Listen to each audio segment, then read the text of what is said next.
meeting, and we'll call the meeting to order. Before we do the roll call, I would like to have a moment of reflection for all of the people and their family, pets, and the wildlife that are going through the disaster in the LA area.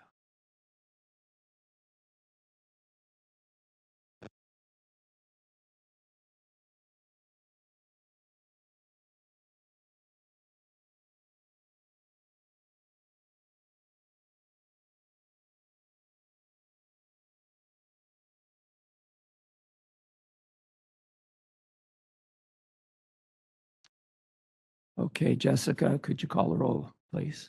Dr. Sullivan. Here. Ms. Essery. Here. Ms. Bowler. Here. Ken.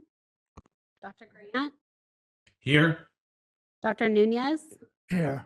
Ms. Pulowski. Here. Ms. Sheffield. Here. Dr. Waterhouse. Here. We have a quorum. Thank you. The first item will be a public comments on items that are not on the agenda. We will start with anyone in the room first. Seeing none, moderator, do you have, could you ask if there are any public comments that are not on the agenda for the public online, please? Absolutely.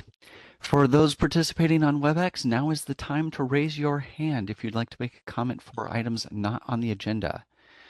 At the very bottom of your screen, you should see a button with a little hand to raise your hand. For our dial-in users, you will need to dial *3 to raise your hand. For our mobile device users, you have 3 different screens and only one of them has a hand button, so you may need to hit the ellipses button, that's the ... and cycle through the 3 different pages in order to find your hand. At this time, we're going to take just a few seconds now to see if we have a request for public comment for items not on the agenda.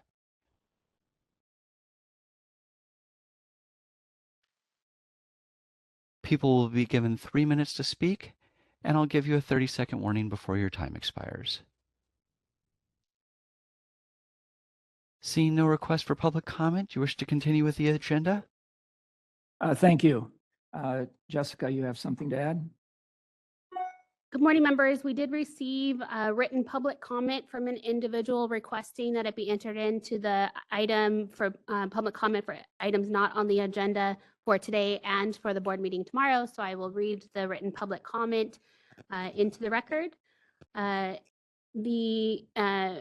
starts off with, "Hi VMB, Jeff Olgwin was kind enough to respond to my voicemail regarding the proposed changes to medical records 2032.3.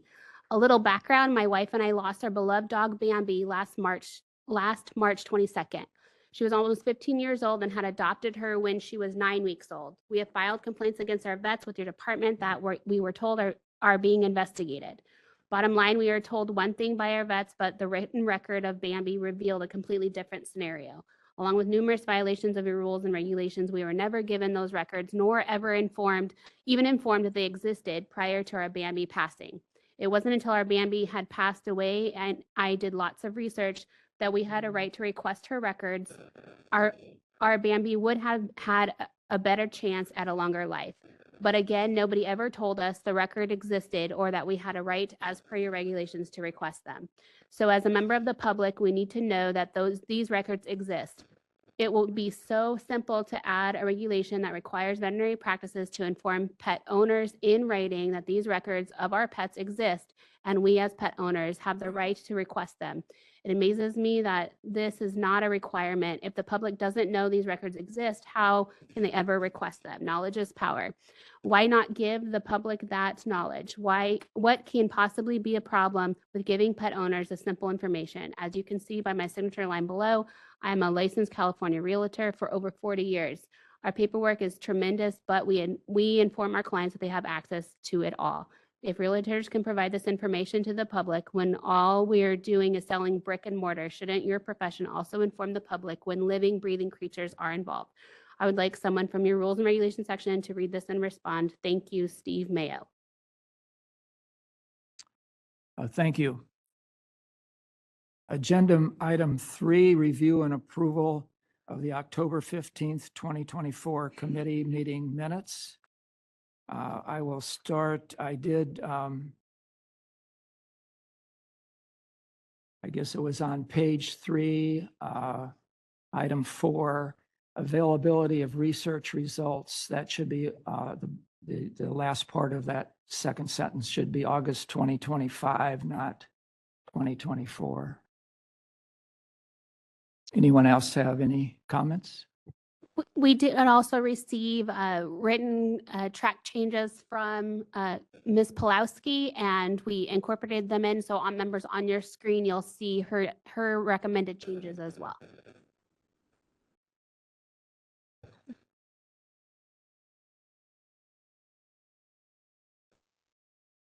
Cheryl? Can't even start to read that. So on page 7, there's a typo. And is that up there? Is that a change? I can't. Under contract, where it says contract. Okay, well, first statistics, it says versus, and versus is changed, and then contract, it says contact. Are you talking about those? No, this, Okay. under mine is the page 7, under additional retest opportunities, the Oh. AABSB added a 4th. So it should Yes, have that missed was the changed. That's up there. FOUR. Yeah, yes, that was caught.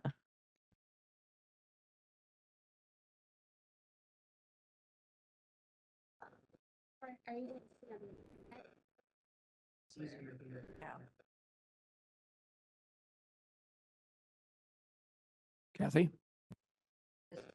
I don't know if this was on page 16. I just think the wording is, hold on a second, sorry. Under amend BPC section 4875.2, first sentence. However, it did have inquire on the topic below. I think it probably is, did have an inquiry on the topic below. Probably the right wording. It's towards the bottom of page 16. I don't know, Christy, you got that or not? Oh, right here. Yeah, however, it did, the first bullet.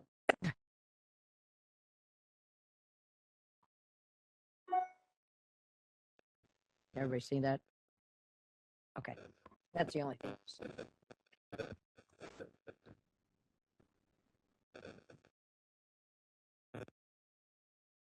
Okay, then if there's no other comment, could we have a motion as amended? So moved. Second,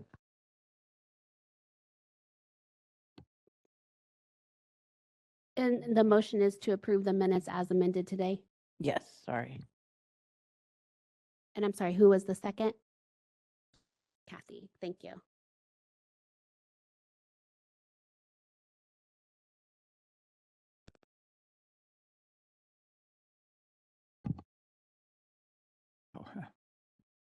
A public comment from the room? Moderator, could you ask if there's any public comment online, please? We are open for public comment on agenda item 3 and the motion. If you'd like to make a comment, please raise a hand by tapping that hand button at the bottom of your screen. Dial-in users, dial *3. And as a reminder to our mobile device users, you may need to hit the ellipses button, that's the ... and cycle through the 3 different pages in order to find your hand. We're going to take just a few seconds now to see if we have a request for public comment.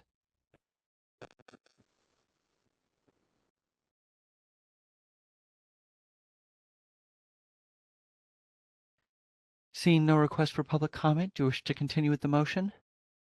Yes, please. Thank you. Dr. Sullivan, Yes. Ms. Usry, Yes. Ms. Bowler, yes. Dr. Getkin, Yes. Dr. Grant, Yes. Dr. Nunez, Yes. Ms. Pulowski, Yes. Ms. Sheffield, Dr. Waterhouse, motion carries. Thank you. Dr. Sullivan, can I just say that I took a small vacation between my time serving on the board and serving on the MDC, and I'll have to say the minutes are excellent with hyperlinks to the YouTube or the webcast and hyperlinks to the presentation that were given. Shouldn't take it for granted that meetings are so accurate because not all organizations take such good minutes. But it's a very useful resource to look back on what we talked about and moving forward, what we will talk about. So whoever's responsible for them is a great job. Thank you. Agenda item 4. Update discussion of potential recommendations from the executive committee. I will be doing item A, and Marie will be following with B, C, and D. Business and Professions Code, Section 4838 allows the board to require RVTs to obtain 20 units of CE credit to renew their license after their second and subsequent renewals in the field of animal health technology by pursuing one or more courses of study satisfactory to the board or by other means deemed equivalent by the board.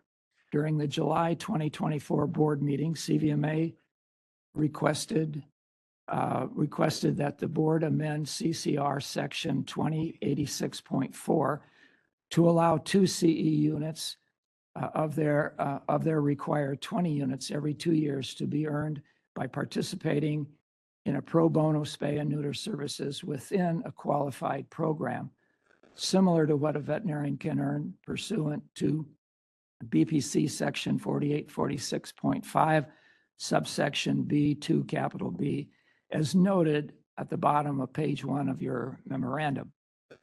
The subcommittee believes allowing RVTs to earn CE hours for performing pro bono animal health care tasks related to spay and neuter services is reasonable and promotes access to veterinary care. Board staff and councils met with CVMA to discuss this in September 2024. The board councils determined the statute likely should be amended to clarify the board's ability to authorize CE credit for performance of pro bono animal health care tasks associated with spay and neuter services. Not only was the authority to allow this somewhat vague, but there was also wording that was problematic, such as, and I quote, appropriately equipped and staffed, unquote, and, quote, demonstrated financial need, unquote. There are 2 statutes and 24 regulations related to CE, most of which are duplicated for veterinarians and RVTs. In addition, the statutory structure for veterinarians and RVT CE requirements are vastly different. It was then determined that the entire sections, both in statutes and regs, should be removed, cleaned up, and clarified all in one section as a legislative proposal to be presented in the sunset review package.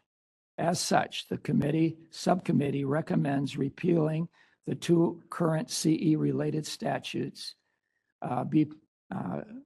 Business Profession Code sections 4838 and 4846.5, and adding 4 new statutes which mostly mirror and or combine existing laws under a new article in the Business Professions Code. The legislative proposal is attached for the MDC's considerations. If and when this legislative proposal becomes effective, a Section 100 rulemaking package may be submitted to repeal most CE-related regulations. The substantive policy changes in the attached legislative proposal highlighted in yellow are: 1, adding the ability of RVTs to earn up to 2 CE hours for performing pro bono animal health care tasks related to spay and neutering services, and 2, adding the ability for RVTs to earn up to 16 hours for participating as an expert in an examination preparation workshop for the National Licensing Examination. All other changes are intended for cleanup purposes only. Although the package looks complicated, it is not. The first action is to repeal all of BPC sections 4838 and section 4846.5 and add a new Article 3.1, continuing education. And that's BPC sections 4858, 4858.1, 4858.2, and 4858.3, all in one section. In your packet, the sections in yellow are the new proposed language. The rationale for each proposed amendment is provided in italicized brackets. This is to include for informational purposes only and is not considered part of the legislative proposal to be submitted to the California State Legislature. Now we will start with the legislative proposal on page 5. I am going to highlight only those sections that are added or needed to be clarified. Don't hesitate to call me out if there's something that is not clear to you. I'm going to cover for the first two sections, and then we'll ask for comments, and then we'll finish section 1. So pages 5, 6, 7, and top of 8 of Business Profession Code sections 4838 and 4846.5 are proposed to be repealed. Wasn't that easy? Starting in the middle of page 8 is the new article 3.1, continuing education,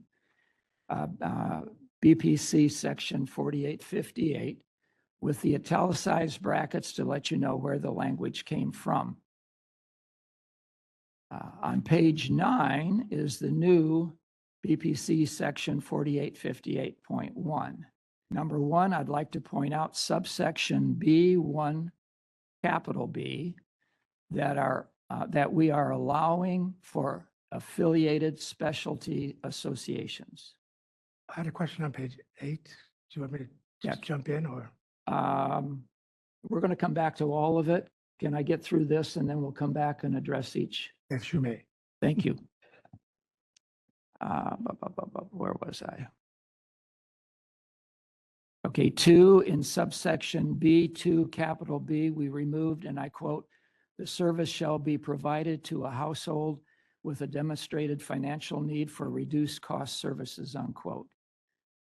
3, the subsection B2, capital B, Roman numeral 1, we have replaced, and I quote, "The services shall be administered at a facility that is appropriately equipped and staffed to provide those services," unquote, with the phrase, and I quote, "The services will be performed at a facility or mobile unit that is registered with the board pursuant to section 4853, unquote."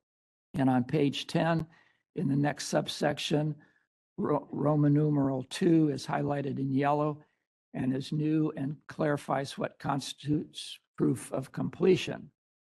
Now, any questions or comments from the committee?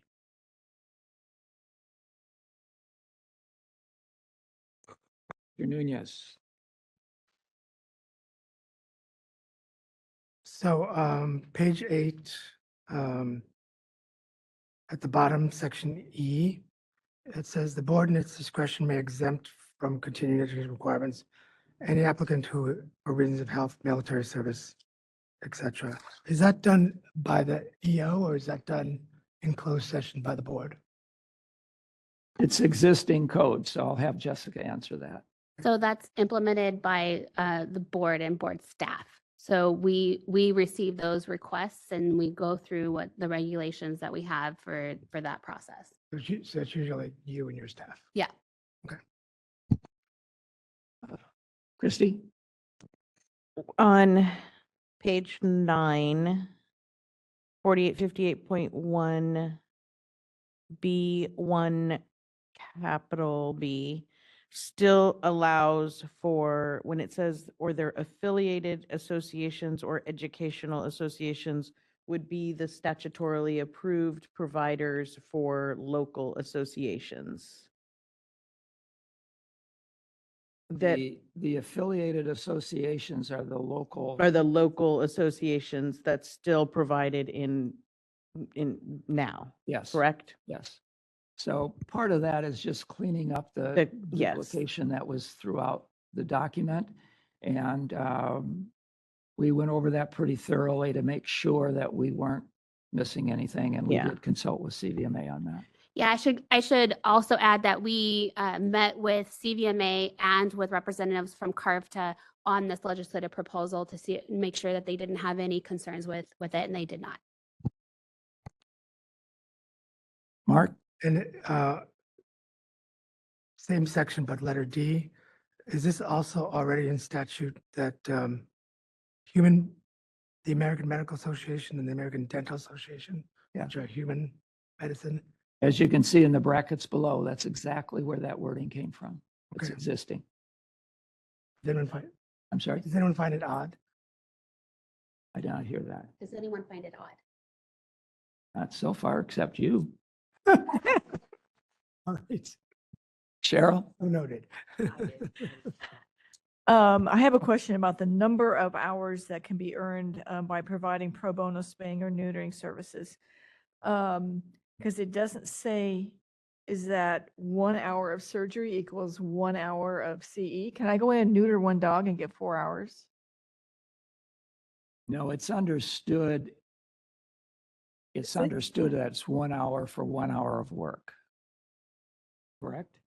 There's also regulations that further define what an hour is, and I think it's 45 minutes would Right, constitute for the 50, hour. So yeah. that's in regulation. 45 or 50. But that's when we're obtaining CE. That's for when there's a lecturer there. The That's same that logic kind. would apply. So it would, I'm just concerned with, because it doesn't say.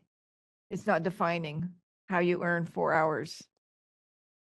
So I think once this legislative proposal goes through, we can also look at because most of the regulations would be repealed because they're not necessary Okay. anymore. Those that are not duplicative and further define or implement the statute, we would stick with that. So if we find that it's not as clear because it's referring to courses, not services, then we may need to do a rulemaking packet to change that piece. Okay.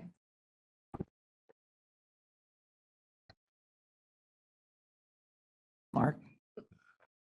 I'd like to make another pitch for that because I don't think that human doctors know veterinary medicine. And I can count countless examples of, the human doctor who sends the cat to the veterinary clinic because they diagnosed ringworm in their patient and they told their patient they got it from the cat. I don't want to create, I know it's already in statute and to question it is a big deal, but why was it allowed to go into statute in the first place?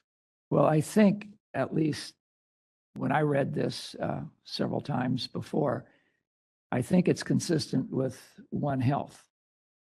And I did go to a One Health course that was put on by medical professionals and veterinarians and got credit for it. So I think in that respect, I think we're approving One Health medicine. Would it be Dick. difficult to clarify that that's specifically the continuing education that's approved?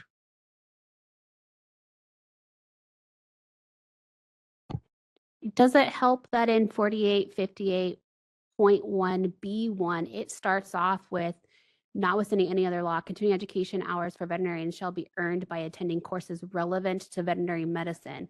And so it's not just a blanket approval for all of those providers. They have to be relevant to veterinary medicine. Yes, that helps tremendously. That's why she gets the big bucks.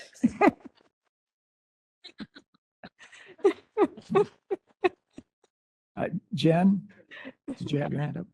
Oh, okay. Cheryl?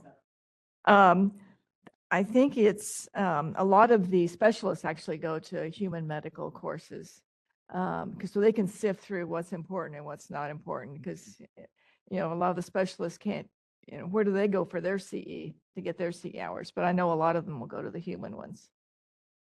Well, if the dermatologists are going, make sure to tell them to tell the human dermatologist to knock it off. Okay, any more comments or questions from Tara?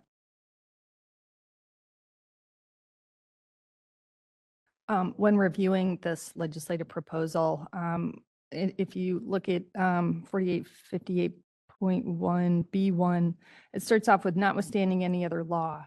And I know that there's a desire to try to eliminate unnecessary text from the statutes and regs. And I don't know what other law requires continuing education for veterinarians. So I'm wondering if that introductory phrase, notwithstanding any other law, is necessary. Because we do not have that drafted in the RBT proposal that you'll review shortly. So I'm wondering if the committee would consider striking notwithstanding any other law from B1. And then moving down, we've got similar language notwithstanding. I see a hand up. Dr. Gedkin? So would notwithstanding any other law count for federal or DEA? Because there are some federal DEA requirements that the DEA has to say that med is exempt from. Well, when I'm looking at this, I'm seeing, subdivision A, the board shall issue renewal veterinarian license only to those applicants who've completed a minimum of 36 hours of CE. So this statute lays out what veterinarians have to do to maintain their California issued veterinarian license. So I don't know why we would need, the disclaimer for notwithstanding any other law under subdivision B1 to establish what the CE hours, the credit for that looks like. Got it. Especially because it goes to list out AVMA, state VMA, federal, state, or local.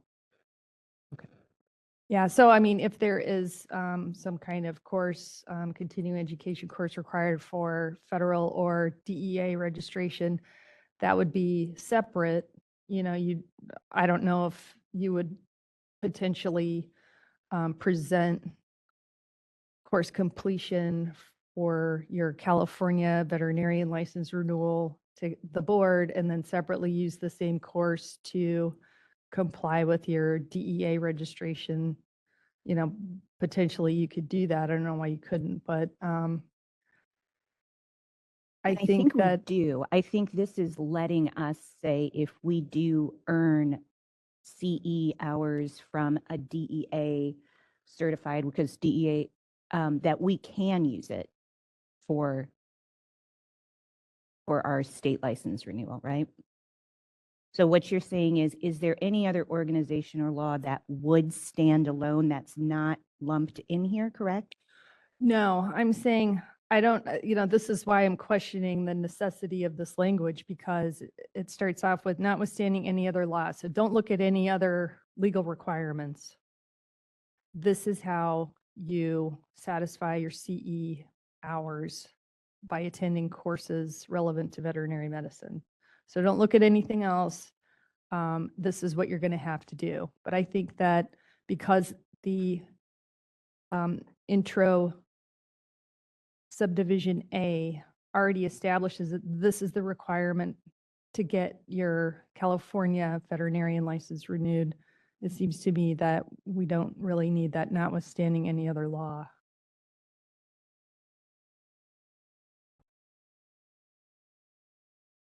So perhaps the committee could consider striking from B1, notwithstanding any other law. Dr. Sullivan, I'll leave it up to you to determine whether there's any objection to that. But also, as we're having this discussion, can we scroll down a little bit further down the page to paragraph 2? It starts off with notwithstanding paragraph 1. So this is intended to say B1 establishes the courses. And then in 2, these are additional ways of satisfying your CE. So consider whether the statute needs notwithstanding paragraph 1. Because if we do, then we likely will need to add it to paragraphs 3, 4, and 5. And to clarify, it's your opinion that both sections where it starts off with notwithstanding any other law or notwithstanding paragraph 1 are unnecessary. Yeah. I can see that with B1. I'm having trouble seeing it with B2.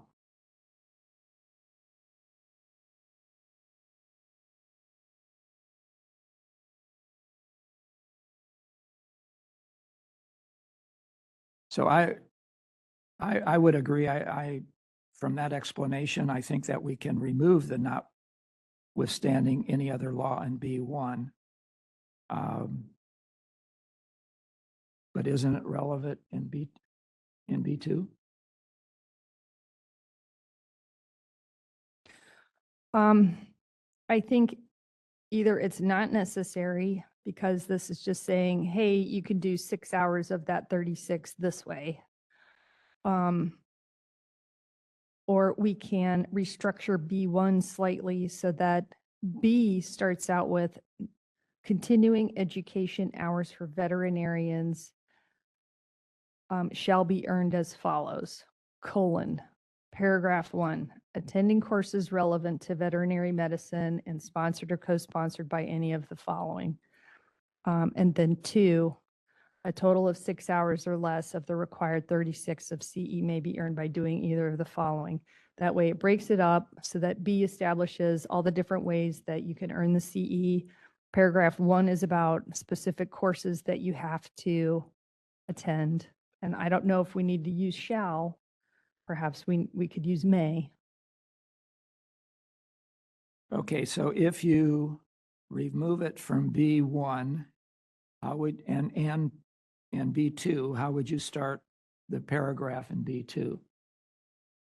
A total of 6 hours or less of the required 36 hours of continuing education may be earned by. Okay, And then that would be consistent with how 3, 4, and 5 are structured. all right.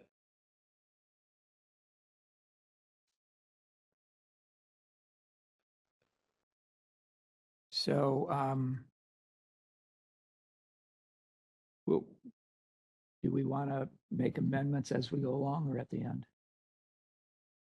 So if there's a consensus, we can move on, and then the motion would be that you approve the legislative proposal as amended. But we would need a motion to have this amended then. No, so you can do a consensus if everybody's in agreement for it and continue on, and then the motion would include as amended today. My Okay. consensus is I liked removing it. My consensus is that I like removing it. Okay, Yeah, and notwithstanding my own mental deficiencies, I like the way that Tara wrote it. any other comments? Okay, we'll move on. Well, before we do, Justin, we received a request if you can share the updated version so they can see on their screen the strike through.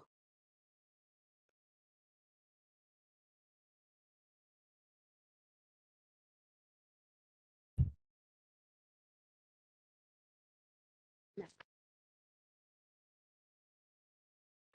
If we did the restructure, but Mhm. shall earned from those sources. If we're keeping it together, those aren't changing. Okay, so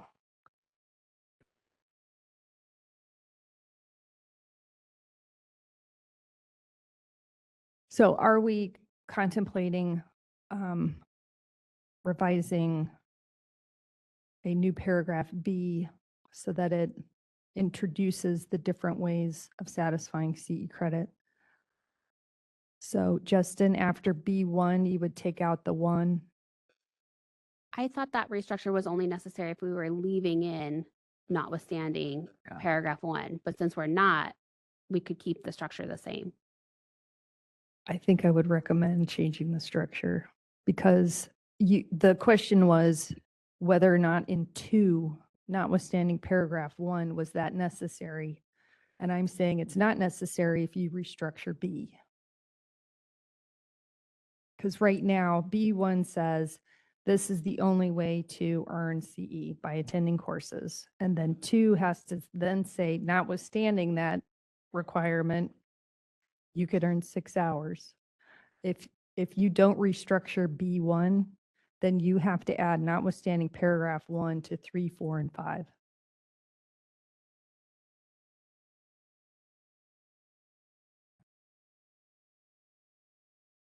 Okay, so Justin, if you would please strike through 1 where your cursor is. Yeah, so take that out. So it'll start off with B, continuing education hours for veterinarians shall be earned And then after earned, insert as follows. Colon. And then insert hard return. And then this will be your new paragraph 1. And probably take out by, so then it just says attending courses.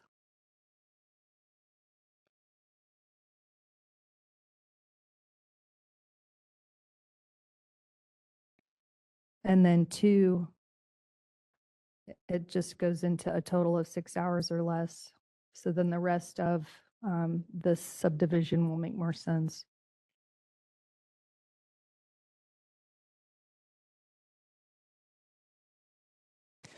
Sure, I mean, if it makes more sense to leave and buy, that's fine, because it's what the,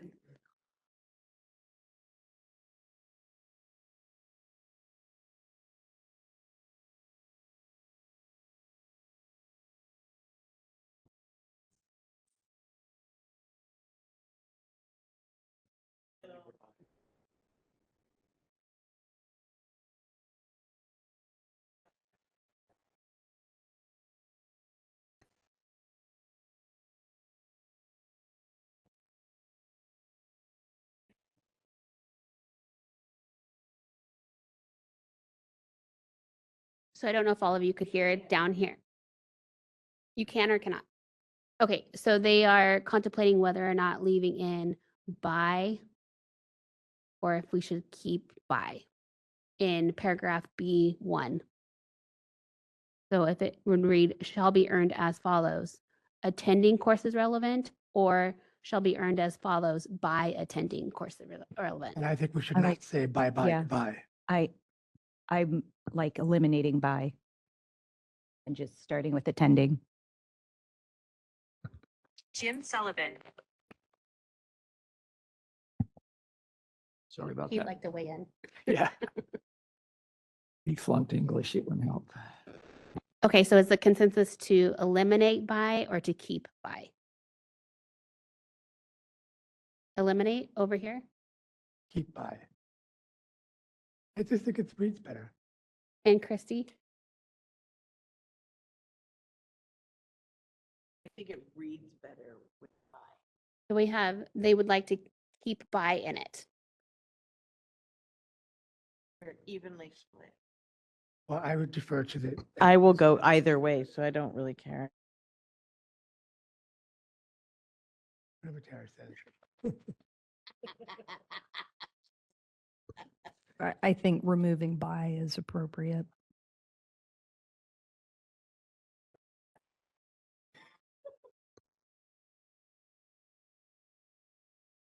Okay, so All right.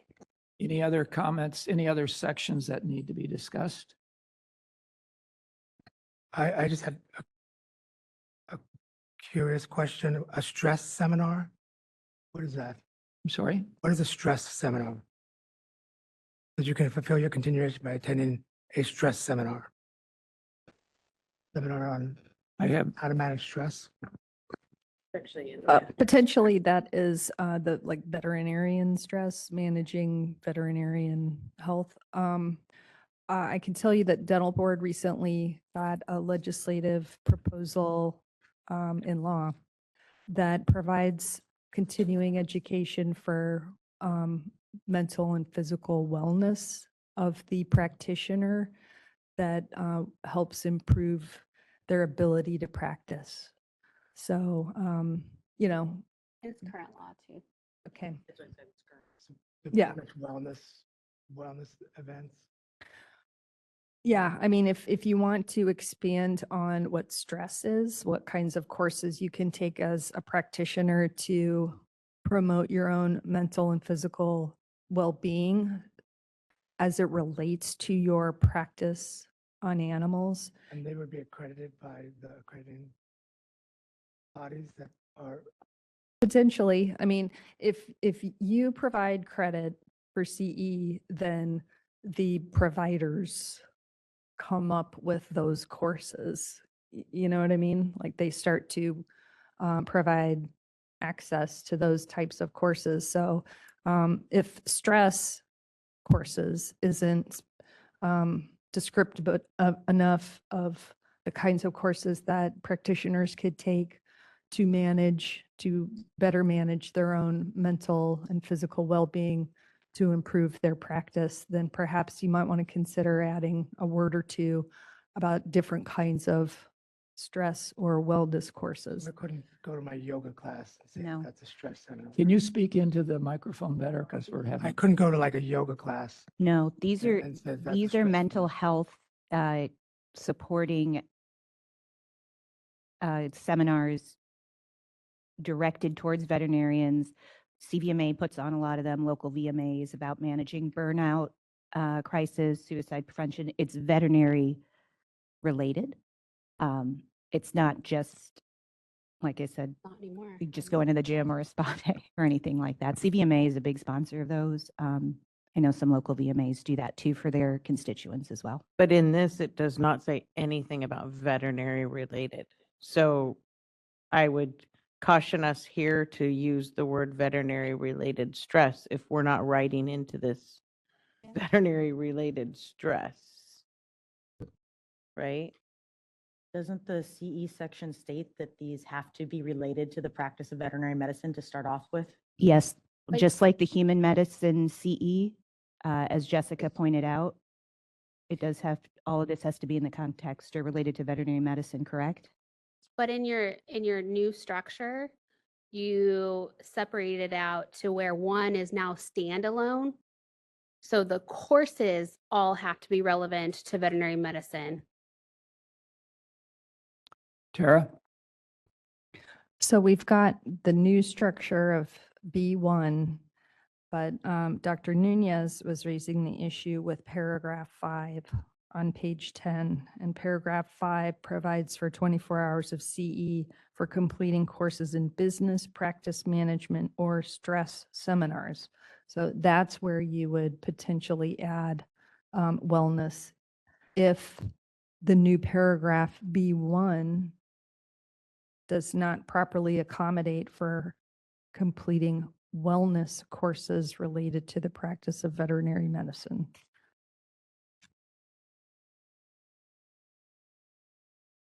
Yeah, because, it says that federal or state or local government agencies can provide these seminars as an approved CE provider. So the city of Burbank can offer hot yoga classes to reduce stress. So could I submit that as CE?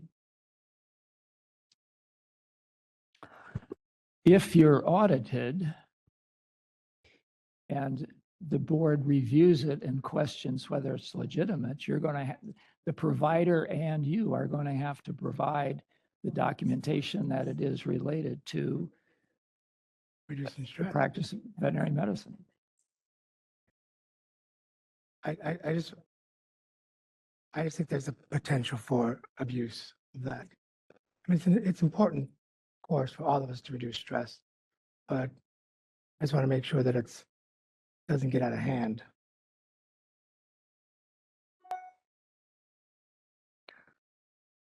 Tara? Okay, so I brought this up and I'm going to tell you what dental board, how their provision reads. Satisfactory completion of courses in the following subjects shall count as CE in courses in the actual delivery of dental services to the patient or the community. Number 1, licensee mental health and wellness and its impact on the delivery of dental services. So it's got the tie. It's got to be about the licensee and how they're practicing their profession. So yoga likely would not qualify. And most likely we would want to retain the limitation on who could provide those courses that is currently listed under new paragraph 1. We could just, insert something within 1, such as attending courses relevant to veterinary medicine, including licensee mental health and wellness and its impact on the delivery of veterinary medicine, comma.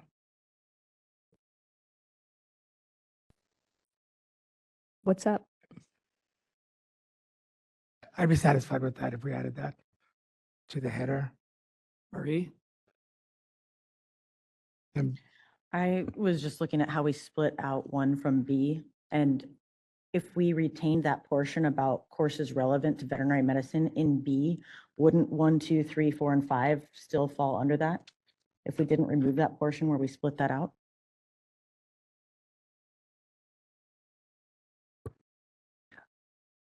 2, 3, 4, and 5 are not courses. So that's why we're looking at the new structure. So paragraph 1 would only be courses. Oh, but 5 is. Yeah, 5 that is is a- courses, yeah.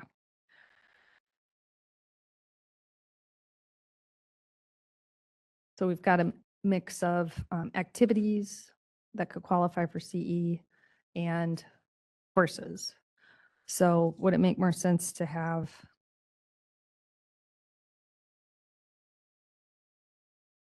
B1 and 5 combined? So that all the courses are in one, or no? Because 5 is a limitation. You can only earn up to 24 hours of CE by completing courses in business practice management or stress seminars. That's existing law. yeah, my initial thought was to move 5 up to the core section. And that would work.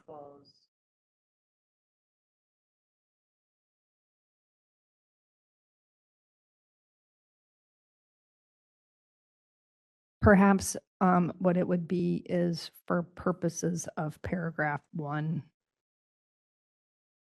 That way it's linked to, you can only take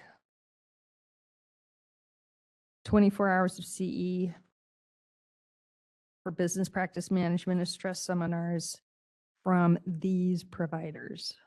Because right now 5's a little open.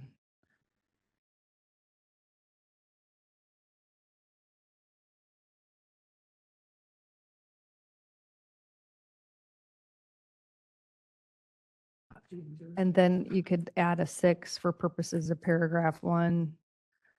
Attending maybe 12 hours of attending mental health and wellness courses as it relates to the practice of veterinary medicine.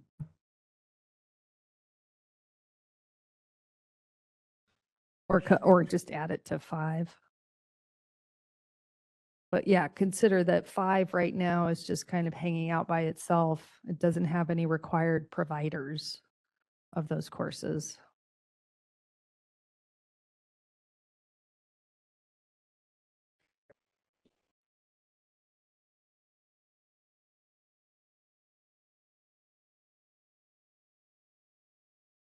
You tie it at the end of that sentence.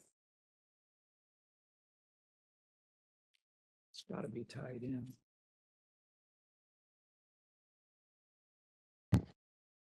To add after 5, where it says stress seminars, refer back up to the providers listed in that section.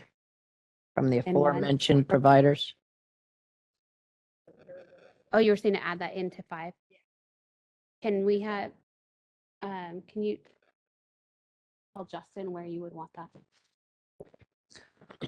Justin, so yeah, after seminars, no, it would be at the beginning of that sentence. It would be 5 and right before up to insert for purposes of paragraph 1.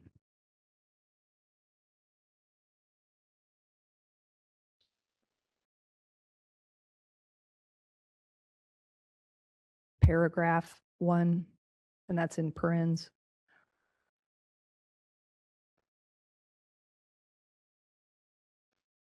Comma. And then just up to 24 hours.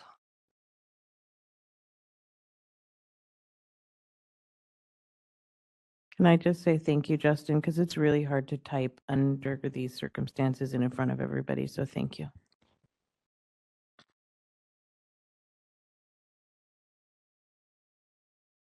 Okay, so this way 5 relates to all the approved providers under 1. Do you want to accommodate, do you want to make any changes to 5? So to just update it. So right now it's business practice management or stress seminars. Are there any new terms you'd like to change that to, or? I like that language that you Yeah, read from the dental board. yeah. Okay, so let's take a look at, we could change stress, strike through that and insert licensee.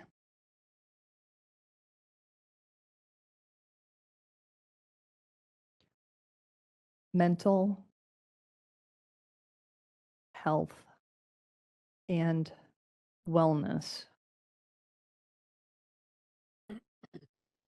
Do you want the rest of it? Could you read that? Yeah, I guess let's get it in on the page so you can consider it. No, I mean, could you read what, again, from the dental? Yeah, Justin, stop typing. It says licensee mental health and wellness and its impact on the delivery of dental services. So it's that relationship. Okay, Because it ties it together and it brings it back. So I like the impact that it has, but that's my opinion. But So just a note, it is currently tied to veterinary medicine because we tied it back to paragraph 1. right, I mean, it doesn't, it's kind of redundant language. I don't know because, this is 24 hours in business practice management or licensee mental health and wellness. I think you probably do want to get a little bit more specific here because somebody's going to argue that for purposes of 1, I can take business management or, mental health and wellness. I didn't know that it had to be related. It's not clear. Why aren't we moving it? We're not moving 5 to 1 because this is a limitation on the number of hours you can complete. Okay, Because we don't want somebody taking 36 hours of business practice management and not staying up to date in the practice itself. yeah, it's just awkward. Do you want to see what it would look like if we add the language? If the person really needs it for multiple reasons, why do we want to limit it to just the practice of veterinary medicine? Well, this is about CE for veterinary practice. If they realize that, they need other services, that probably shouldn't qualify for license renewal. Okay. But at the very least, we are trying to bring awareness to serious issues with the practice of veterinary medicine. I think, recently there were studies talking about the high incidence of veterinarian suicide. So, if we can encourage folks to take care of their mental health and wellness by providing CE credit, I think that may be helpful. Okay. Okay, so Justin, after wellness, please insert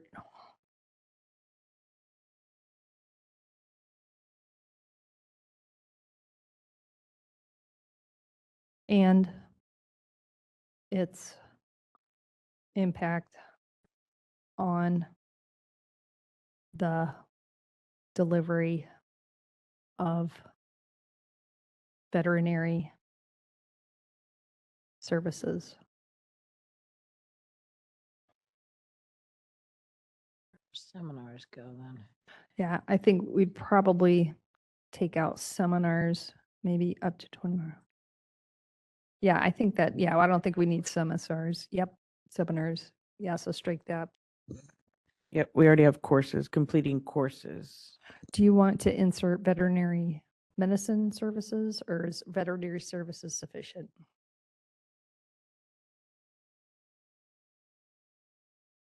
Looks good. I think it's fine.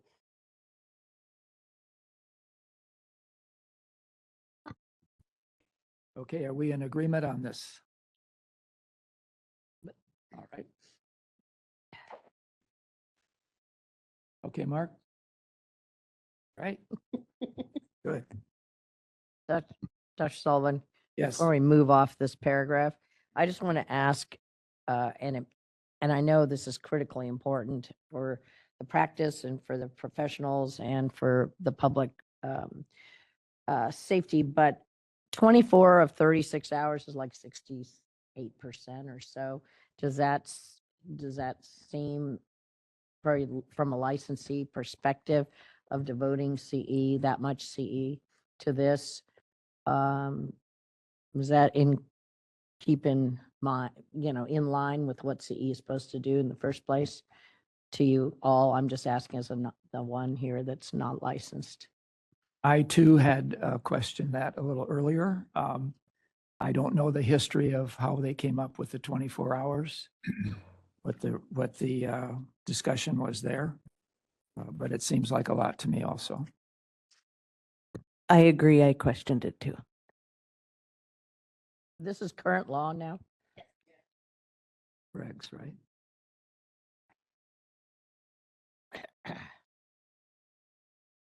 It does give the flexibility, say if there was an RBT who was the practice manager, they would probably want to focus most of their CE on practice management. And I'll use the old term stress seminars to kind of learn ways to keep the whole staff in a good place mentally. Right.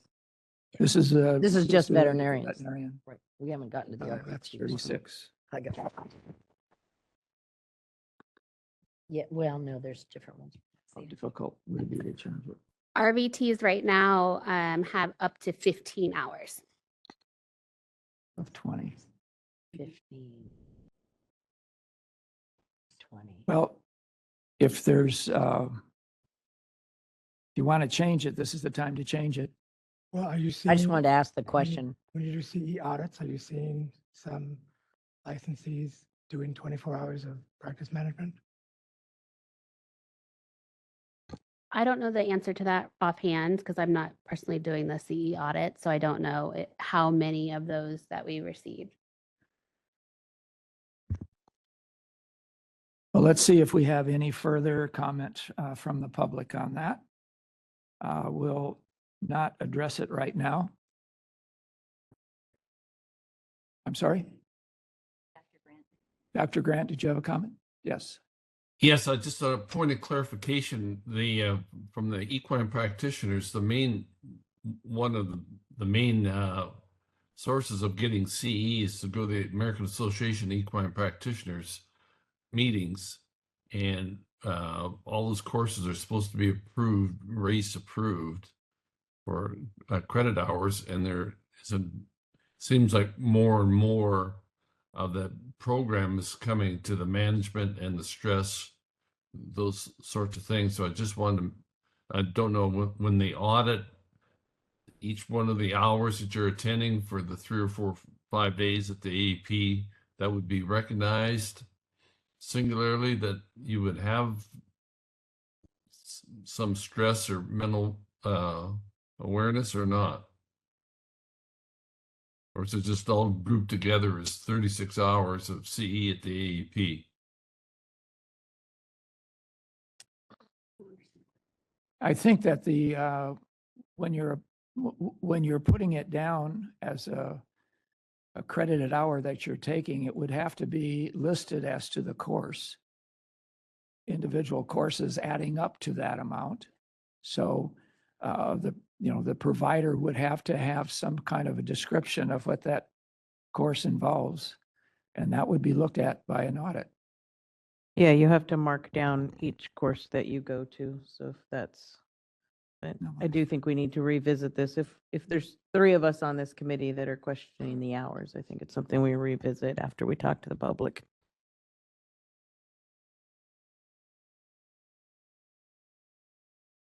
Okay, any other items to be discussed, Mark? No, I think there is to answer Dr. Grant's question, there's a section that talks about those specific events where you go to a big meeting where multiple courses are being offered.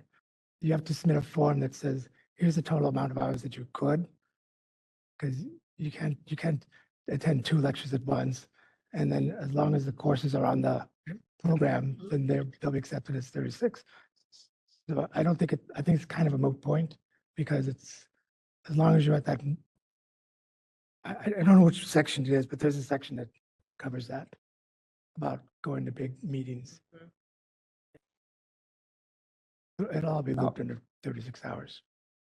Jessica, can you clarify that? As I look at convention meetings with multiple courses, the attendee to get credit for those courses has to specify specific courses that were taken. They do.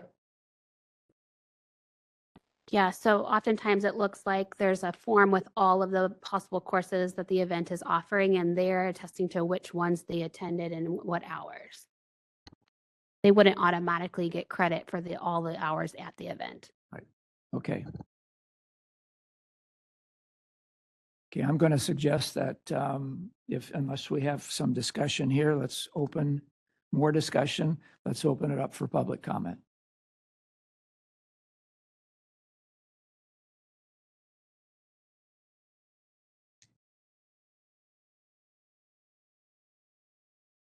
Hello, my name is Grant Miller. I'm the Regulatory Director at the California Veterinary Medical Association. And my comments are actually in relation to page 11. See, it's paragraph 2, capital B, I, or Roman numeral 1. Is this relevant? Because are we just taking comments on the entire section relating to veterinary? Because I know most of the conversation was about the stress management, but are we taking comments on everything? Okay, no, we're not to page 11 yet. Okay, we talked about it earlier. It has to do with the pro bono spay neuter. Yes, that's for the veterinary section, correct. Yeah. So are we, so we're not talking about that now? That is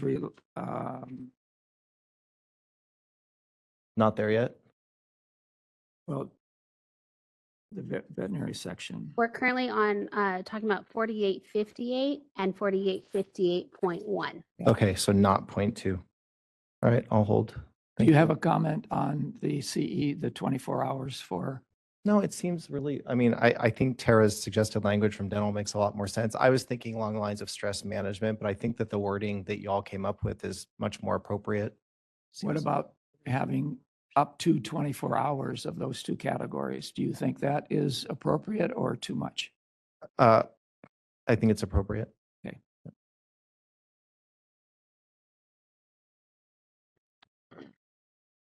Okay, moderator, could you ask if there's anyone in the public that has comments up to what we have discussed thus far?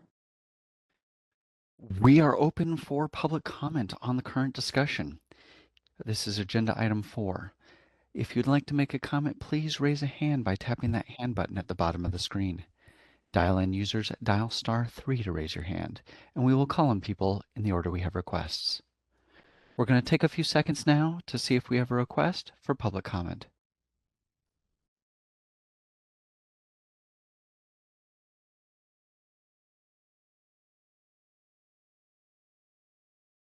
Seeing no request for public comment, do you wish to continue? Yes, please. Thank you. Okay, before we move on, we need to address whether we want to look at the 24 hours. Since it has been there for a while, it would be a significant change. Cheryl?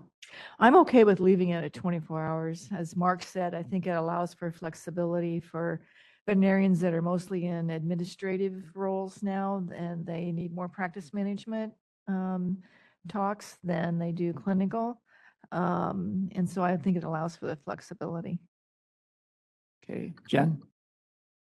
I'd like to say if we do end up decreasing those hours, I think we need to have a valid, solid response on why. I do know personally, I do think it is a benefit to the profession and the public to have more options for their pets. And I do know personally, coming from corporate and deciding to start my own independent practice, a lot of the hurdle was, how do I do this business-wise? So I do know that there are limitations for many, especially the younger vets that want to create more options for the public, maybe branching out.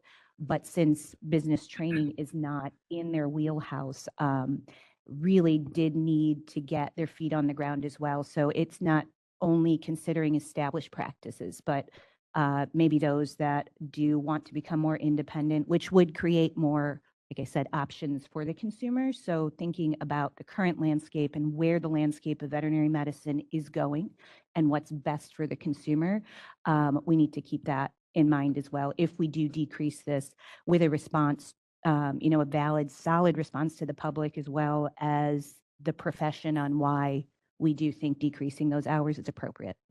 Okay, thank you.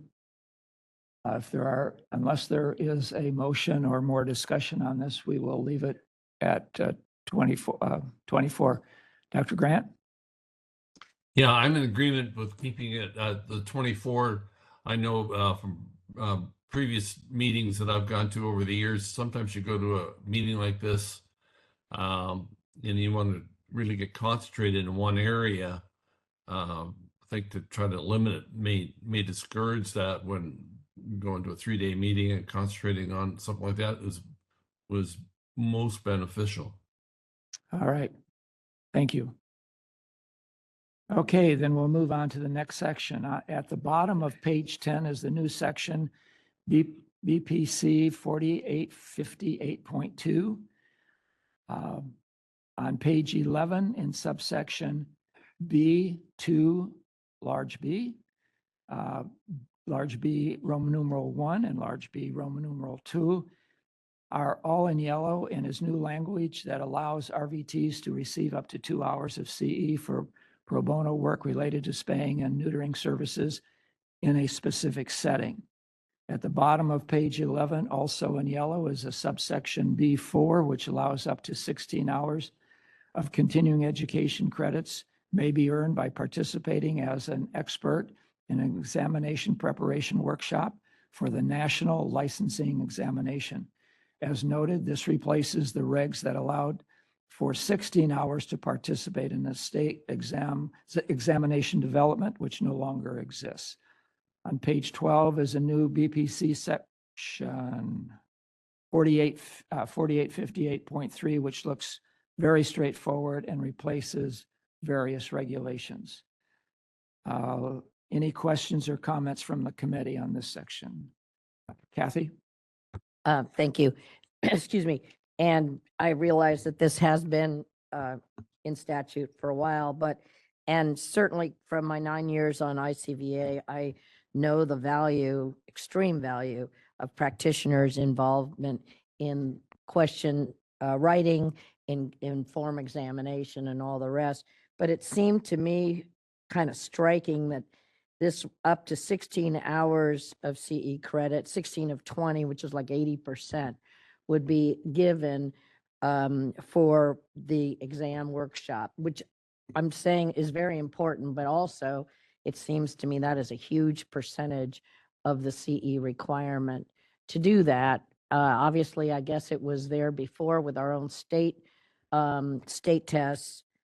But anyway, I just, again, as a non-licensee, wonder, because I always think of CE as improving your practice, improving, being updated on new things going on, et cetera, et cetera. So 80% of your CE being given for what involvement in the test exam, which is, while very important, it's more limited. So it's a question I'm asking as the public person here. I also looked at that, but I feel that that person that is sitting there for hours and working with others, going over very involved questions, I think they're learning a heck of a lot doing that. So, Jen?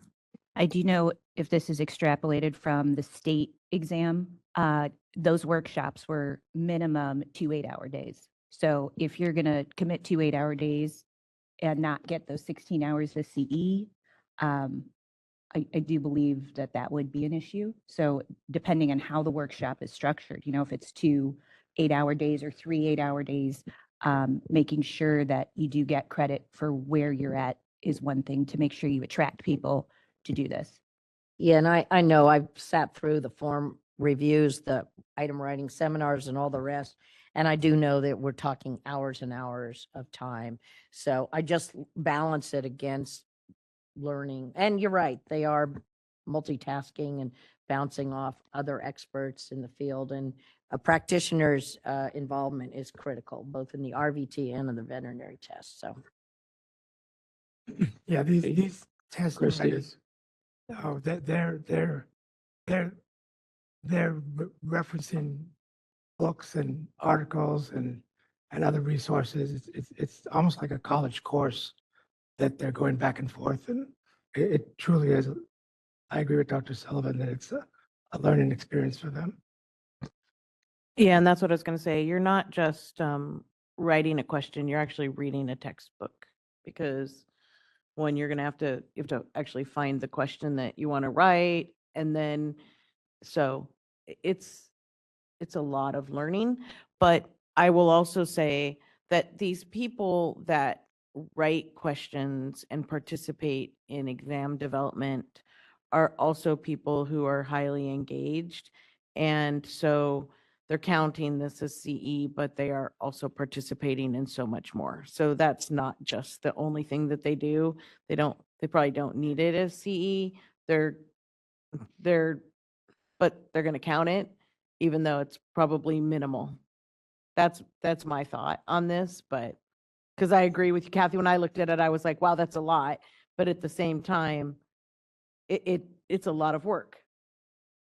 It's a lot of learning. Okay, any other parts of this section? Any questions or comments? Tara? Oh, I didn't see your hand. You can go to Okay, Dr. Mark Nunes. first, then Tara. Do we have to do that same thing with, on page 11, number 2, notwithstanding paragraph 1? Yeah, that's what I was gonna, I thought that's what you were going to say. so, this actually needs to begin on page 10. Justin, if you could go to the last 2 lines of page 10. Under 4858.2.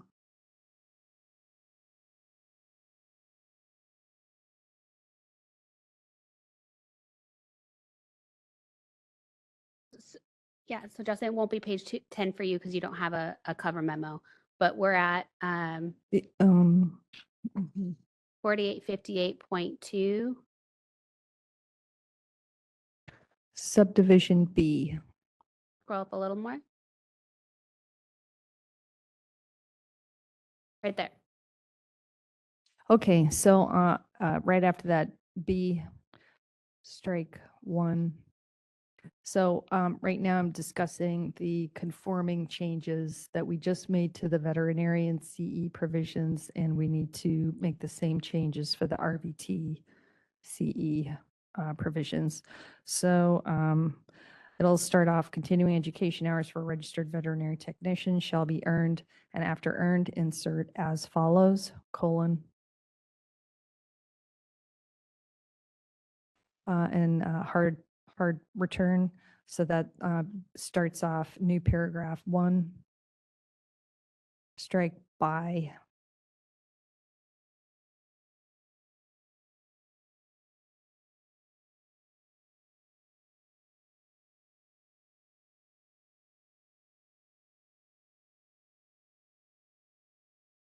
Okay, and then we'll move down to paragraph 2. Can you capitalize the A in attending first, please? Thank you. And then we'll strike notwithstanding paragraph 1.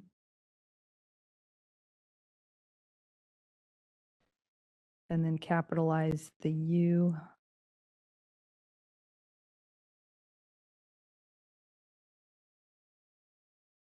Go ahead and insert a space before that U. Okay. And then scroll down to paragraph 5.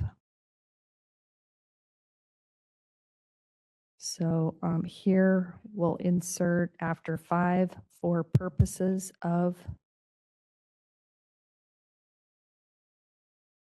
paragraph 1, comma,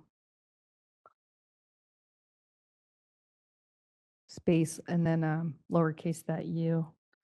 All right, and then strike stress seminars. That's, yeah.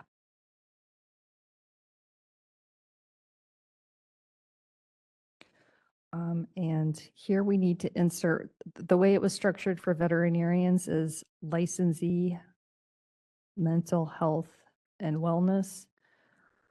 So for here, I think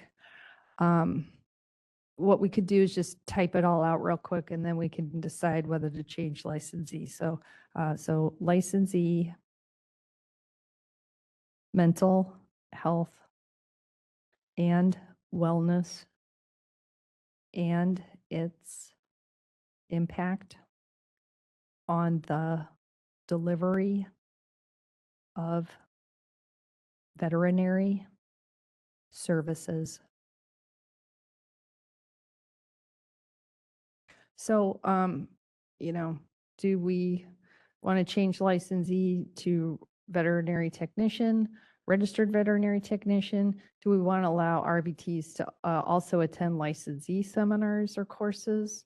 That, you know, that way, if they're taking something offered nationally, that it would qualify. It's not just limited to RVTs. So please discuss.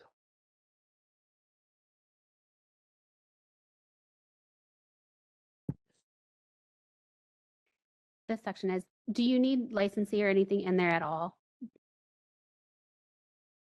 Could it just be mental health and wellness and its impact on delivery of veterinary services? I think you could take out licensee.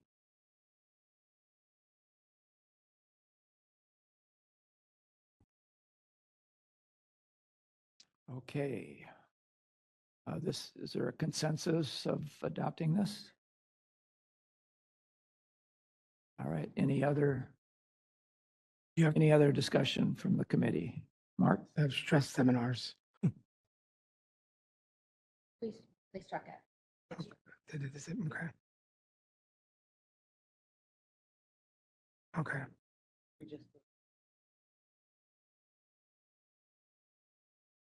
Got it. Okay.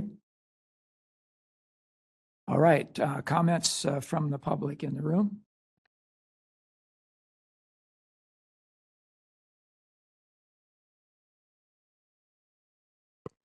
Hello, Grant Miller, California Veterinary Medical Association. So 4858.2, paragraph 2, capital B, Roman numeral 1. This section, thank you very much for the board's willingness to take a look at this pro bono spay neuter request that the CVMA made. Very grateful from an access to care standpoint that the board's considering this. My concern with this is that in my knowledge of where shelters are going, I'm concerned that the language itself here allows some ambiguity in deciding who the actual supervising veterinarian is. And I think that there are some simple changes that can be made. Actually, one simple change that can be made to ensure that the veterinarian who's performing the spay neuter surgery is the person in Roman numeral 2 that helps to provide the proof of completion. And the way that I feel that that can be accomplished is in capital B, Roman numeral 1, it says the services shall be performed under the supervision of a licensed veterinarian. If you change that to direct supervision, it immediately tethers the supervision to a veterinarian who's on the premises, which we all know has to happen because the veterinarian has to be the one performing the surgery. So if you specify direct, there's no opportunity for them to say, well, we have a veterinarian who is overseeing our shelter via telemedicine and they're supervising the RVTs, so they'll write the certificate. No, the intention is that we want the veterinarian who's doing the surgery, who the tech is assisting, to be the one to write the certificate. And that's suggested in Roman numeral 2. But I think that if we write direct in Roman numeral 1, it makes it crystal clear that this has to be this veterinarian who's doing the surgery. Does that make sense? Yep. I have 30 seconds left for about 6 minutes of comments. Does Roman numeral 2 have to be more specific as to the, I don't think so, because in that one, it says by the supervising veterinarian. And if you say direct in Roman numeral 1, there's only one veterinarian. It's the one who's who's at the premises in the building. So you would not have to change 2 if you make direct supervision in Roman numeral 1, in my opinion, because it means that the vet's the person there at the premises.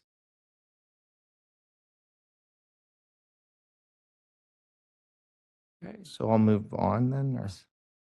All right. Also in Roman numeral 1, I really appreciate the board's efforts to really help the profession understand the word premises, because there's been so many misunderstanding about the word premises.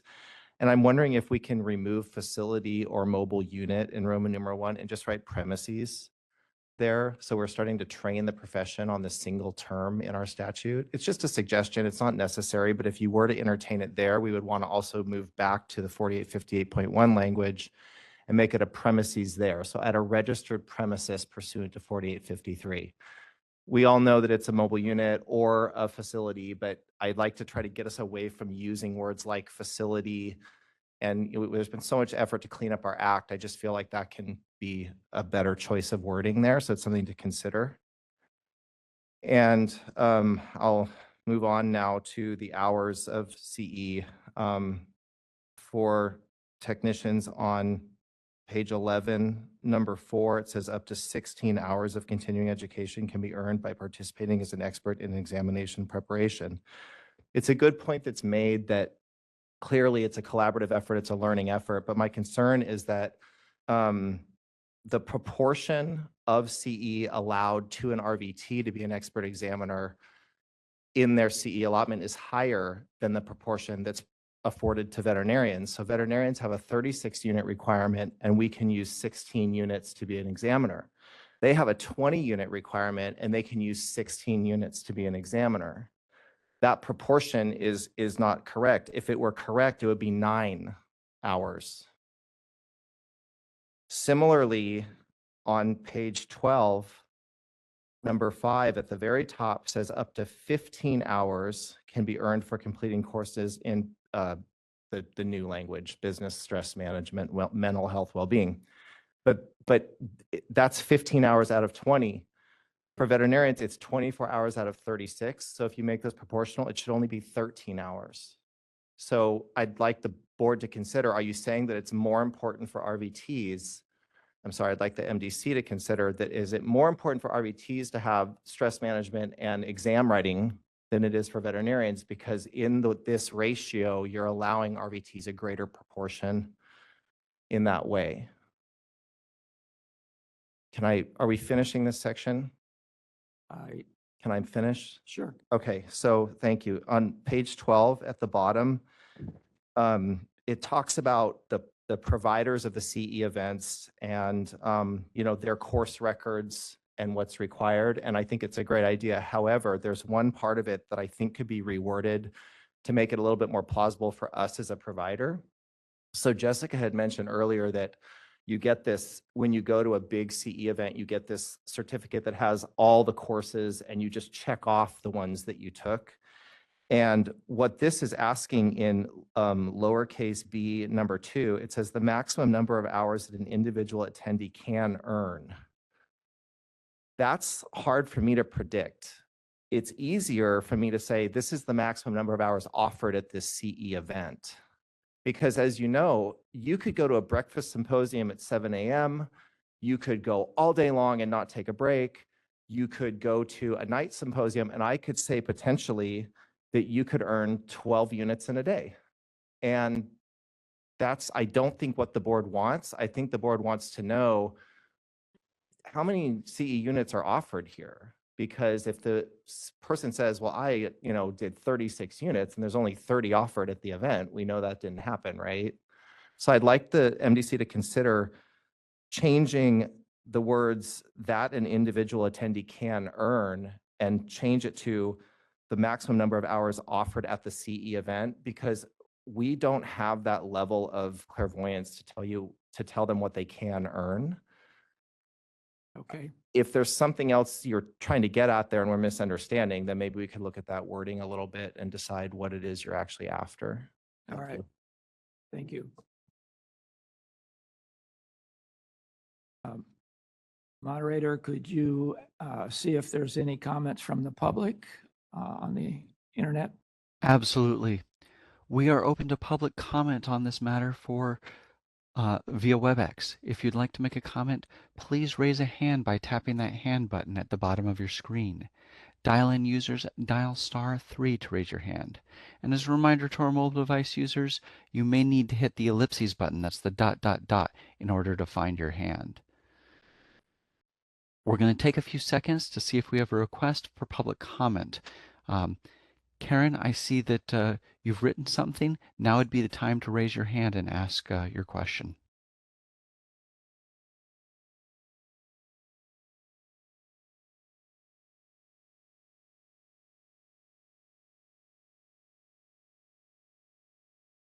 Oh, as far as time limit goes, everyone will be afforded the same amount of time to present. I realize that we went over on that one. Seeing no request for public comment, do you wish to continue?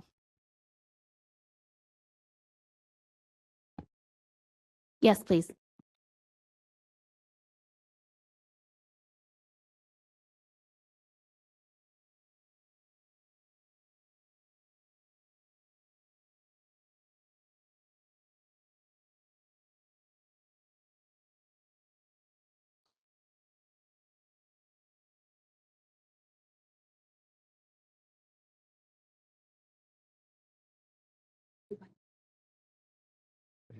He said no more.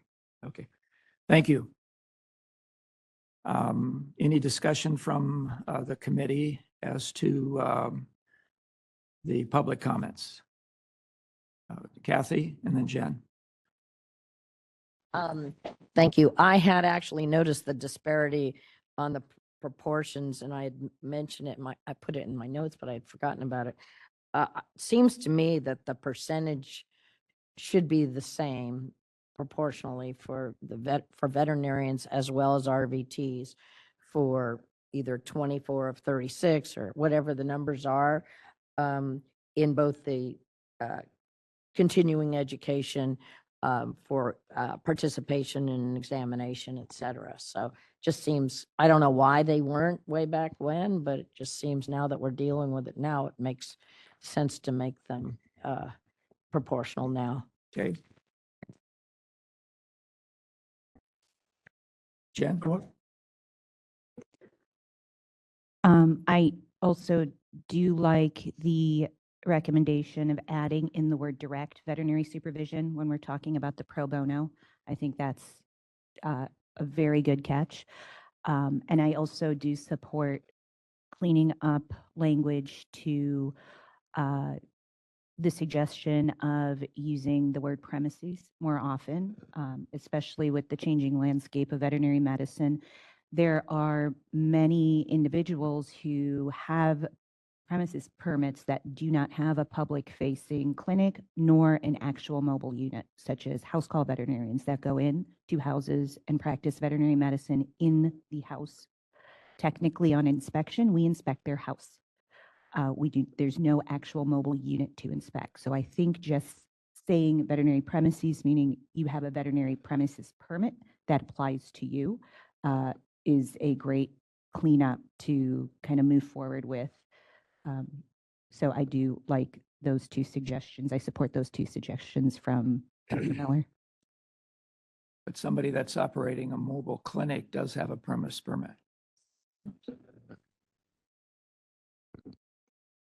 Okay. Mark? So if I'm in my hospital and I'm doing a spay or neuter and I have an RVT helping me, I'm going to do my pre-anesthetic examination, come up with my anesthetic protocol, and then I'm going to do something else while my RVT is going to place the catheter, administer any pre-anesthetic medication, do any diagnostics if indicated, and even induce the patient and prep it for surgery and just call me when it's ready to be spayed or neutered. So they're doing all those tasks under indirect supervision, not direct supervision. So my question is, why are we making it more difficult for RVTs in shelter situations, requiring them to do all those things under direct supervision? Dr. Miller had said, in light of the way shelters are going, maybe provided some explanation as to why he wanted direct supervision. So I wonder if you can clarify what that meant in light of the direction they're going. Tara? I just want to point out that this is only for CE compliance. So, we're trying to establish a method of demonstrating successful completion of the CE. So we've got a veterinarian on site who is supervising the RVT, and that supervising veterinarian is going to effectively certify They can still do the completion of the task CE. under indirect supervision, but if they want to use that experience as CE credit, they have to be directly supervised. Yeah, Can I just clarify, direct supervision means that the veterinarian is on the premises? Is in So the you building. can be in another room and still have an RVT do all those tasks under direct supervision. So that is still direct supervision. The definition of direct supervision is on the premises and readily available. Indirect is off the premises. All right, so I still would like clarification as far as what that opening line meant. Okay, any other comments? Damn it. Okay. So let's then address, okay, Dr. Grant? Yeah, I'm in agreement with Dr. Miller's changes for direct supervision and also for the proportion of the for the technicians and practitioners should be the same. Okay, that's where we need to go next. I did catch the one on page 12, number 5, changing 15 to 13 hours. And where was the location of the other one? 11, and that change is?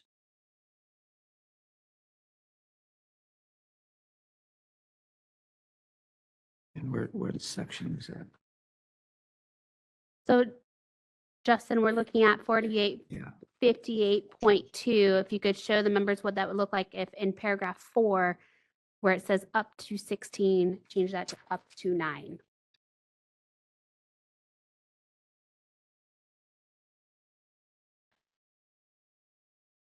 Okay, so the first change, does he have that on middle of page 11B, Roman numeral 1? The services shall be performed under the direct supervision? Does he have that? Okay.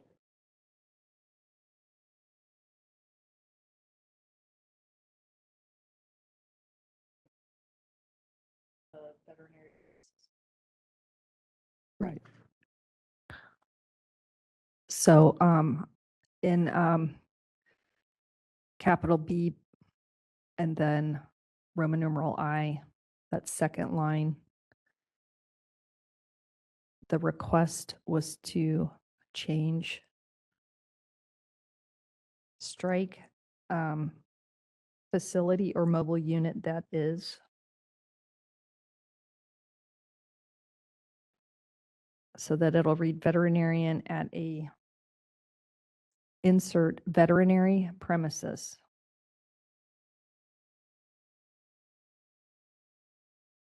That's it. Registered with the board.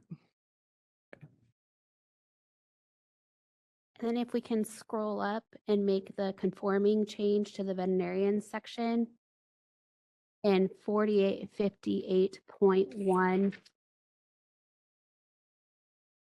And it'd be 2B Roman numeral I.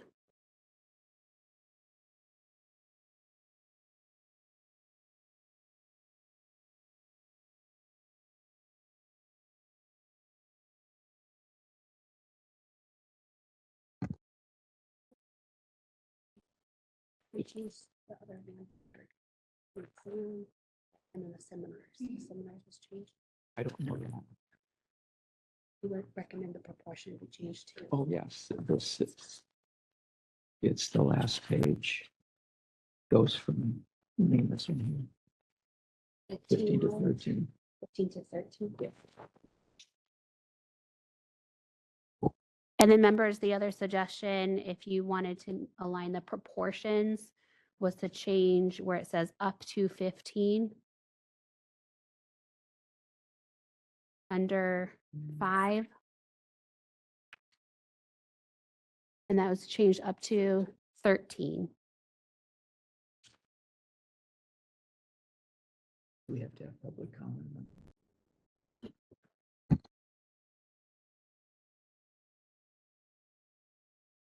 Go back to public comment. Okay, The grant. okay. Dr. Grant, do you have more comments?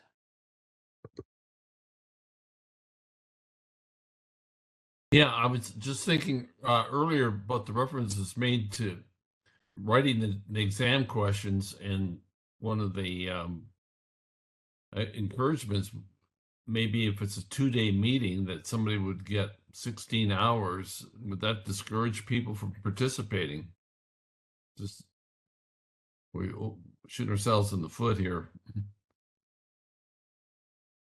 I don't think so. Those sessions are very detailed and very lengthy. I think they're going to get at least 16 hours in there in that work.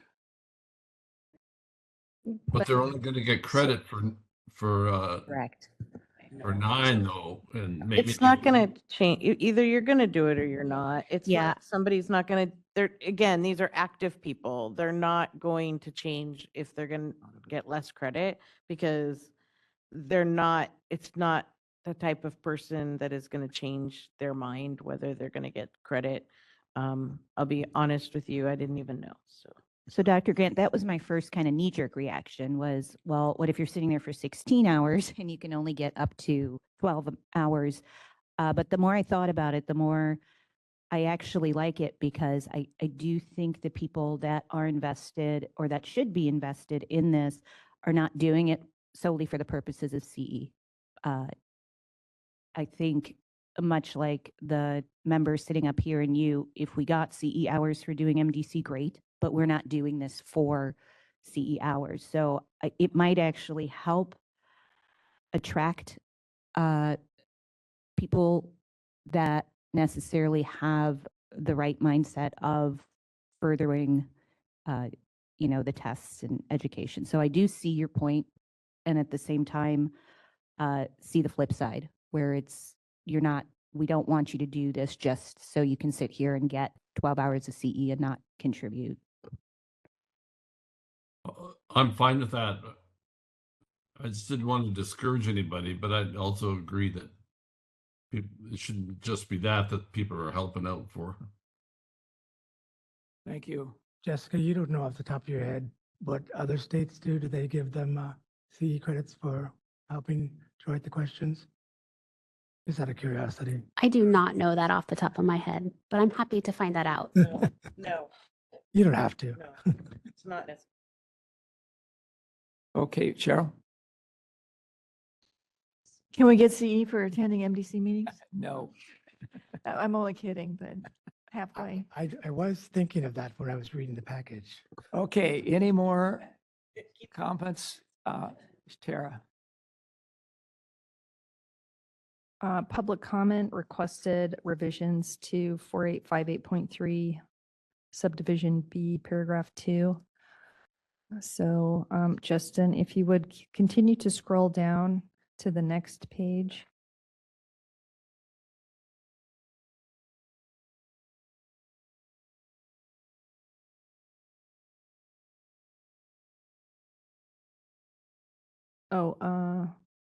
Yeah, so in paragraph 2 there, the maximum number of hours, the request was to strike that an individual attendee can earn. Keep maximum number of hours. Just, yeah, start through that. Strike that and insert offered at the continuing education event.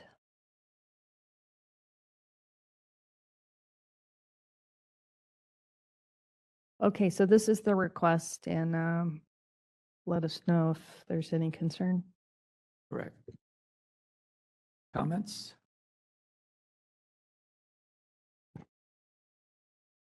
The only concern I totally understand the request where they're coming from.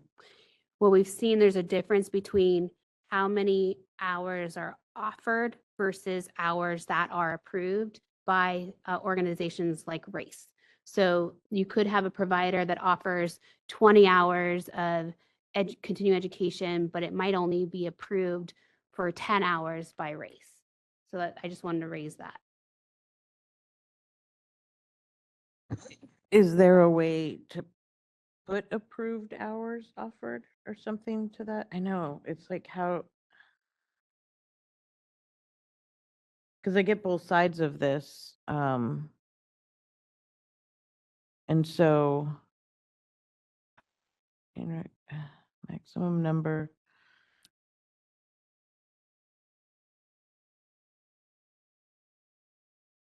How would you correct that?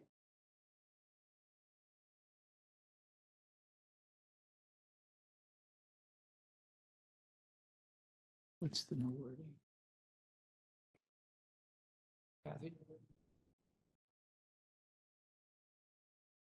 The maximum number of approved hours offered at a continuing education event. But again, what is Yeah, that- approved? Does it have to be race approved or? No. Yeah, So that's what I didn't think so. that's where the So conundrum. sometimes it is, okay.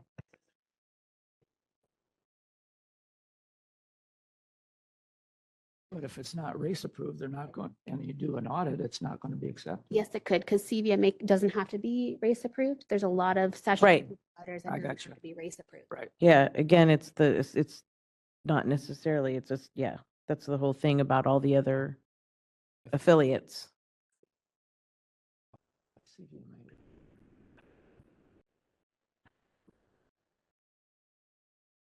I mean, we could keep it and see how it goes. I'm just raising that.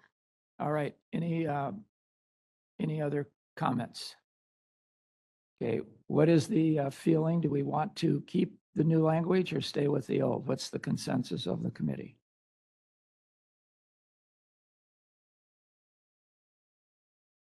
I hear new over here. What about this side?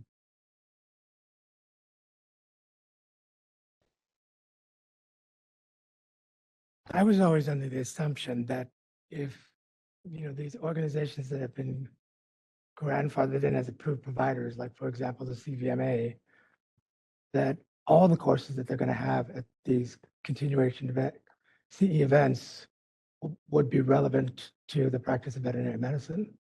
We kind of bestowed upon them that faith that they're not going to just offer classes on basket weaving or anything like that.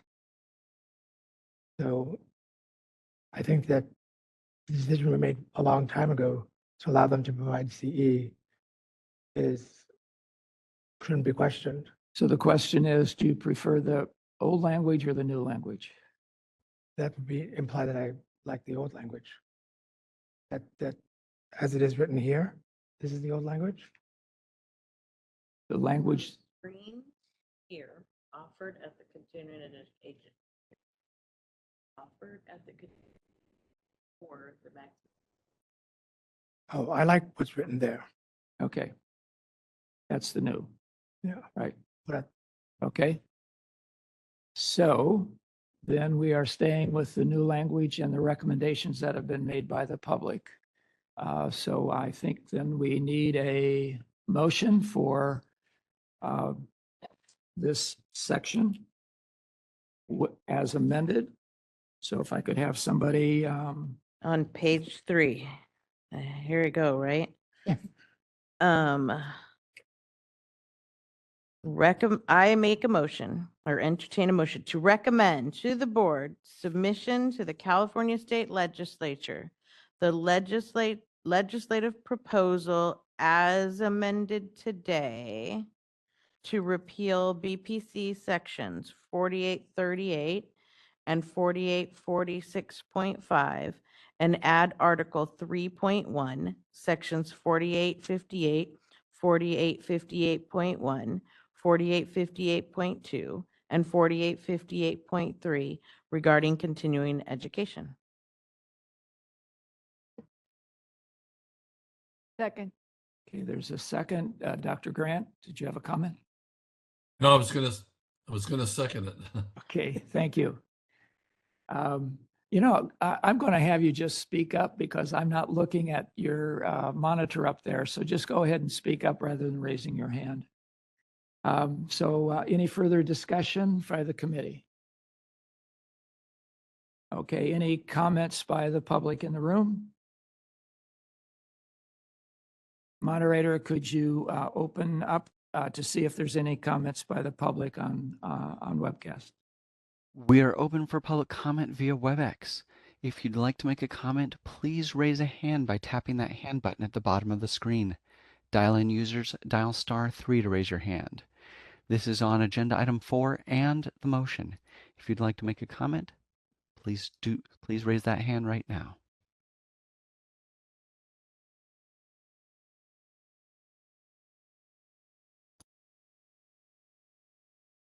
Seeing no request for public comment, do you wish to continue with the motion? Yes, please. A roll? Dr. Sullivan? Yes. Ms. Esri?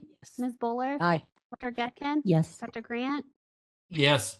Dr. Nunez? yes, Ms. Pulowski? Yes. Mr. Felt? Yes. Dr. Waterhouse? Yes. Motion carries. Should we keep going on this section? Yeah. Okay, Maria's going to take the next 3 sections. Okay, section B is the proposed legislation to further amend BPC section 4841.5 regarding veterinary technician registration examination requirements.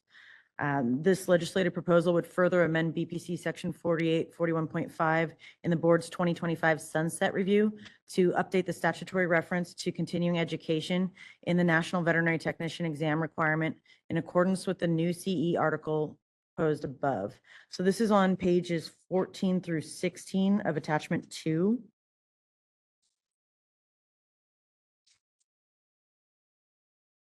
Yeah. There.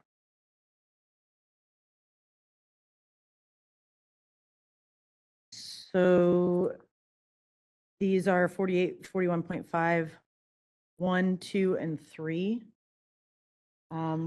1 being complete and submit an application upon a form furnished by the board. 2, pay the applicable fees specified in section 4905. And then 3, pursuant to section 144, submit a full set of fingerprints for the purpose of conducting a criminal history record check and undergo a state and federal criminal offender information search conducted through the Department of Justice pursuant to subdivision U, section 11105 of the Penal Code.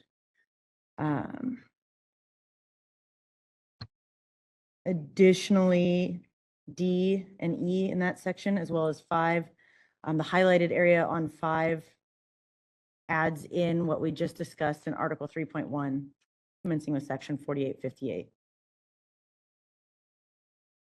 I think that's it. Everything else was moved, right? That's the only new portion. And highlight. Yeah. So the only new portion there is just adding what we just discussed about the new Article 3.1.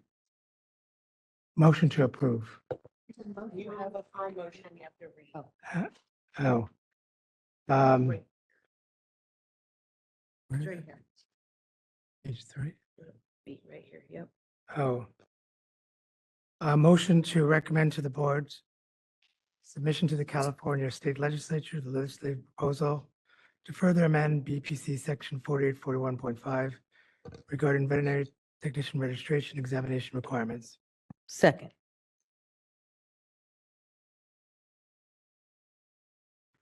Okay, any further discussion any discussion from the committee? Okay, any discussion from the public in the room? Seeing none, moderator, could you ask to see if there's any comments from the public online, please? We are open for public comment via WebEx. This is 4B as in Bravo and the motion before us. If you'd like to make a comment, please raise a hand by tapping that hand button at the bottom of the screen. Dial-in users dial *3 to raise your hand, and we will call on people in the order we have requests. We're going to take a few seconds now to see if we have a request for public comment.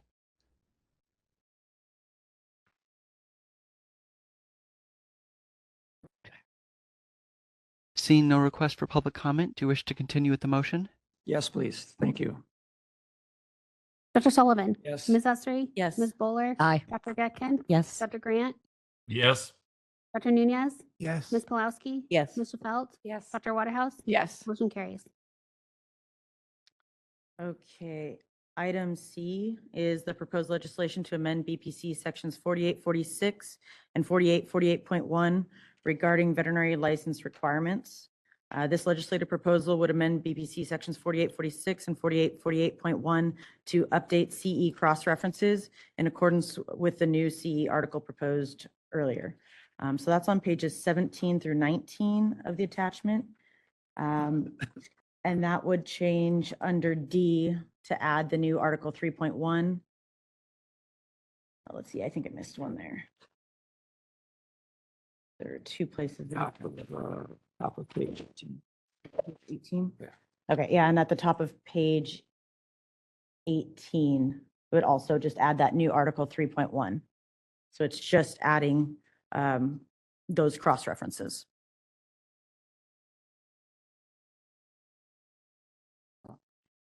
Motion to recommend to the board submission to the California State Legislature, the legislative proposal to amend BPC sections 4846 and 4848.1 regarding veterinary license requirements.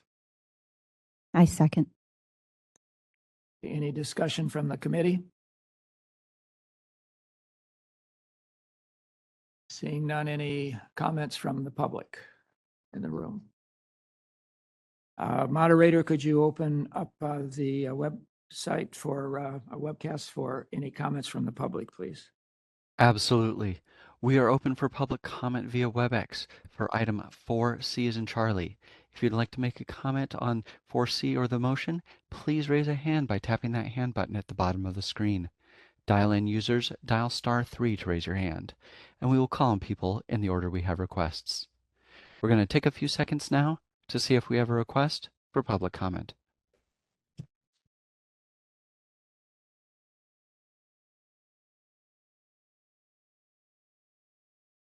Seeing no request for public comment, do you wish to continue with the motion?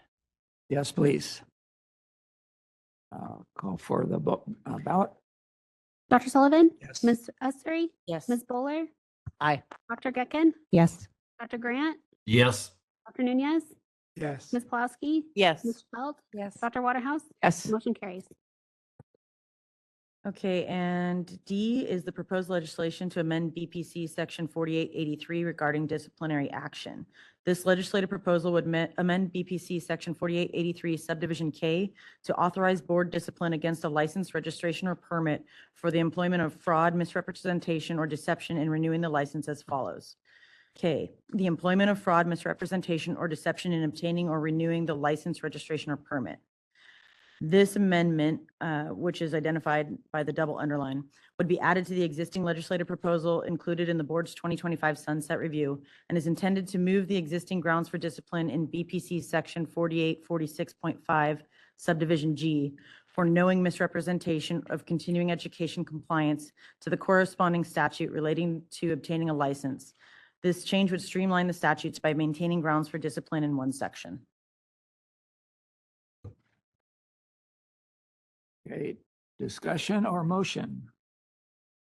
So, just to kind of summarize, the last two items allow us to do the requirements for renewal or licensing. And this last one is pretty much saying this is what happens. This is the disciplinary action that we can take if you don't fulfill those requirements or. Yeah, so in the last proposal that you reviewed, it had a section in there that was talking about knowingly misrepresentation for the continuing education compliance. And so it takes it essentially that authority from there and moves it under the grounds for discipline. Yeah, because if we change the requirements, I can understand why we would need to change legislation to authorize us to do so. But wasn't this already in there? Was this in legislation before? That's what I. So not for renewing, because under 4846.5G, there's a section in there about disciplining if they make misrepresentation of their continuing education compliance under the continuing education requirement. So all we're doing, we're striking that section and just adding it to this section under the grounds for discipline. Okay. Motion. Oh. You can do it. Let's see, motion. Motion to recommend to the board submission to the California State Legislature, the legislative proposal to amend BPC section 4883 regarding disciplinary action.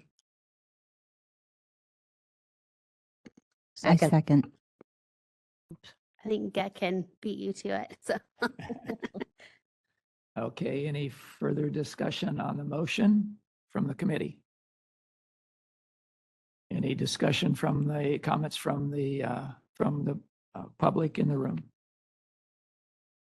Okay, moderator, could you ask if there are any comments from the public on the webcast?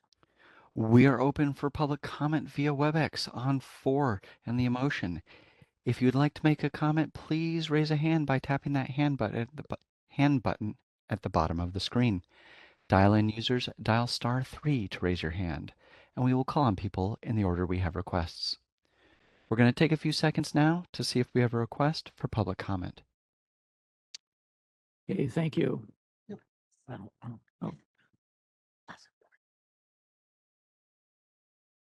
Seeing no request for public comment, do you wish to continue with the motion? Yes, thank you.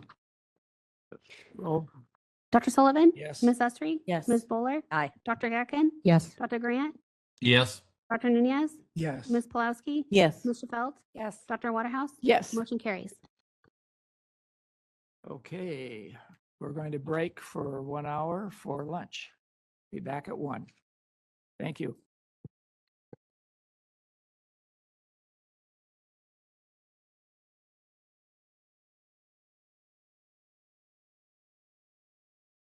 Okay, we'll call the meeting back to order. The next item on the agenda is item 5, update discussion, potential recommendations from the telemedicine subcommittee. The subcommittee has decided to postpone this item in order to have a larger discussion with the stakeholders before bringing it back to the MDC. We hope to have this done soon and plan on presenting it at the April meeting. The chair has the prerogative of setting time limits based upon the anticipated discussion of a given topic. I'm expecting more participants for the agenda items 6 and 7. Therefore, I will ask the moderator to limit the discussion to 3 minutes per person for those 2 agenda items. And now we will begin agenda item 6, update discussion and potential recommendations from the Unlicensed Practice Subcommittee, and that is Dr. Nunez and Dr. Grant. First of all, I'm very proud of the fact that we have the largest handout at 31 pages. I hope that committee members have read every single page of it. Because it is the biggest. This subcommittee was charged with pursuing legislation to narrow the scope of licensure exemption to prevent unintended consequences. And specifically, we were focusing on the owner exemption, which historically was put in place mostly for ranchers and food animal productions where there's a need to have employees work on the vast number of pets that are in those situations. But what we have been seeing is that rescue groups have been, with the very best of intentions, practicing veterinary medicine on the rescued pets under the owner exemption, and claiming that they can do what they want because of that exemption. And in cases of reports of negligence and harm, it's difficult to discipline those cases because if it's referred to the district attorney's office, then there's a portion of animal cruelty law that says that they willfully or intentionally were doing these actions, and they claim that they were trying to help. So those were some of the unintended consequences, and also instances where boarding facilities were administering vaccinations and not calling that the practice of veterinary medicine because they were taking care, the owners allowed them to do that because they were just taking care of their pets and so forth. At the last committee meeting, we had had a stakeholder meeting with the equine veterinarians. Since the last meeting, we had another stakeholder meetings with small animal veterinarians, and they were reporting the unlicensed activity being done specifically in the areas of dentistry at grooming facilities. And there was also a veterinarian there that was a theriogenologist and was talking about reproductive services that is going on in dog shows and things like that, where the public is just being misled about services that are being provided.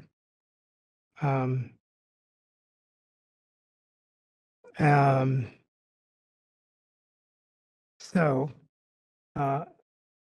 one thing I would say about the stakeholders that did attend our meetings is that they are, I think it was helpful because they were made aware of the burdens that the Veterinary Medical Board has in going after these cases of unlicensed activity, anonymous reporting, not enough evidence, and even some issues where the public is not willing to give information about unlicensed activity because they like being able to get these services at lesser charges and so forth, and all of that. And so I think it was well received by the stakeholders. So we have some legislative proposals to present, and the first is on page 2, 4827, that specifically mentions the owner exemption. Nothing in this chapter prohibits any person from practicing veterinary medicine as a bona fide owner of one's own, and here's the big change, one's own, previously said animal, but now we propose it being changed to livestock or food animals. And then further down, we give a definition of livestock to include all animals, poultry, aquatic, and amphibian species that are raised, kept, or used for profit. It does not include those species that are usually kept as pets, such as dogs, cats, and pet birds, companion animals, or, I think there should be an or maybe, any animal in individual training or any animal that competes as an individual. So that part there is referring to equines, racehorses and so forth. So there are some horses that kind of can be included as livestock, like horses, I guess, on ranges and forested areas and so forth. So those animals that are kept for the purpose of competing or training are taken out of that owner exemption. So that's, there was an additional comment from Dr. Grant to add or team at the very end. Animals that compete as individual or teams. And I didn't know if Dr. Grant, can you add to that? Yes, Dr. Nunez, I thought that was important because there are not great, but a number of horses used in competition that are hitched up to pull carts, whatnot, for exhibition and also for racing, and especially the chuck wagon races. Those animals would be susceptible to having being treated like a herd animal and receive a lot of different treatments by the owner and whatnot, because they are treated with some disrespect, where previous racehorses have gone bad and are put in there, and they have a number of different treatments. So whether or not Ms. Welch feels it's important to add that if the horse is being used in a team, then it wouldn't fall under the exemption. I'm not sure. So I thought as an individual / team, and a team could be any number. They could have 6 horses in a drawn team as well as just 2. And how many horses are on a polo team? They could all be competing as a team. Yeah, that would be kind of splitting hairs, I guess, on whether they're as an individual who's in a team. For the same thing, the number of dressage jump horses are on the Olympic teams, but they're competing as being an individual, but their scores are kept as a team. So whether that's just muddying up the waters or not, but I thought we should get some opinions as to whether somebody felt because they're in a team, they weren't an individual anymore, therefore they would be excluded. Dick. Cheryl? I'm just curious, maybe kind of go the other way. So what's the definition of a commercial equine? Can you give me examples of that? Well, in this country, they used to have them in feedlots for slaughter, but they can't do that anymore. So that would be what I would think of as a commercial equine. There are some places where they keep horses, like in Canada, for collection of pregnant mare serum.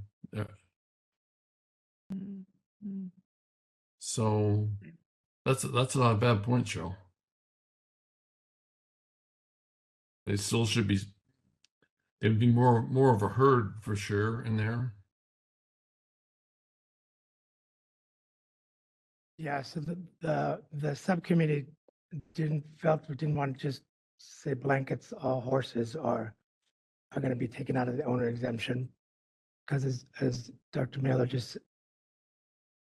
Dr. Grant just said, that there are some horses that are not quite companion animals, so to speak, that would still be allowed to fall under that category of livestock. But I But think it does previous to that say that competes. So To me, that would take it out of any herd situation because Right. any competing animal is going to be individually treated and conditioned to be competitive. Right, that's the pets that are not included as livestock. I'm sorry? The pets that are not included as livestock Right. are ones that compete. So you could have a competing group of animals that would, because of the competition, they would fall in this category as opposed to, Yeah, they would no longer be allowed to have an owner Pet horse. exemption. I don't know. I'm just, There's lots of pet horses. They're just out in the backyard, back in the back lot and not competing at all, but they're still pet horses. It's probably a large number of them. but I think we want to have the ability there- to treat them collectively for preventative purposes as we put in the medical records. They'd still be able to be treated as a group for very narrow Yeah. treatment. Yeah, this is, I mean, this isn't specifically addressing the medical records issue, which I think is a separate issue. It's trying to reduce this broad category of animals that are being considered to fall under the owner exemption. But medical records is another issue. This is important, but is a little bit different. So that's They're going into livestock if they're out in the backyard, retired, old racehorse or the daughter's show horse when they go off to college, or even companion animals that are around people with disabilities too. Yeah, I think those animals that are in the backyard, those horses specifically that are in the backyard, not necessarily competing, but still they're not there to be used as food sources or anything like that. So I think that there would be companion animals because it's their pet horse. So I believe that they would fall into the companion animal category. Okay, do you want to finish this section, or do you want to have the open discussion and public comment now? I don't have a problem going section by section. I do want to point out too that a lot of our cases when we get related to rescues, there's rescues that will rescue equine and they perform surgeries on equine without licensed individuals. And so in those scenarios is the thought that they would be considered companion animals if the rescue groups have rescue equine.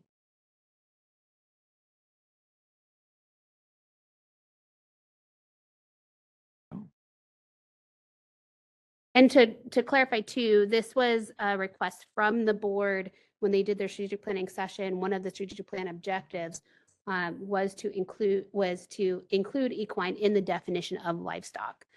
So that was the objective from the strategic plan.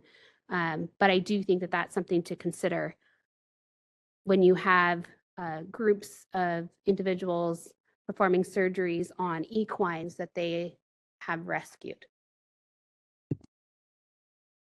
Yeah, that was challenging to try to like weed out some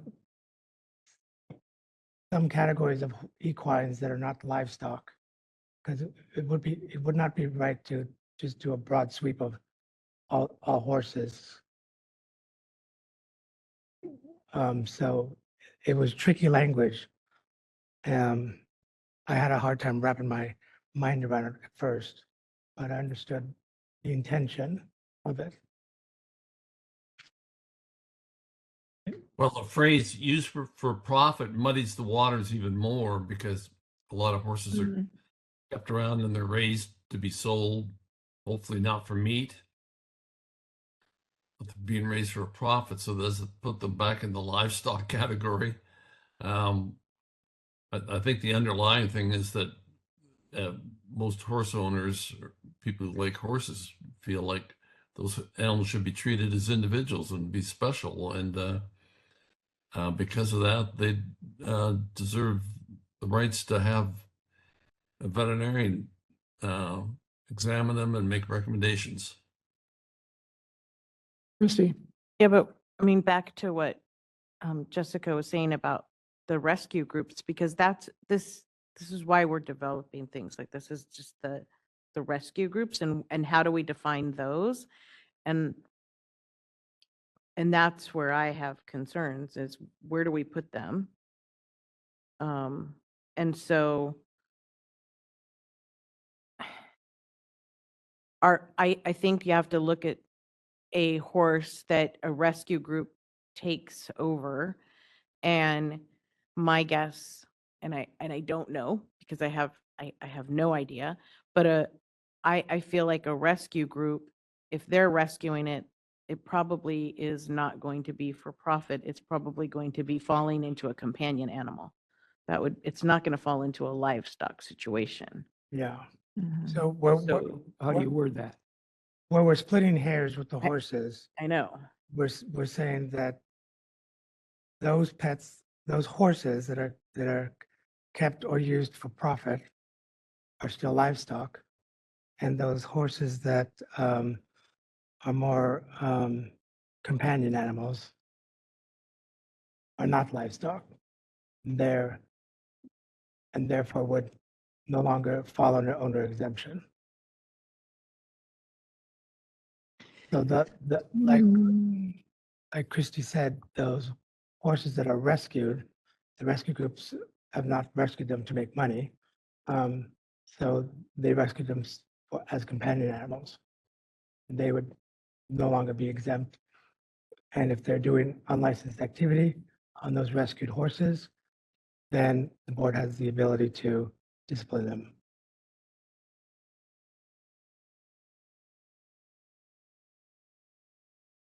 So maybe I should go a little bit further. Okay. Some of the consequences that came from that.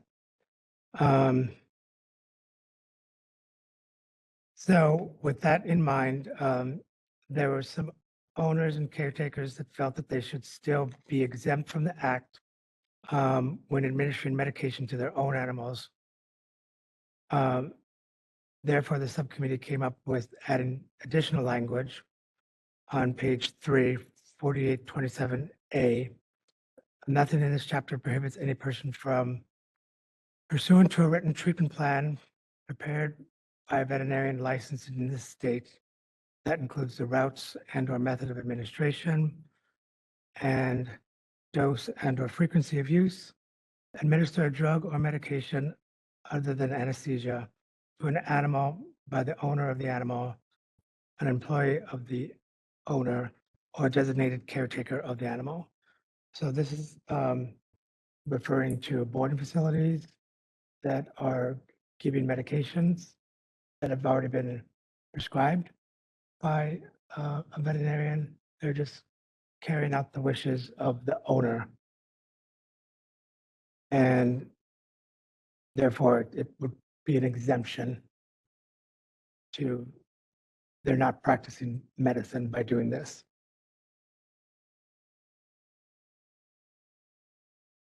And that's a lot of what the boarding facilities are doing is administering vaccinations. And the concern is they're not properly trained for protocols on routes of administration, but they're not defining it as immunizing these patients.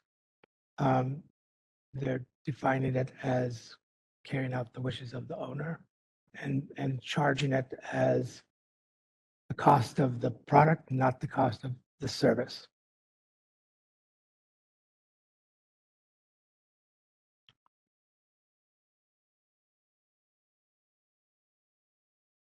So Why don't we go ahead and finish that, and then we can go back and discuss it as a whole. do you want me to go over what was added after meeting with Cal? animals? Yes, finish the page 3 Okay. and into page 4, and then we can make some decisions. So then, after that, we had a last minute meeting with Cal Animals, which represents the shelters. And they were concerned about removing the owner exemption because they were stating that it would prohibit animal owners from doing what they need to do to take care of their pets, was a concern that was raised. And they were citing certain parts of the state where people just don't have the resources to go into a veterinary hospital. So if they felt that their pet needed an antihistamine, then they couldn't give an antihistamine because they were practicing medicine, and that it would result in more animals being released to the shelters and overwhelm the shelters. We started that meeting by trying to explain to them that wasn't the intention of these proposed changes, or doesn't have any intention of going into individual homes and finding out if people are giving antihistamines to their pets or anything like that. It's basically to deal with the actual harm that's being done by some of these rescue groups. But we were sensitive to their concerns about that, and so we added number 7. That says administering a non-prescription drug or medication to an animal by the owner of the animal, an employee of the owner, or a designated caretaker of the owner of the animal. The owner's decision to administer the non-prescription drug or medication shall not be construed to mean the owner has made a diagnosis of the animal's medical condition. So we felt that that addressed their concerns. They didn't think that that was enough. In my opinion, was there has to be a line somewhere where the things that you're doing is crossing into the practice of veterinary medicine. So we can't not have regulations or laws and allow them to do whatever they want because they're the owner of the animal. So there's going to be a line where we're just going to cease to agree on things, but I think that this society has said that practice of veterinary medicine should be regulated, because if it's not, then there could be significant harm to the consumer and to the animals. But I think it addresses many of their concerns, but still allow us the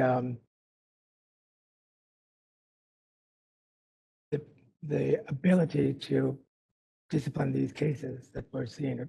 Right now, we don't have that ability to discipline the cases because it mostly all just falls under owner exemption. And if we try to make a claim of animal cruelty, the DEA's office doesn't take many of those cases because they claim that it's not willful and they didn't have willful intention to do so. I'm going to have you speak a little closer to the mic. All right, I apologize. Yeah. So Okay, that's, so what I'd like to do is kind of address the items that you have brought up and kind of get a final committee opinion on them, and then open it up for public comment. sounds good. Okay, fire away. Okay, I think the first thing that I heard that we need to address is 4827 or 4825.1 on the definition of livestock. What would be the pleasure of the subcommittee on that verbiage? 4825.1. Yes. I I'm comfortable with the way it's written, but I would be open to adding or team at the end.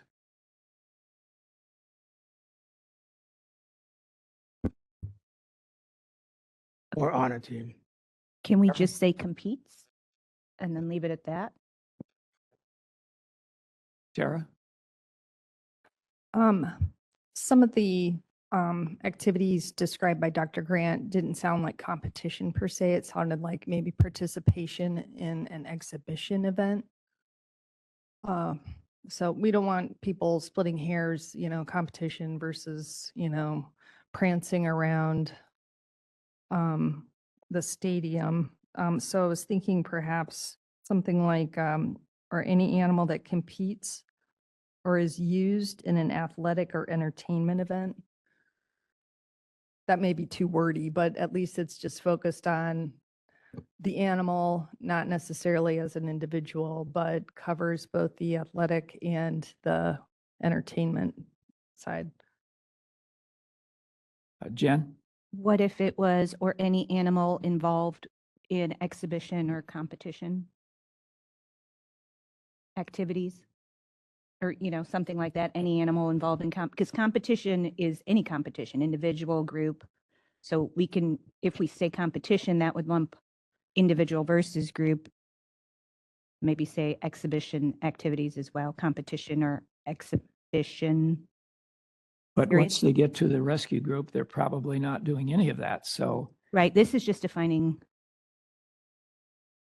Right, no, I'm thinking that if we're going to use that kind of verbiage, it maybe needs to include at some point were used in as an individual animal or team for or for exhibition or competition.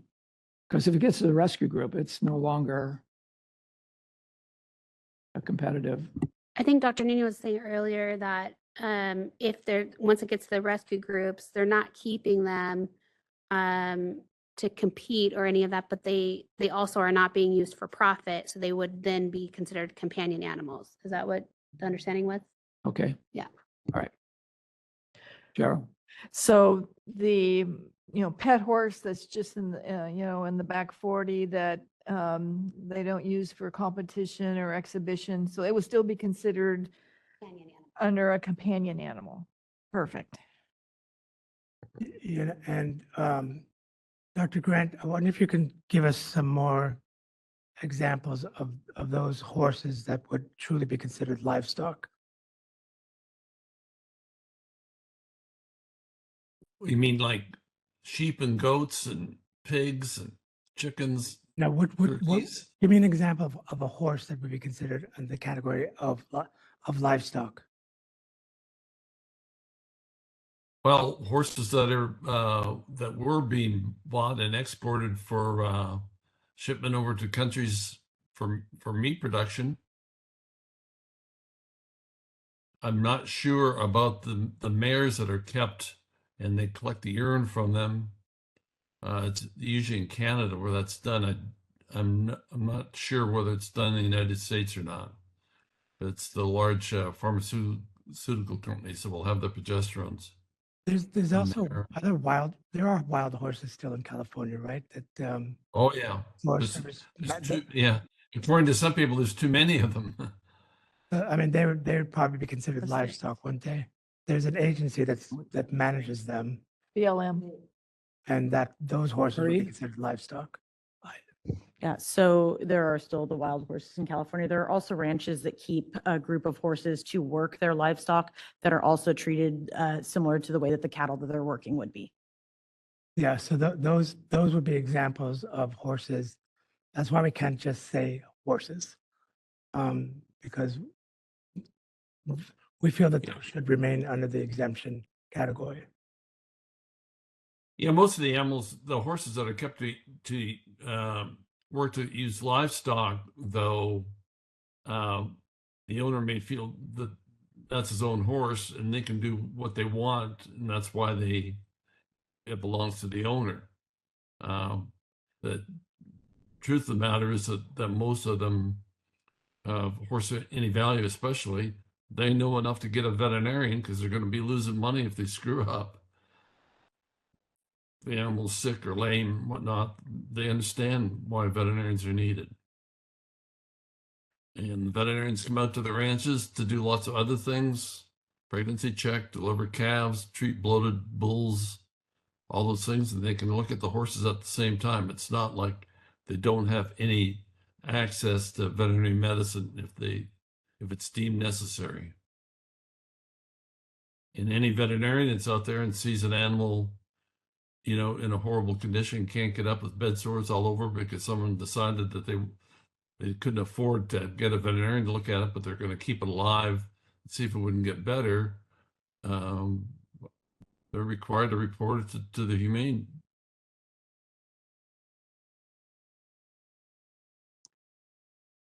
Okay, Tara, do we have additional wording here?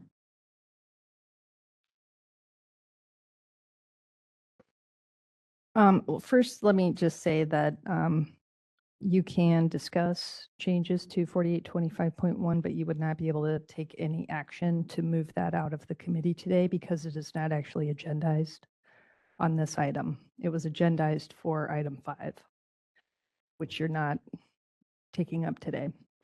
But they need direction because the definition of livestock absolutely impacts the owner exemption that they're crafting under 4826, 28, 27. Sorry. That was agenda item 6. If you'll look at the title of this item, But because they can take items out of the agenda, can they take that portion of it out of the agenda since it is agendized? it's not in the meeting materials. The right here. verbiage, the livestock verbiage is. Yeah, but there were other but that's the provisions section. for herd that I think is actually helpful in this context. The board had approved a definition of herd at a prior meeting, January 2023. And herd refers to any group of two or more animals of the same species and located at the same geographical location. Potentially, since we're looking at exempting livestock from the Practice Act, we could insert the term herd to incorporate or accommodate for equines that are not used for profit, but that are maintained at a single location, but not otherwise a companion animal used in individual training or involved in competition or exhibition. All right.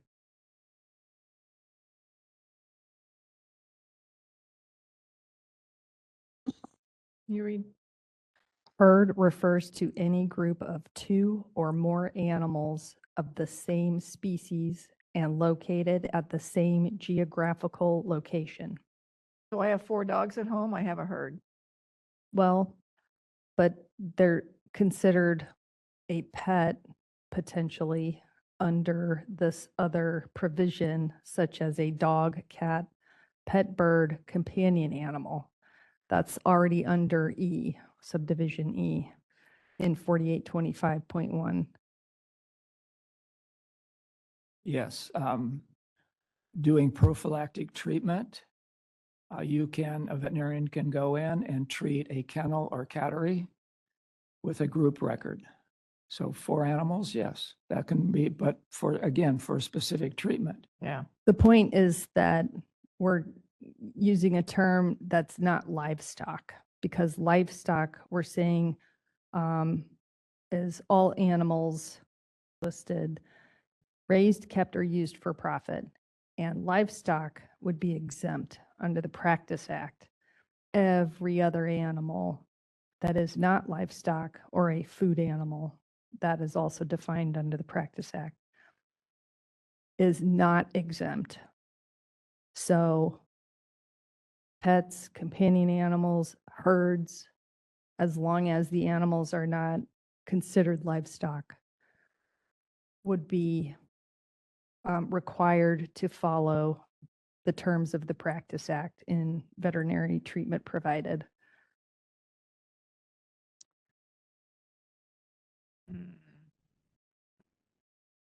Kathy?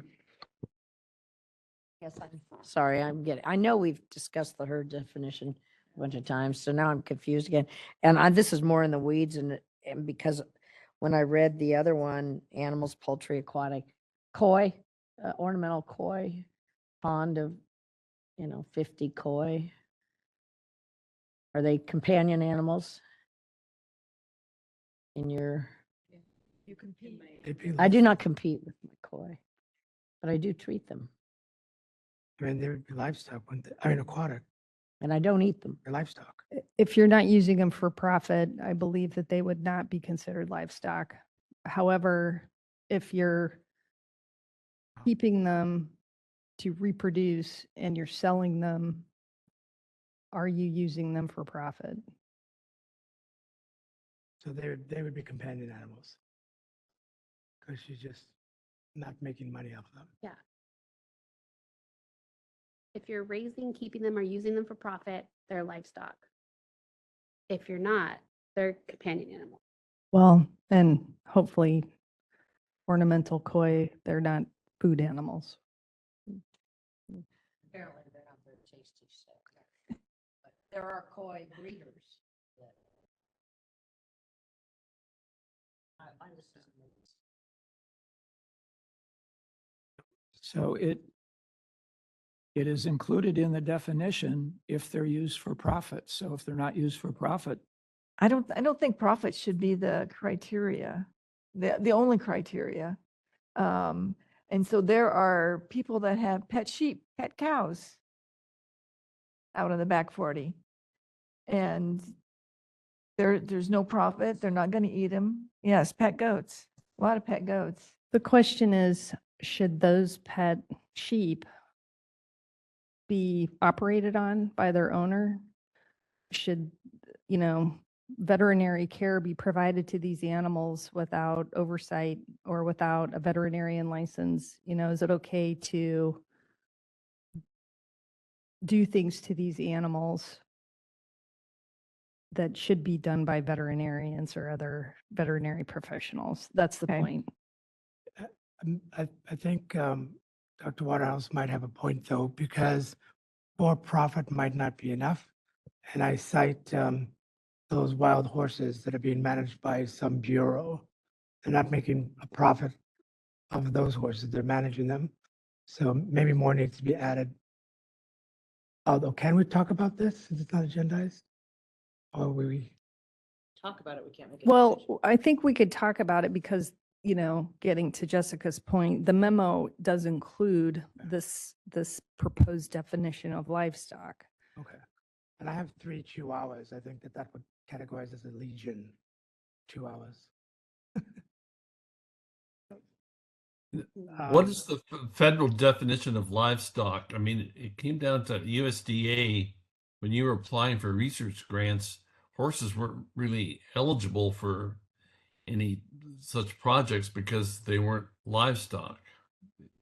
Or that was, back in the 60s, 70s, and 80s. I don't know what it is right now.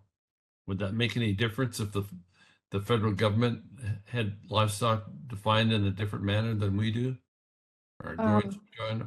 it doesn't for our purpose because we are defining it for our regulations. So we're going by our definition. We just have to have that definition pinned down to what we need it for.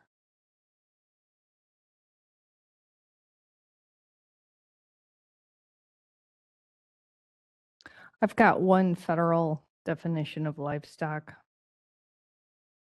There may be more. This is Title 29 of the Code of Federal Regulations, Section 780.328. The term livestock includes cattle, sheep, horses, goats, and other domestic animals ordinarily raised or used on the farm. Turkeys or domesticated fowl are considered poultry and not livestock within the meaning of this exemption.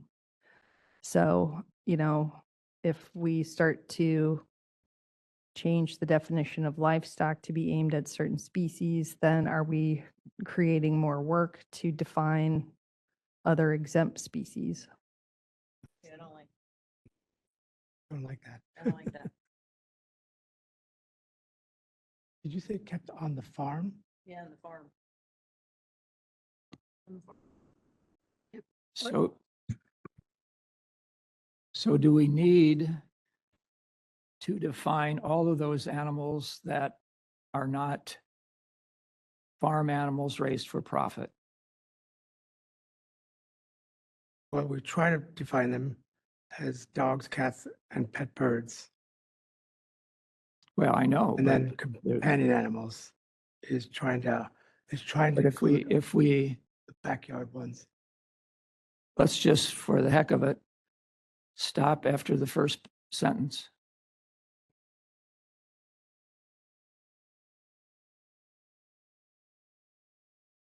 Oh,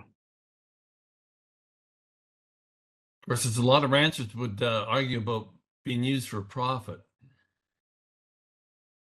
Okay, but that's livestock then. Well, also equines probably are used for profit when they are racing. Okay, Or being raised to show or being sold, you know, to go into as individual training. Those are all things there. But then we're getting away, we're getting away from the reason why we're doing a livestock definition, and it's the owner exemption. I think we have to remember why we're doing an owner exemption. I mean, why we're doing this definition. You're right, Chrissy. And We- besides That's the that, purpose.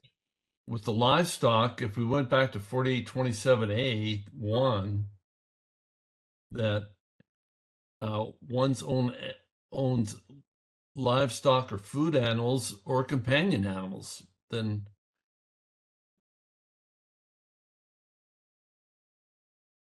you had so people could do what they wanted to their own dogs and cats as long as it wasn't inhumane. Well, that's where we are now, and it Yeah. ends up being inhumane. Yeah. And it doesn't work. It doesn't work. We know it doesn't work. so So I'm a little slow at this. Give me give me the example again of why livestock shouldn't be defined as animals used for profit. What is the loophole that we're getting around? Dog breeders, cat breeders. Okay, so they can be in the category of livestock for the herd where they're being treated as a group. When it comes to a medical decision, they're all individuals, whether it's a dairy herd or whatever. So if there's surgery done on that animal, it's an individual animal. Whereas, Sorry. go ahead. I was going to say, because the owner exemption would apply to livestock. So if the argument is, if the definition is for profit, what Dr. Waterhouse is saying, the breeders, they breed for profit. Right. And so the breeders would then be exempt from the owner exemption Yes. because in their minds, they're using it for profit so that they can Yeah. perform the C-sections on the animals because they're exempt. Wait. Which happens. but we have in here, I mean, if we leave it as this, it says it does not include those species that are usually kept as pets, such as dogs, Correct. cats, and pet birds, so that says. companion animals. So dog and cat breeders do not qualify. Correct. Because of that sentence right there, that- which is why we continued that sentence. We cannot stop after, or, used for profit. And I think to answer your question, why do we have a problem with just the simple definition of profit? I mean, it's a good question. If our intention was to go back to the original intent of the exemption was for the dairy farms and the chicken farms and all those, the example of the wild horses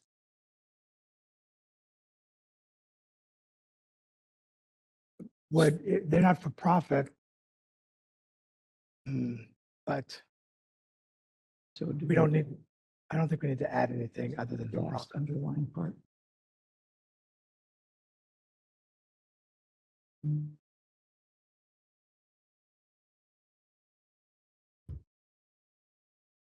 Jen and then Cheryl.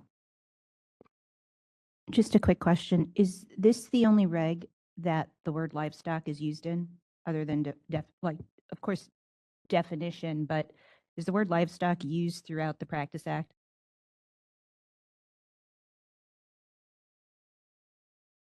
Oh, look, I don't have that off the top of my head. While she's looking that up, Okay. Cheryl? So I think we have a pretty good idea that we have livestock over here owned by the farmers that we're concerned about. We have our companion animals over here. Our quandary is the horses that are kind of straddling both sides, maybe. But 99% of the horses are going to be on the companion animal side. The wild horses are owned by the federal government. So I don't think we have to worry about them. And so maybe we should just put all horses into companion animal. That's what it currently is. So it is currently, so, and when the board had this discussion during the strategic planning session, there wasn't much discussion. There was a member who said, I think they should be included as livestock. There was no objection to it, and it became an objective.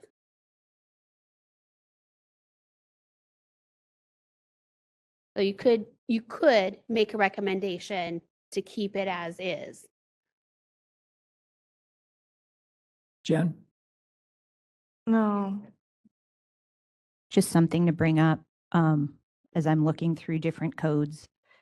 The Montana Code of Fish and Wildlife, by the way, does have a third category called alternative livestock, which seems, by me reading it, trying to catch that in between. They have livestock, alternative livestock, and companion animal.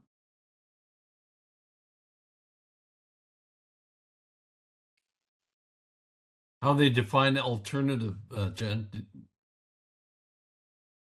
Alternative livestock means a privately owned caribou, white-tailed deer, mule, deer, elk, moose, antelope, et cetera, indigenous to the state of Montana, a privately owned reindeer, or any other cloven hoofed. So it's not necessarily this, but they are making a third category called alternative. And I think the intent was for some of these that, for their specific state of Montana especially, trying to catch in between. So that's just something I wanted to throw out there as well. Not necessarily following their definition, but. Cheryl, to maybe be more specific as to why we included equine into herd, was that we wanted the ability of a group of horses to be treated as a group in the medical records. But I think this is all separate from the medical record. No, No, it I is. know it It's- is, but yeah. but we included that definition in order to be able to handle the medical records, horses in the medical records. Can't we as a just group. say for medical record purposes, in the medical record part, put that language there. In this part, That's difficult. And that's why I was asking right now, even though we right now are discussing the definition of livestock in the context, it's not going to be a standalone word that we're never going to use again. So even though right now what our goal is and our intent is for defining it in the practice of the definition of unlicensed activity, we have to recognize that we're defining it for the whole Practice Act. And so even if we do make an exception for medical records, now we're opening the door for making exceptions to the definition of a word that we defined over and over and over again, right? So that's why I was asking kind of, we do use the word livestock, I'm assuming, in the Practice Act or going forward. So we have to be a little bit mindful, even though right now we're talking about the context and what the intent is, we have to be aware of interpretations in the future. Yeah, if we go back to the first stakeholder meetings with the equine practitioners, they did have an issue with unlicensed activity occurring in areas of specifically reproduction and dentistry. So I'm sure that it's something that they would want for horses to be included as animals that do not fall under the exemption category. Again, I admitted that I had a hard time wrapping my mind around why we had to have this almost nebulous definition of horses that would be food animal or livestock versus not livestock. Cheryl? Another idea. So back to 4827A1.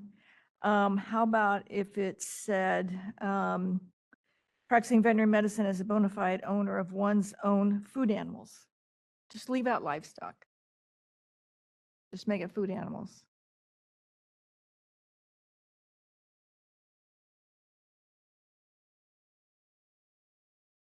Let's keep that thought and let's open this up to public comment.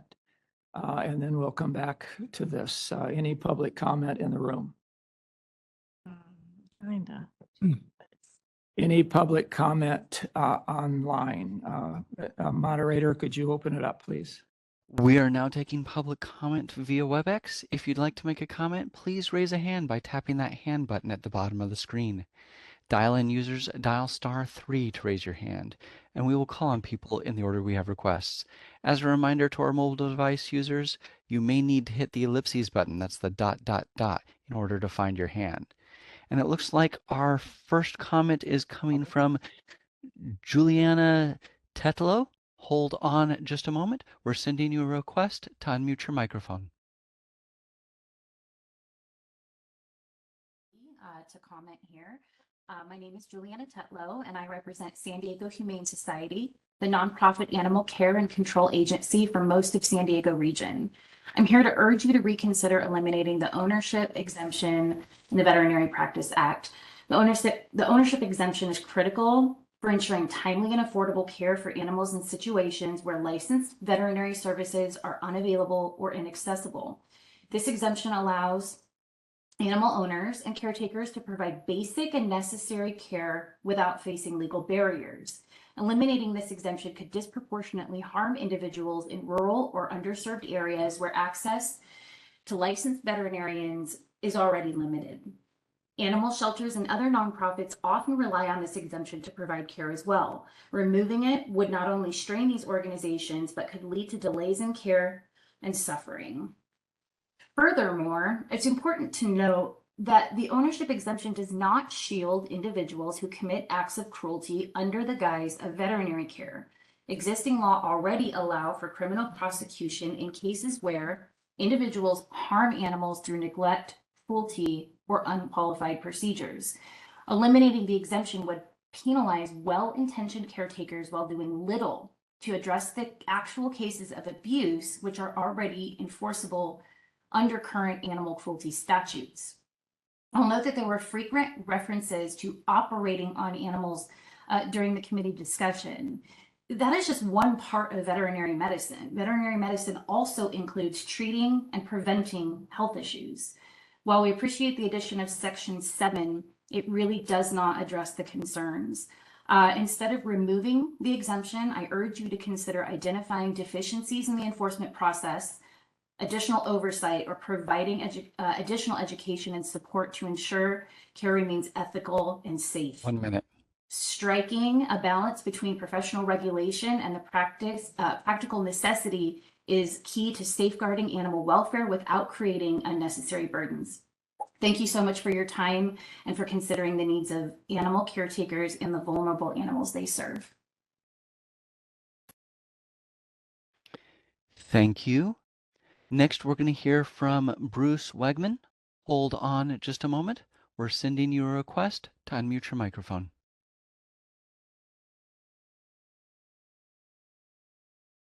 Hello, can you hear me? Yes, go ahead, please. Okay, great, thanks. Hi, my name is Bruce Wagman. I am an attorney with an exclusive practice in animal law for the last 20 years. Relevant to this conversation, I represent 55 animal shelters, 35 animal rescues around the state of California, as well as dozens and dozens of companion animal owners, and also run a legal policy program for companion animals. In short sum, the proposal to remove the ownership exemption under the code will have devastating effects long-term on access to care for California pets and their owners, on the public at large, and on shelter populations and shelter managers. There will be strong opposition to any effort to get this passed. Crucially, the ownership exemption has been applied to equivalents for pets, justice for the agriculture industry to allow intervention to prevent, relieve, diagnose, and treat illness and injury. 36 states have identical laws, and none of them are trying to take away the exemption as far as we know.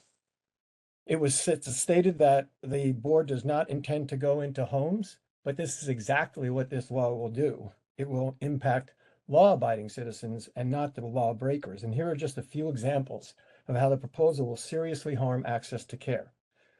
In short, virtually every pet owner in California practices some form of what would now be prohibited veterinary medicine sometime during their animals' lives. Here's some examples. Your dog or your cat gets into a fight in the house with the other pets or outside. They come in and there's a superficial wound and they're bleeding. If you treat that wound, if you wipe away the blood, if you wash it with soap, you are practicing veterinary medicine and you would be in violation without the ownership exemption because this would be treatment and even diagnosis. Kittens who are rescued often come in with crusty eyes and merely need a warm soak to get that crust off of them because they've got some underlying infection possibly. The owner could not even apply warm compresses to stop this suffering. 1 minute. Pets with obvious URIs who are congested could not have a dehumidifier. There are a dozen more examples that owners do all the time. Also, shelters all over California would be heavily impacted, both because consumers will turn in more of their pets they cannot help, and even if the shelters have a veterinarian, they cannot possibly address all the health and wellness tasks needed to keep the population as safe and healthy as possible. This is throwing out the baby with the bathwater. You have an excellent resource in Dr. Salcedo on the board, but I would encourage you to talk to Dr. Hurley, who is more or less the shelter vet for the state of California, for her input as well. We agree there are unfortunate examples of harmful things happening, but this is not the way to do it. It goes far too Seconds. far. The owner exemption should remain, and we urge the board to drop this proposal. Thank you for your time. Thank you. Next, we're going to hear from Karen Atlas. Hold on just a moment. We're sending you a request to unmute your microphone.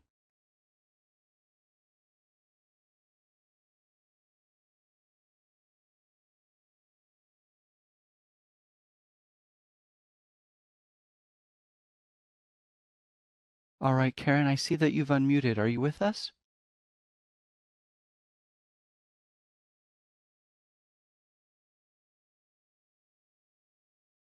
All right, Karen, it looks like that you've unmuted your microphone. If you have different audio inputs, you may need to click the little down arrow, the caret next to the mute button, and switch your audio input.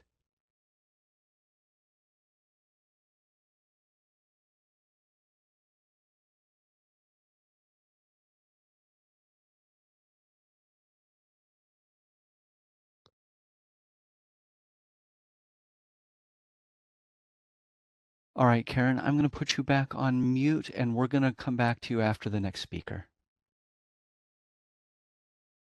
Next, we're going to hear from Michael Mano. We're sending you a request to unmute your microphone. I see that you're on a mobile device. You may need to hit the ellipses button after I send you the request.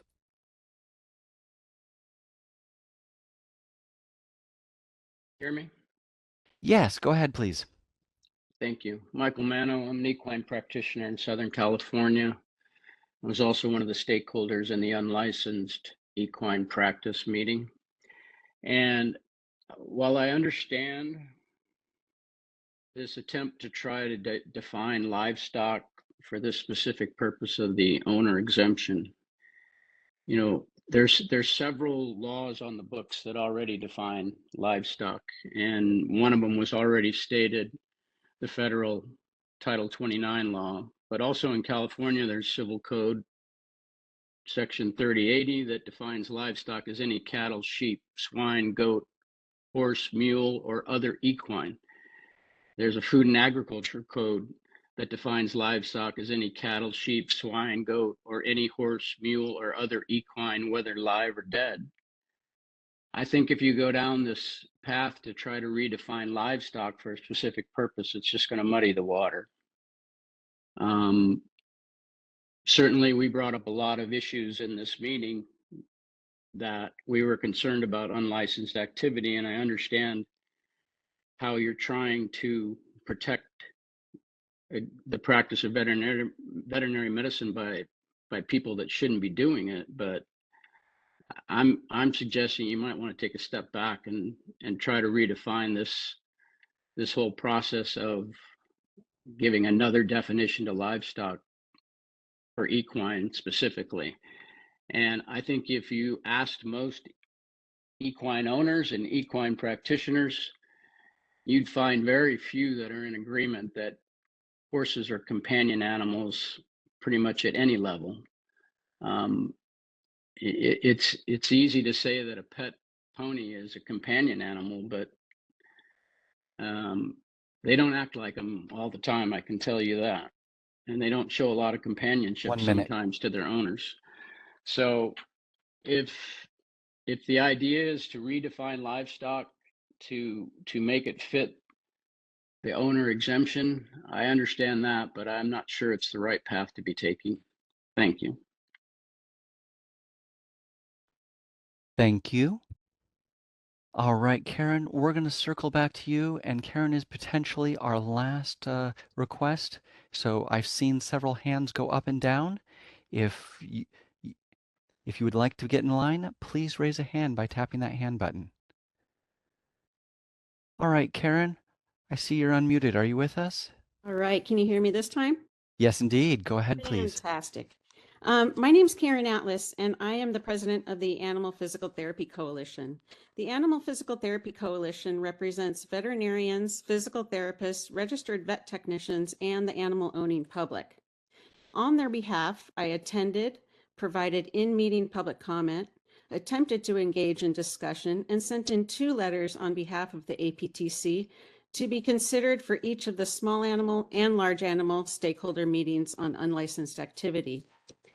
I would like to state for the record that despite our comments and discussion points offering alternative options and exemptions that the legislature could consider to remedy this issue and others for the state of California relating to unlicensed activity and access to care, our ideas were not incorporated whatsoever. Because the MDC proposal to the VMB relating to unlicensed activity does not include any of the alternative solutions that we offered to this committee, makes us wonder if the public stakeholder meetings really even mean anything to this board. It has been extremely disappointing to spend hours preparing alternative solutions for this board, only for them to be ignored time and time again. Thank you.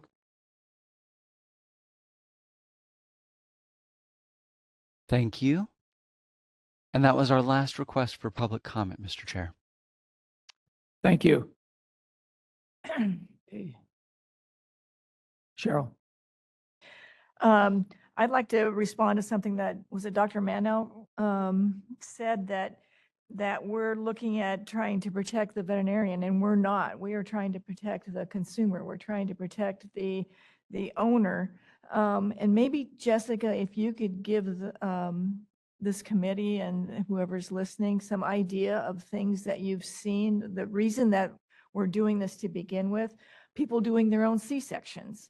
Attempting to do their own C-sections is just one example. Maybe they don't realize, some of the horrors that we see.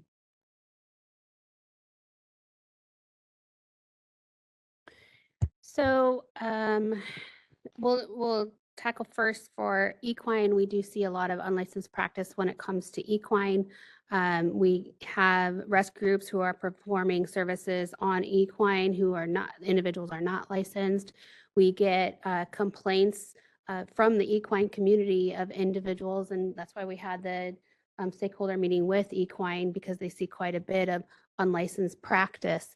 And when we investigate those, oftentimes they would claim that they're doing it under the owner exemption because they own the equine and are able to then provide the services that they're doing.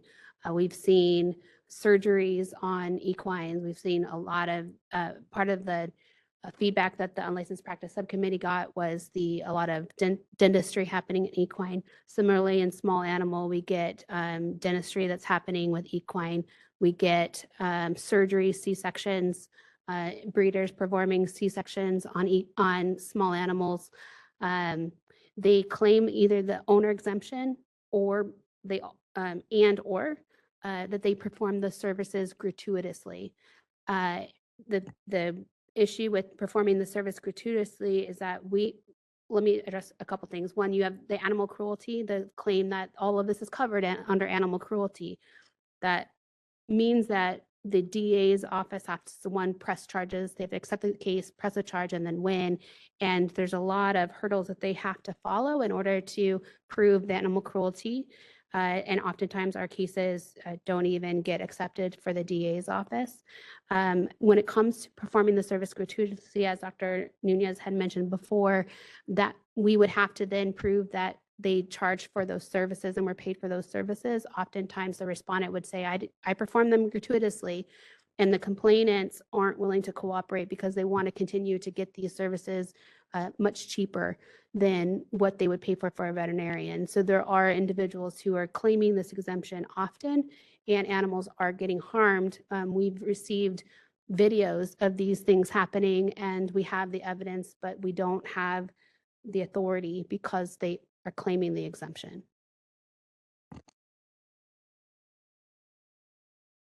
Okay, discussion back to the committee. Where do we want to go with this? One thing that I have to respond to is the concern from the shelter community is that it's going to have a devastating impact on hundreds of thousands of animals.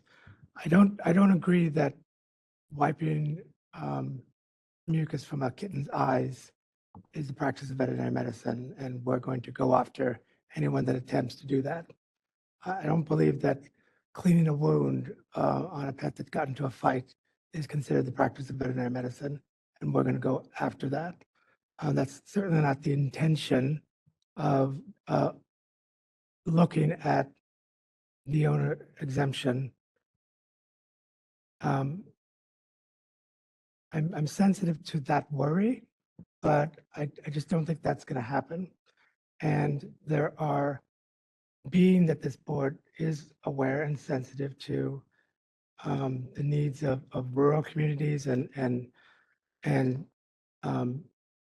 people in our community that don't have the ability to take their pet to a veterinarian, there are some languages that we've made in the past that give shelters the opportunity to administer vaccines under vaccine protocols that have been previously established, even training that would allow staff to, take in pets that need to be dewormed or defleed, or recognize that those pets are showing symptoms like parvovirus or other things that need the attention of a veterinarian. So nothing that we're doing. I just disagree that it's going to have the consequences that they claim. On a different issue, I wonder if Dr. Waterhouse's recommendation to just removing livestock and just keeping food animals, it sounds like that might work.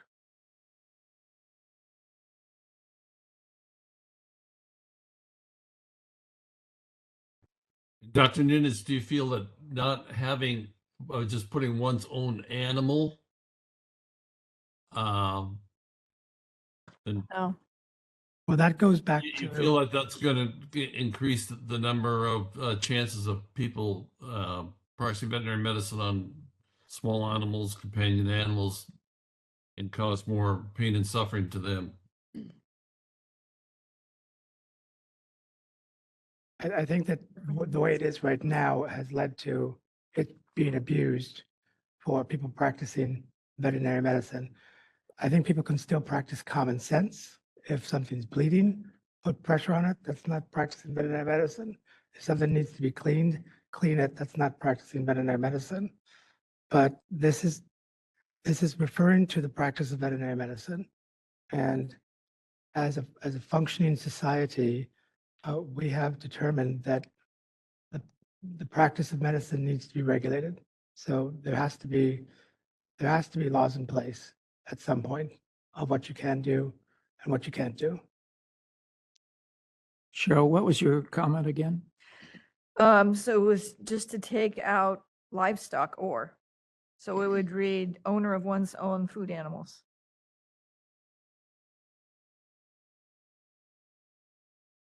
So on A1? On A1. Okay.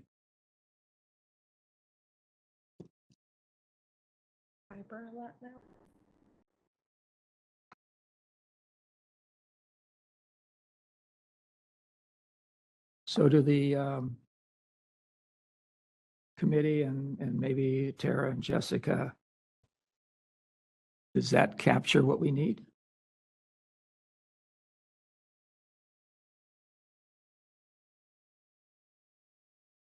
So then we wouldn't need to have the definitions in 4825.1.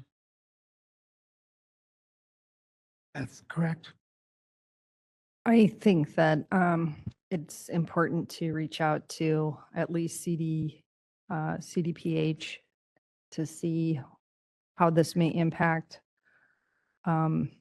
treatment of livestock. I just, it's a business in California. We really need to be mindful about the large impact this may have. I think we probably need more information before we propose anything else like this to the board. I would just encourage, just reaching out to get some additional information to make sure that removing the livestock exemption from the practice of veterinary medicine won't create significant issues for that industry.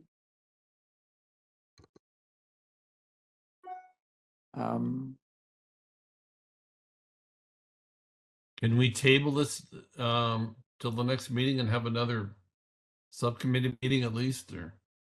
You said CD. Okay.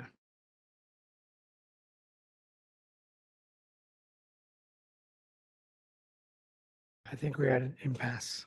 I have a clarifying question on 6, if we can go there when we're ready. I'm sorry? I have a clarifying question on 6, if we could go there when we're ready. Okay. So if I am understanding this correctly, on 6, it says pursuant to a written treatment plan prepared by a veterinarian licensed in the state. So, then it says, or a designated caretaker of the animal. Does this now allow RVTs to be that designated caretaker of the animal because it's pursuant to a written treatment plan, meaning that RVTs can now do pet sitting? Because this has been an ongoing issue. Yes.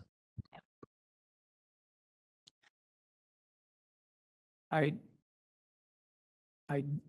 correct me if I'm wrong. I'm not sure, Cheryl, are you removing it from definition totally? Or are you just saying in 21 or 4627A that you're putting in number 1, the bona fide owner of production animals, Of food animals, of yeah. food animals? I mean, that was just an idea I had. The plus Let's- is the definition of livestock, so maybe we just take that part out, just for this area, not for the whole Practice Act. Well, what we'll ask the subcommittee to look at is if putting that word in and leaving the present definition of livestock works. But I think it sounds like we're going to have to refer all of this back to the subcommittee for more work. Yeah. And my initial opinion is that I kind of like it. I think that would work if we just define it as food animals and not livestock. I think that I find that option appealing of just finding it as food animals. Okay, is the committee? And again, I would have to say, I don't think that it's going to have the disastrous consequences that some people have expressed. Just not the intention of it. Okay. Where are, what's the rest of this? Different sections. Need to go through that, right? B and C.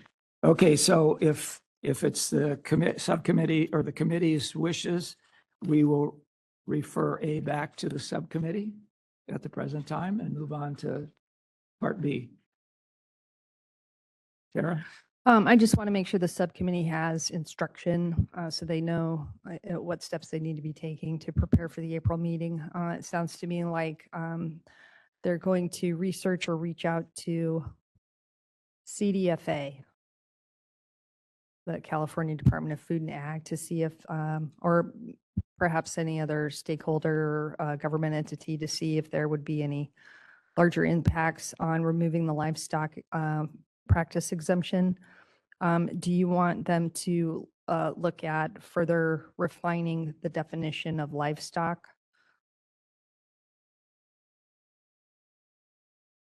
Well, after the discussion of today, whatever that discussion led to is what they need to address. Can we,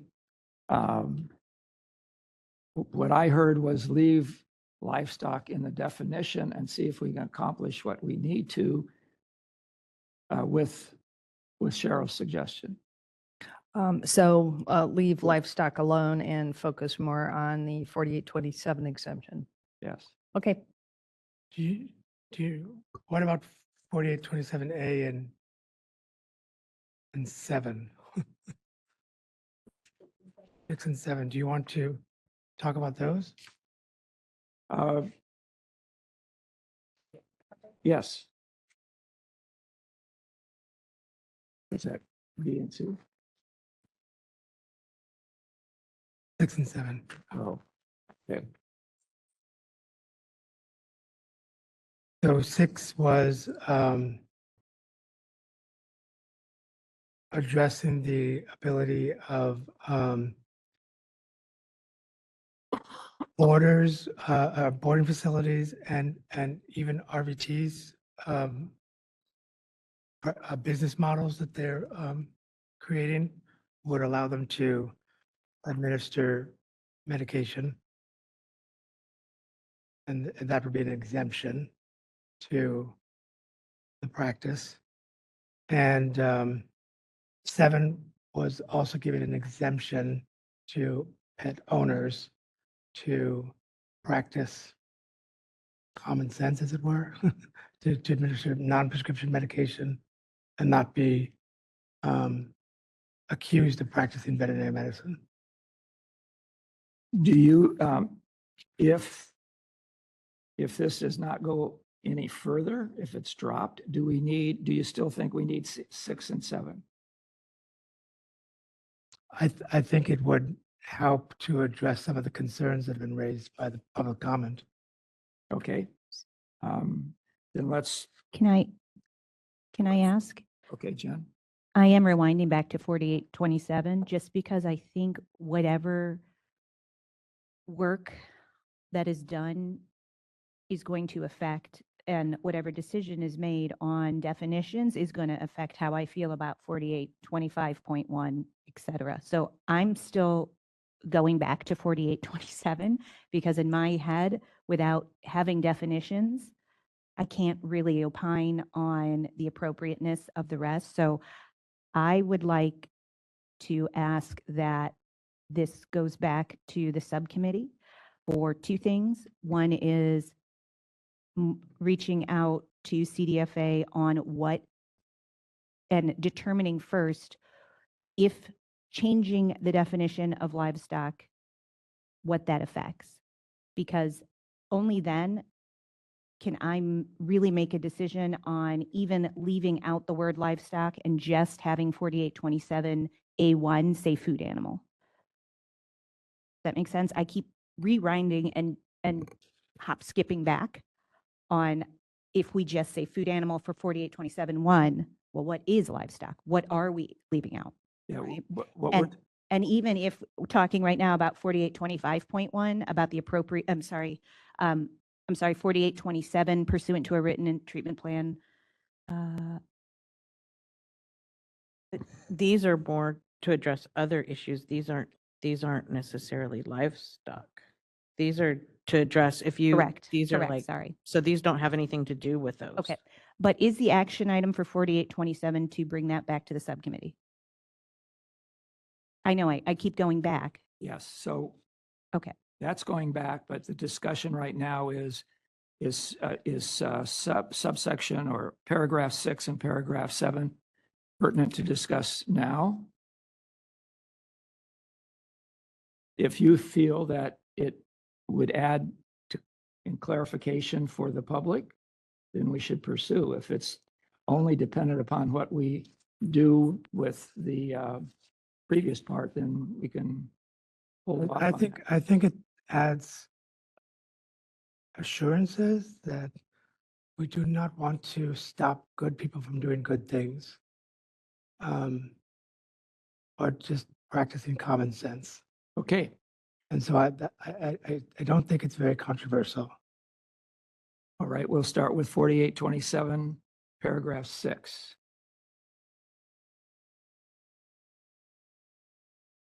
Any comments by the committee? It's pretty self-explanatory.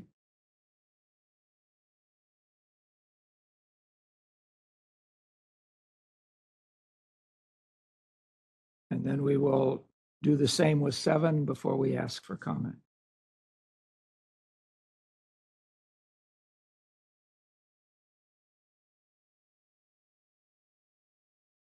I mean, the only discussion that came up from 6 was whether or not there needed to be added language for training.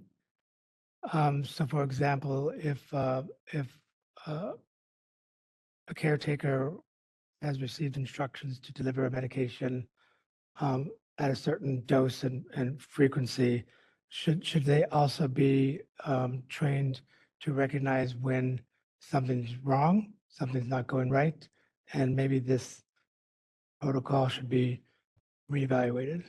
But Okay, so if this is pursuant to a prescription, that information is required to be provided to the client if they so wish. yes, that, Beyond that, I don't think we really should be going beyond that. yeah, that's exactly the follow-up conversation from that. That's where that went. Okay. But other than that, it was pretty straightforward. So does the committee want to make a motion on either one or both of these? So I think though, if you're not currently proposing changing the owner exemption, because there needs to be more research, because the committee might decide to not make any changes. If you don't make any changes, then there's no need for 6 and 7 because they have the blanket ownership exemption. You know what I'm saying? And so if you're not currently changing that, then 6 and 7 are not necessary. It's only necessary when you are narrowing that exemption to specific things. Okay. I agree. But I think it would be good though for the subcommittee to know if they're able to narrow it and come back with that. Do you have concerns or discussion about 6 and 7, or they can keep the language as is? Or can they get a fast pass? So, If you do make changes to the owner exemption? so you don't necessarily need a motion now, but if you do have input on what you would like to see, then you can provide that. Okay. Any comments from the committee? Suggestions for items, paragraph 6 or 7? Well, I am going to say that I think that these are definitely necessary from an RVT perspective because I think that it's an ongoing issue. So adding that, but that's the only reason to put that in, then it makes it very difficult, but yeah, I'm torn, but yeah. I'm going to just leave that to the subcommittee to hear.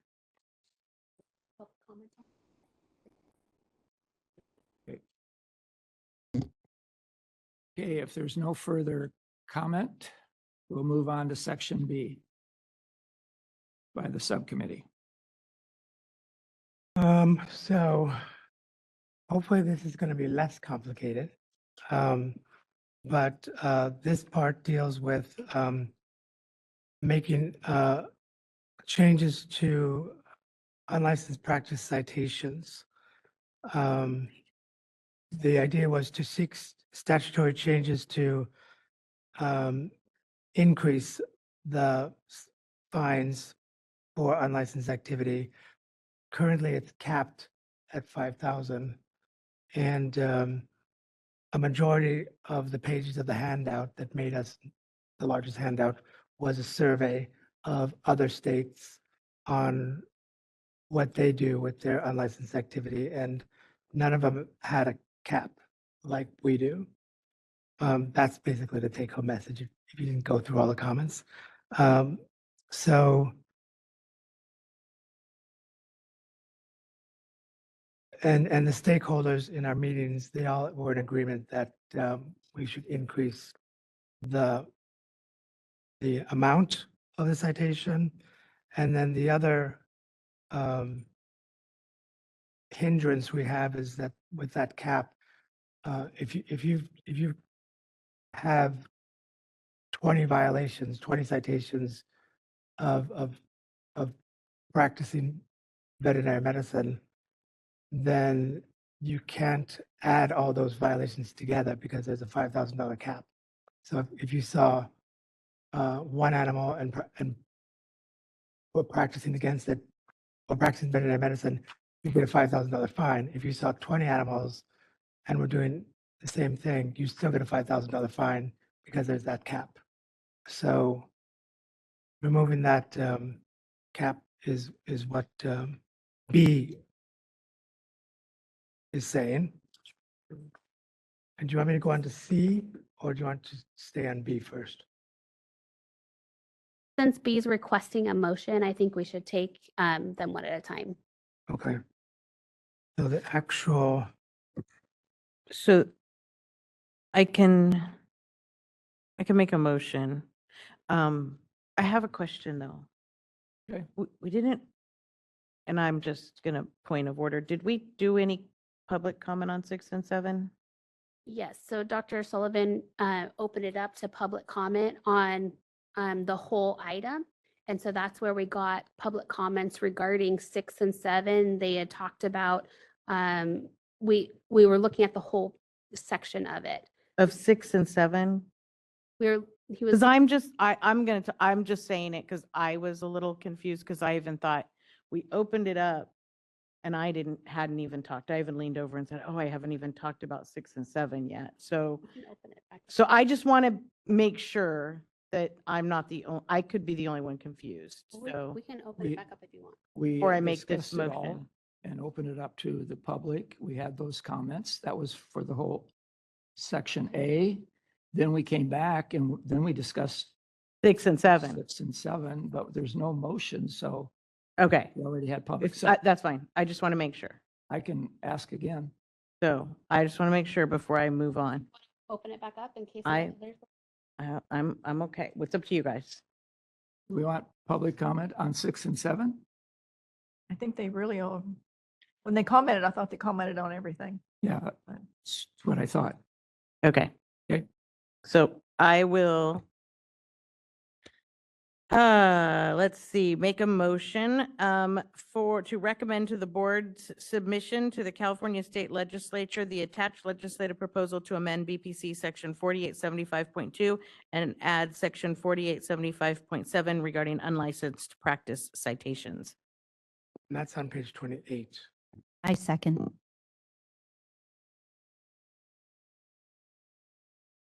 I don't have any of that. Now it's anywhere from 2,000 to 2.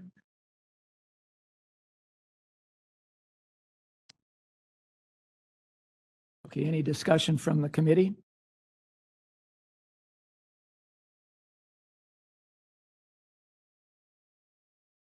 Okay, any discussion from the public in the room? Commentator, could you ask if there's any public comment from the internet? We are open for public comment via WebEx on the motion. If you'd like to make a comment, please raise a hand by tapping that hand button at the bottom of the screen. Dial-in users, dial *3 to raise your hand, and we will call on people in the order we have requests. As a reminder to our mobile device users, you may need to hit the ellipses button, that's the ... in order to find your hand. And our first request comes from Karen Atlas. Hold on just a moment. We're sending you a request to unmute your microphone. Good. Okay. Hi, thank you. My name is Karen Atlas, and I'm the president of the Animal Physical Therapy Coalition. The Animal Physical Therapy Coalition represents veterinarians, physical therapists, RVTs, and the animal owning public.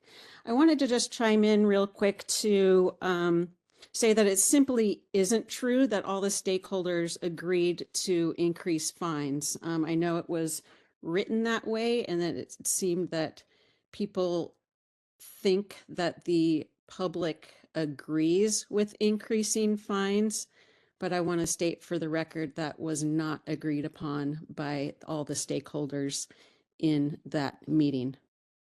So I hope that my comments will be heard and considered. Thank you. Thank you. And that was our only request for public comment. Thank you. Roll. Dr. Sullivan? Ms. Esri? Yes. Ms. Bowler? Aye. Dr. Getkin? Yes. Dr. Grant? Yes. Dr. Nunez? Yes. Ms. Pulowski? Yes. Ms. Sheffield? Yes. Dr. Waterhouse? Yes. Motion carries. Thank you. Item C. And this one was changing the category of citations regarding unlicensed activity. It previously, violations to the Practice Act are classified under different categories depending on pretty much the severity of the act, whether or not it resulted in harm or and the like. And unlicensed activity had a pretty low status, I suppose, that when resources are allocated by the board and what they'll investigate and discipline, unlicensed activity kind of fell low on that list. And so this was kind of removing the unlicensed activity from a certain category to something different. This was an area where Tara and Jessica went on a magic carpet ride and went into areas of regulatory, legislative issues that I didn't quite understand, but I think this basically makes it easier to issue citations. I know I've messed that up big time. So in the regulation 2043, it talks about classifications of citations. Each one has a criteria A, B, and C. And then once you assign that criteria, there's a range for the fine amount that needs to be set.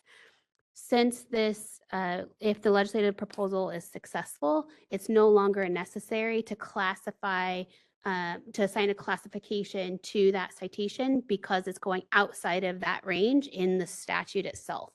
And so the recommendation is to amend 2043 in the rulemaking proposal before you, essentially striking references to unlicensed practice because it's now going to be in statute. So there's no need to reference it in the regulation.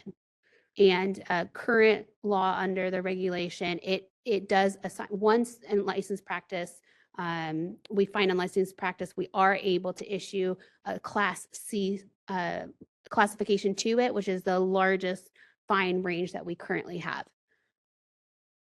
That's what I meant to say. That's exactly what you said. Yes. Okay, discussion on the committee? You need a motion? Yes. Okay. Okay, here's my motion. Are you ready for this? Okay. Approve the regulatory text for CCR Title 16, Section 2043. Direct staff to submit the text to the Director of the Department of Consumer Affairs and the Business Consumer Services and Housing Agency for review. And if the board does not receive any comments providing objections or adverse recommendations specifically directed at the proposed action or to the procedures followed by the board in proposing or adopting the action, then the board authorizes the executive officer to take all steps necessary to initiate the rulemaking process, make any technical or non-substantive changes to the package, and set the matter for hearing if requested. If after the 45-day public comment period, no adverse comments are received and no public hearing is requested, authorize the executive officer to take all steps necessary to complete the rulemaking and adopt the proposed regulations as described in the text notice for CCR Title 16, Section 2043. Okay. I'll second. Public comment? A moderator, could you open up the webcast for public comment there, please? Absolutely. We are open for public comment via WebEx. If you'd like to make a comment, please raise a hand by tapping that hand button at the bottom of the screen. Dial-in users dial *3 to raise your hand, and we will call on people in the order we have requests. We're going to take a few seconds now to see if we have a request for public comment.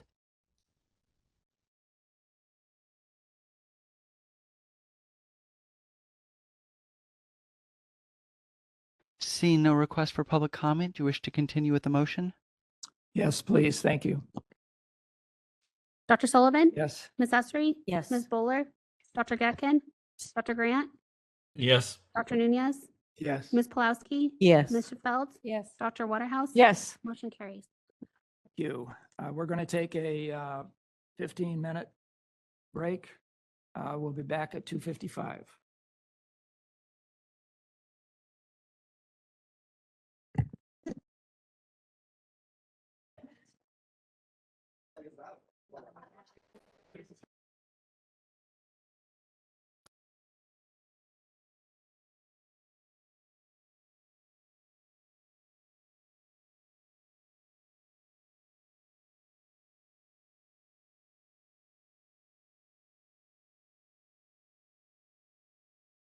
Okay, we'll call the meeting back to order.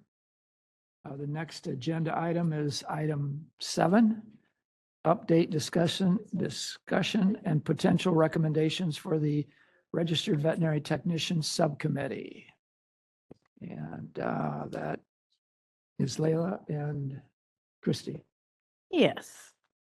Okay, so during previous board meetings, some board members have raised concerns that not all pathways for RVT applicants to obtain a registration are equivalent. So I'm going to read some things. So currently RVT applicants who are not registered in another state are required to complete some amount of education to qualify for registration. Business and Professions Code Section 4841.5 states that in order to obtain a registration as an RVT, the applicant should provide evidence of one of the following: graduation from, at minimum, a 2-year curriculum in veterinary technology in a college or other post-secondary institution approved by the board or the equivalent thereof as determined by the board. Education or a combination of education and clinical practice experience as determined by the board.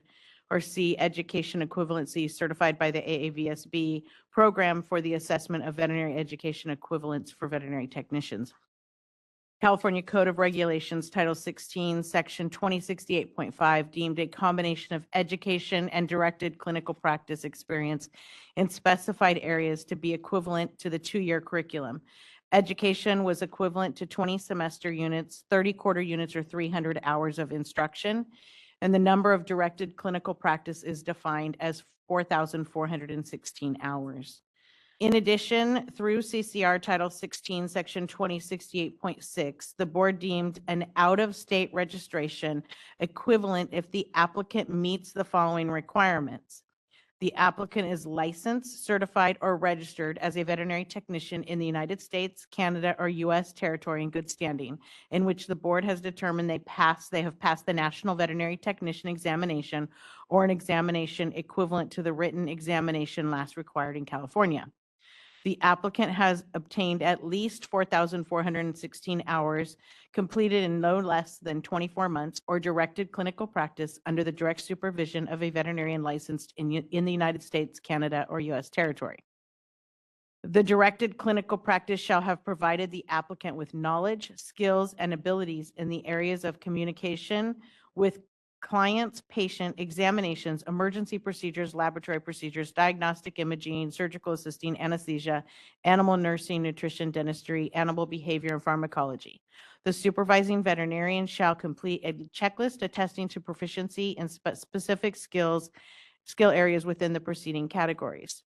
The board determines no disciplinary action has been taken against the applicant by any public agency concerned with the practice of animal health care, and the applicant has not been the subject of adverse civil or criminal judgments resulting from the practice of animal health care, which the board determines constitutes evidence of a pattern of incompetency or negligence.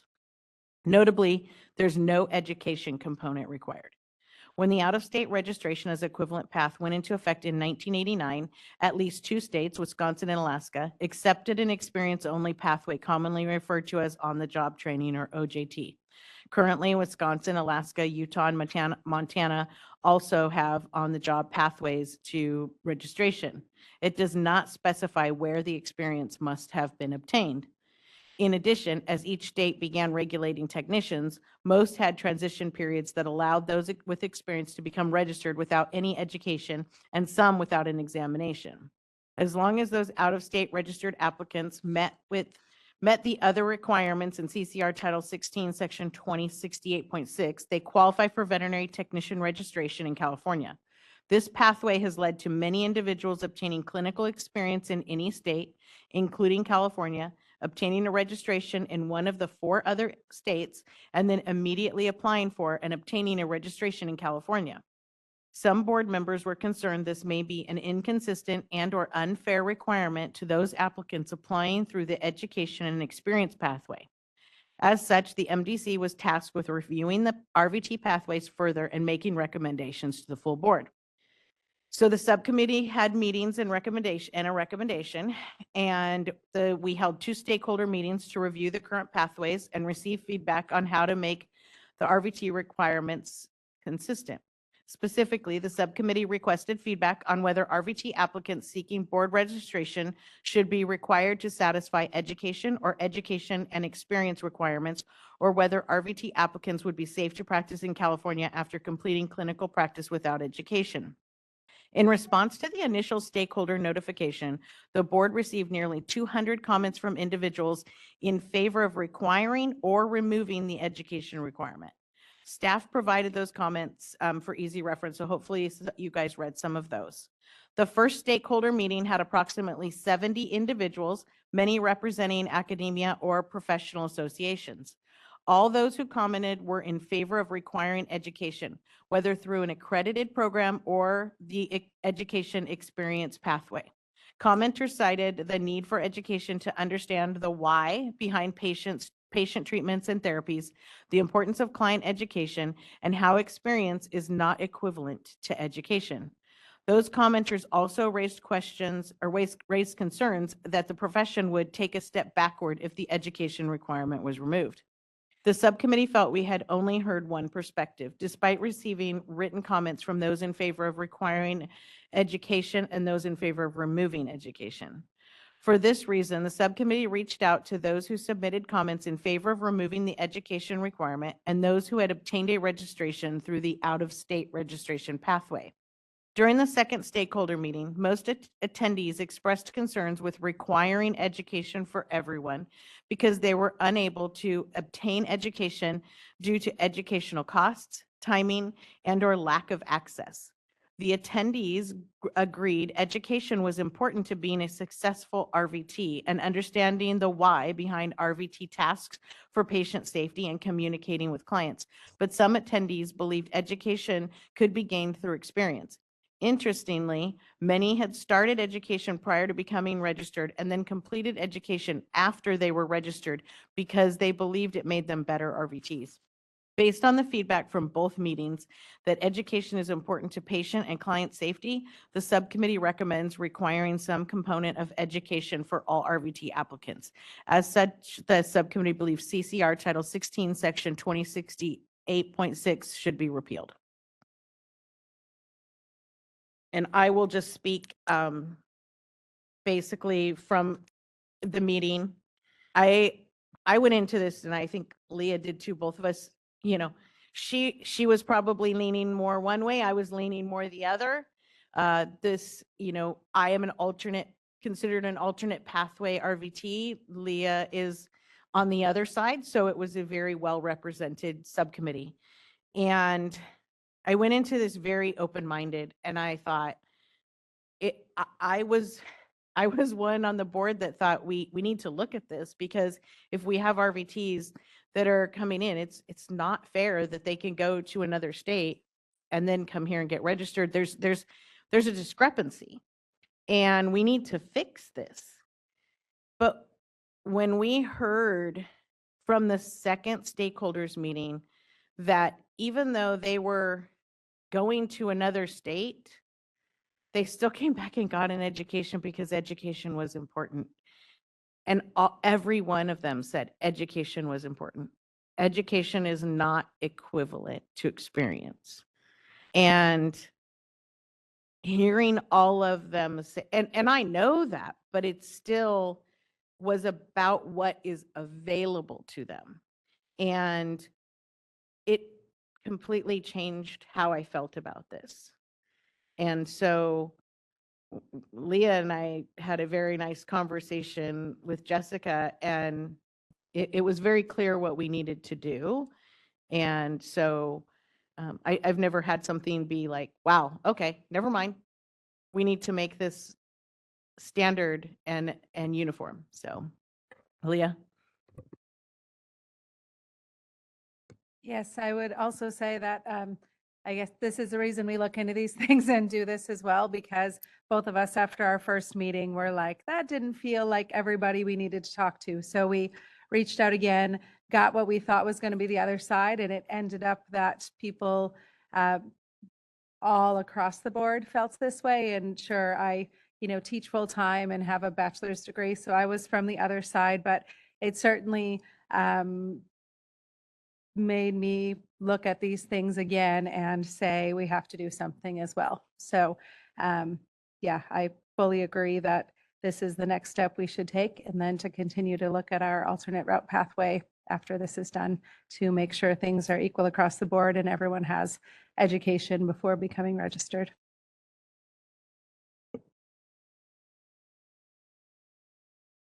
Mark?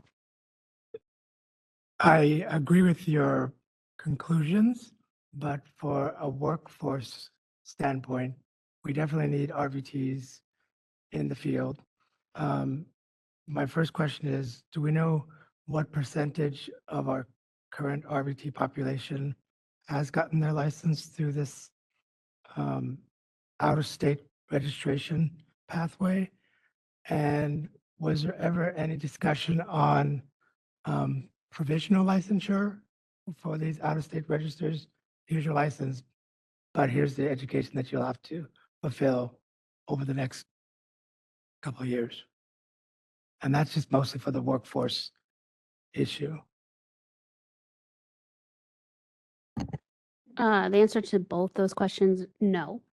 For the first question is what percentage that came in through the out-of-state registrant pathway. The data wasn't collected into the system itself until 2019. And so we only have data from that point. But since this has been a path in existence since 2089, there are likely a lot more than what we have since 2019. So we don't know the current percentage right now. You think it's big, though? I'm sorry, what? You think it's I substantial? I have no idea. Okay. But it wouldn't be retroactive, obviously. No, and to your second point, no, we wouldn't. Anyone who's already been registered through the existing legal path, you wouldn't then apply something that changed retroactively and make them go back and do something that they already complied with. And is it a crazy idea to give a provisional license with educational requirements to fulfill? You mean like going forward? Yeah. I don't know about, I mean, that's a policy decision up for this committee to decide. That seems like, I mean, just that would be a lot of staff time and a lot of work. I understand what you're saying, and I will say that some of the things that we recognize are that we need to look at hours, which may help. One- So, And keep in mind too, in order, because with the consumer protection in mind, by repealing this path, you're essentially saying that this current path is a danger to consumers, and thereby we're removing it. So then if you then create a provisional path, you're essentially saying it's okay for a certain period of time for you to be a danger to consumers, but then we'll let you after you get education. and mind you, so I went into this, Dr. Nunez, saying, well, it's not a danger, right? It's been happening. It's not, but what I heard from them was that it is a danger because they don't feel they have enough knowledge and skill to be able to have proper communication with clients and the background of why they do with what they do to provide therapies to the pets and the patients. So therefore, the consumer is the one we are out to protect. And they went back to school because they didn't have this information and it made them better RVTs. So we are not protecting the consumer. They felt they weren't protecting the consumer because they were not able to give this information properly. So that was the overwhelming reason every single person said on both stakeholder meetings. Yeah, I get it. And so that's the reason it was very compelling. Yeah. Now, I get we're it. not eliminating the alternate pathway by any means. Okay. Yeah. Right. I just was questioning workforce issues, but I get it. Okay, so Kathy. Yeah, and I mean, I tend to agree with, and I believe in the education component personally, but I'm kind of coming at it from Dr. Nunez is because of the workforce, are we shooting ourselves in the foot a little bit by removing this avenue for qualified RVTs? Do we know there was substantial or any consumer, sort of protection problems given these out-of-state RVTs? I don't love the loophole of getting registered in one state only to go right to California without any formal education. Excuse me. Those folks, let me ask a question. Currently, somebody doing that would have, well, depends, I guess, on the state, have passed the VTNE? Yes. Yes. Okay, even without, Regardless of what state. and regardless of whether they had an education per se, they could have alternative. All have to pass the VTNE. Okay, so if they wanted to jump over to California to request a license here, they would have passed the VTNE at this point. Correct. So that's the only thing that I struggle with here is, do we know the extent of the potential problem? And are we blocking a But number? yeah, and I was there with you because this is the same feeling. I went into this like leaning more on that side, and I felt that why do this, right? The consumer protection is that there's no harm. But the RVTs are saying that there's harm because they don't have the knowledge or the skill. Just because you can pass a test doesn't mean that they were able to protect them. They had to go back to school in order to be able to give client education and provide therapies. That is what we learned from the stakeholder meetings. So we have to trust the stakeholders and the RVTs that we heard from that went to other states to get their license. Okay, let's, And I let's think be that's clear. the part. They are not leaving California. No. Okay. Right. Yeah, they went there to get their license, but they came back to get an education because they didn't have the knowledge or the why. And again, the skills it's that knowledge behind what they're doing in order to do it.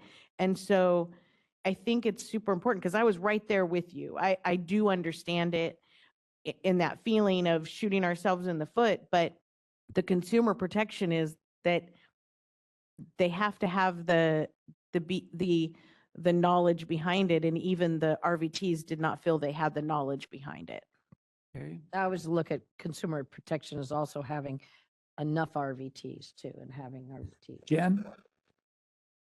And that's a really interesting response from the RVTs, because what I'm hearing is even those RVTs that are added to the workforce in this current experience forward way are the ones saying, we do not feel of the caliber enough to protect the consumer. So I think for me, it's a matter of, do you want to flood the workforce with RVTs or quality RVTs? Okay, Cheryl?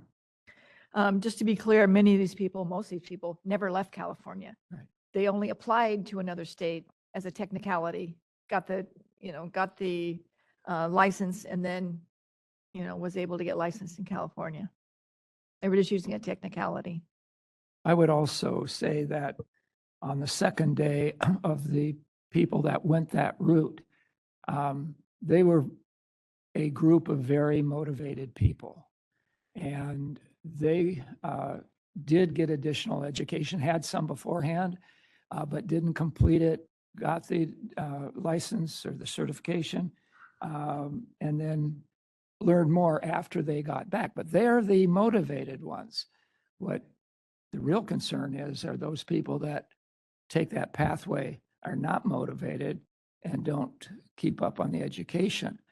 As far as finding cases, disciplinary cases, I guess I looked at it a little differently. If a veterinarian delegates the task to a technician and something goes wrong, they're going to take the heat. They're not going to include the technician on this, because then they have two violations.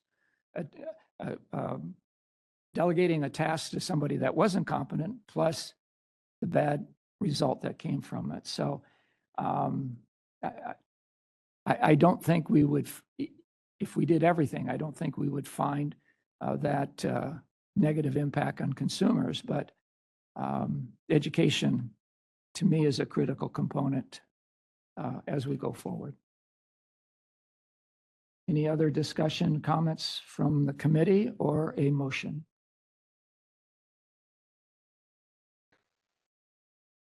Where is the motion? Well, I can make a motion. So to recommend to the board to take the following actions. Approve repealing all regulatory text for CCR Title 16, Section 2068.6. Direct staff to submit the text to the Director of Department of Consumer Affairs and the Business Consumer Services and Housing Agency for review. And if the board does not receive any comments providing objections or adverse recommendations specifically directed at the proposed action or to the procedures followed by the board in proposing or adopting the action, then the board authorizes the executive officer to take all steps necessary to initiate the rulemaking process, make any technical or non-substantive changes to the package, and set the matter for hearing if requested. If after the 45-day public comment period, no adverse comments are received and no public hearing is requested, authorize the executive officer to take all steps necessary to complete the rulemaking and repeal the regulation as described in the text notice for CCR Title 16, Section 2068.6. Second. Any comments from the committee? Any comments from the public in the room?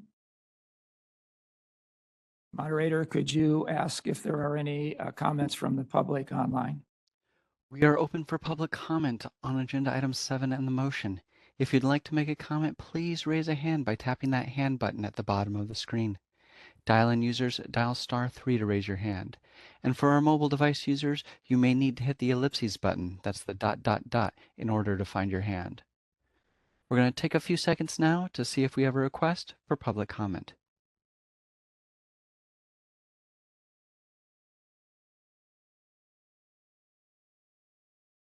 Seeing no request for public comment, do you wish to continue with the motion?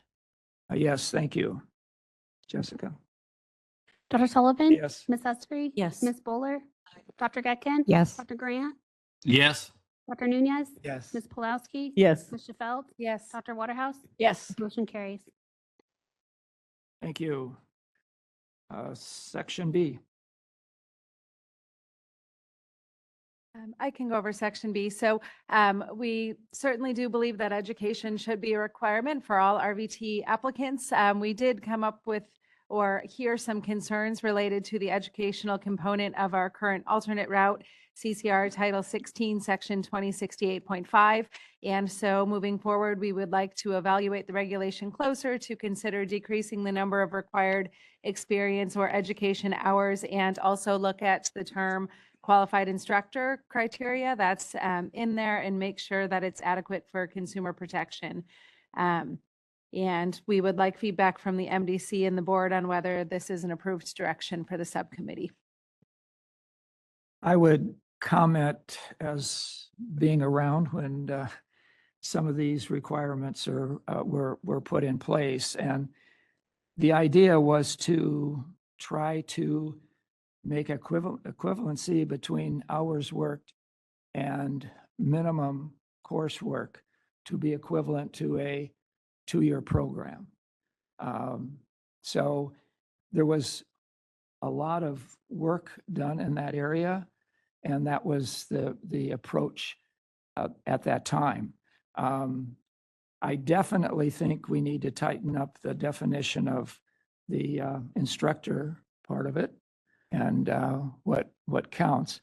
The reason that this was done at that point in time, as I remember it, is that we also had a alternate pathway, which allowed people to come in with all different kinds of educational material, maybe a botany class for science and just unrelated to veterinary medicine, humanities courses, et cetera. So the work was to try to focus those educational components to classrooms, classroom education that would help specifically for the technician.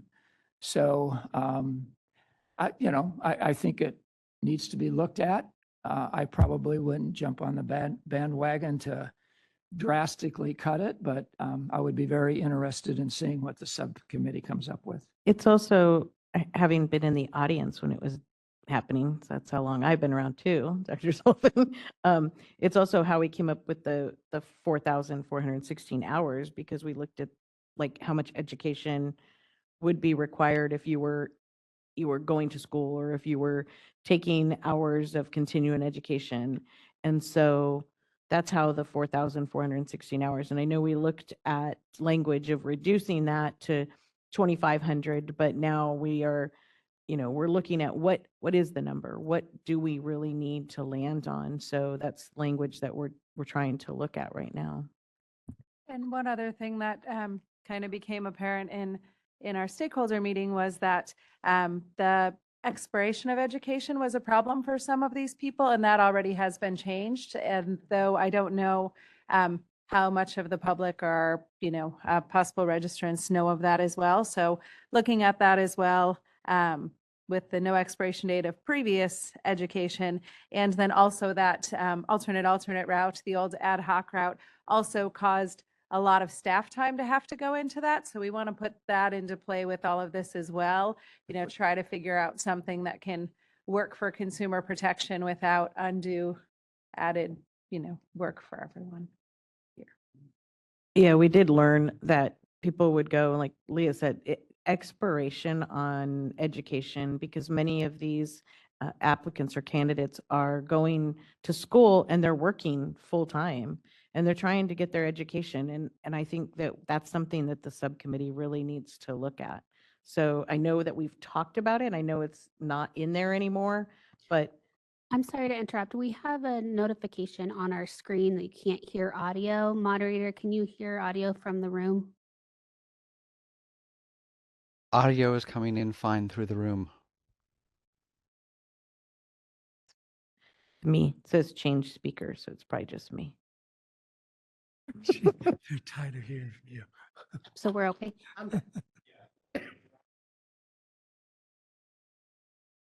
Okay. Change speaker. I just needed to change speaker. No, it's everybody. Everybody. Right. Sorry, continue. Oh, I was done. I was done. It was okay. It's a change speaker. Mark. So I too would like to say that I was around when we were establishing all this, and yet we remain a young and healthy, forward-looking committee. But I think if the alternate pathway was still around, I'd be in agreement with the looking at the qualified instructor criteria. But why are you concerned about qualified instructors for the alternate pathway? Are those the clinicians that are checking the boxes that they're qualified to do the different tasks? Is that who you're referring to? Instructors. It could be, Jessica? oh, go ahead. So we have some individuals who have become extremely creative when it comes to what they're submitting, claiming that you can do some online courses, some continuing education courses. You have individuals who may have been in RV, who is currently in RVT and meets the criteria in E1A and has at least 2 years experience in the area because they're doing the job. And so now an RVT who's been, has experience of 2 years related to the subject matter, not even 2 years of being an RVT, is now a qualified instructor to then create and write their own transcripts and create their own certificates, claiming that they qualify under how E1 is structured.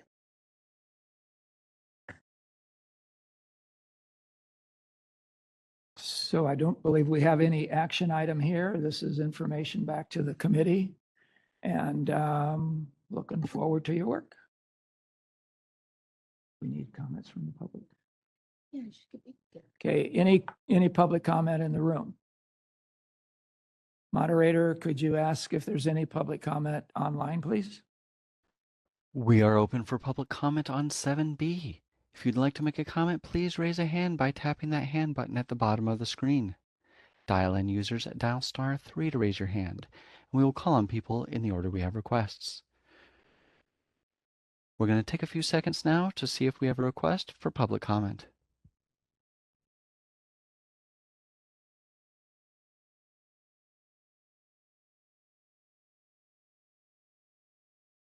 Seeing no request for public comment, do you wish to continue? Yes, thank you. Agenda item 8, update from the complaint process audit subcommittee. Thank you. Cheryl or Jenny? And I'm going to start this report, and I'm going to refer you heavily to the screen just because there's a lot of numbers. I think that might be easier for you guys to look at as we start. So I will wait just until there we go. Okay.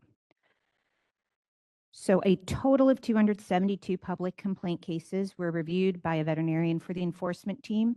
August through October 2024 is the big picture. Consultants had a roundtable on November 20th of last year During the meeting, a variety of topics were covered, including proceeding with cases if an initial expert can no longer be involved, timeliness of reports, artificial intelligence and telemedicine, cases based upon third-party social media posts. And I'm going to refer you to the table, scroll down.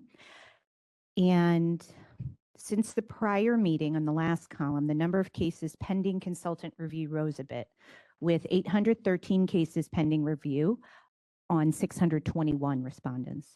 During August through October, consultant veterinarians reviewed 180 cases, of which 98 were closed by staff as no violation.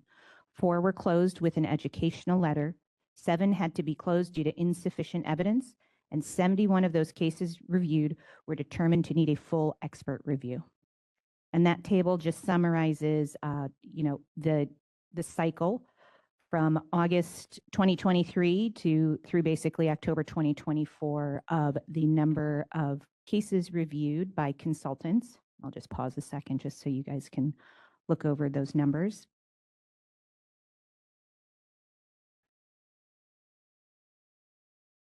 On November 21st, 2024, the board had their quarterly expert roundtable. There are currently 45 veterinarians contracted with the board as subject matter experts, 13 of which are veterinary specialists. There are currently 25 of those who are actively reviewing cases. A total of 19 veterinarians, including 4 of consultants, were present at the November 2024 roundtable. The number of cases awaiting expert review as reported during the meeting was 759, still waiting for a written subject matter expert review on 506 respondents. Subject matter experts reviewed 92 cases, of which 32 were closed as no violation. 18 were closed with an educational letter. 19 were cited or prepped for citation. 19 of those were 14 respondents. And 23 were transmitted to the Attorney General's office for disciplinary action. During the meeting, a variety of topics were covered, including avoiding opining that the gold standard of care is the minimal standard of care, requesting readable radiographs for proper review, providing reports to staff timely, discovery reminders, reiterating that a VCPR is not necessarily when there isn't an owner, the length of reports, reviewing submitted allegations along with the records, and dealing with multiple pets in a single complaint. The board's DAG liaison, Neva Tessan, also did a presentation covering information leading up to a hearing, as well as some key components of testifying. We're going to scroll down to the second chart that shows the historical numbers of the expert program over August 2023 through October 2024. Please note that the citation, discipline, and pending numbers represent multiple cases submitted against a single respondent.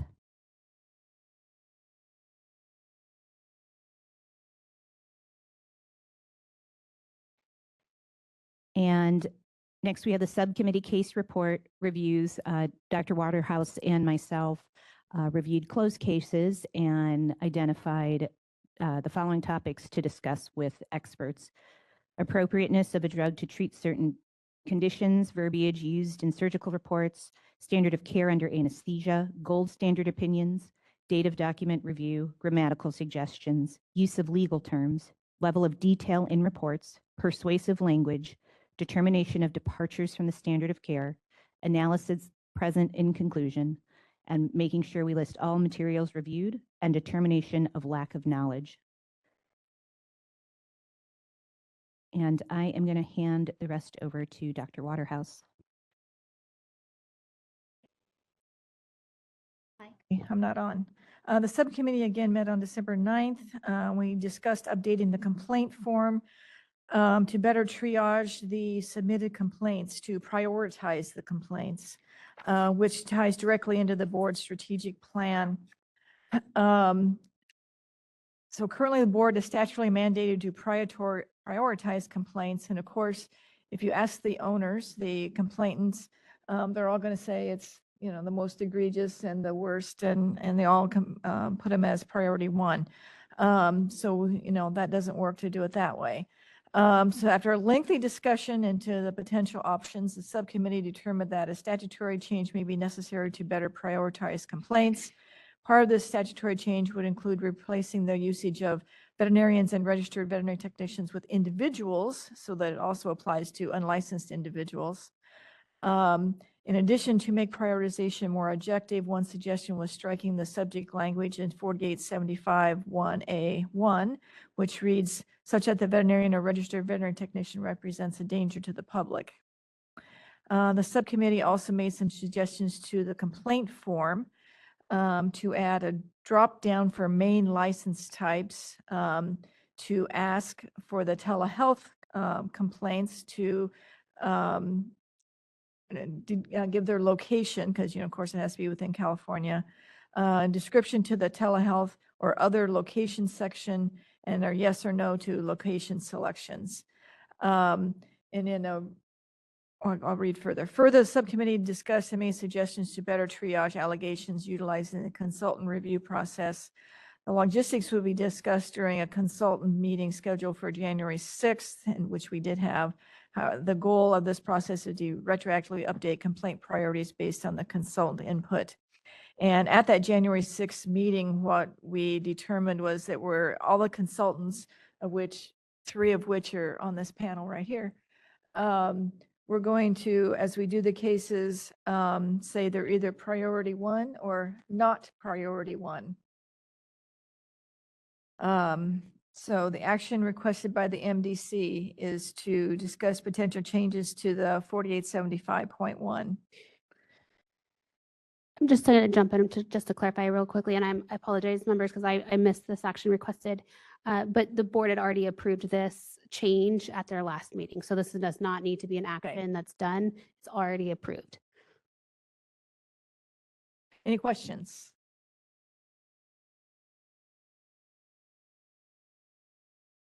Okay, any questions or comments from the public in the room? Moderator, could you ask if there's any comments or questions from the public online? We are open for public comment via WebEx on agenda item 8. If you'd like to make a comment, please raise a hand by tapping that hand button at the bottom of the screen. Dial-in users, dial *3 to raise your hand. And for our mobile device users, you may need to hit the ellipses button, that's the ... in order to find your hand. We're going to take a few seconds now to see if we have a request for public comment.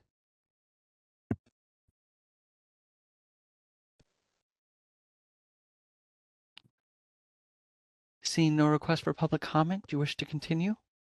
Yes, please. Thank you. Okay. Next is agenda item 9, update and discussions from the outreach subcommittee. Kathy and Cheryl. Thank you. Excuse me, this will be a really short report from both Cheryl and I. The outreach committee, we met in November, mid-November.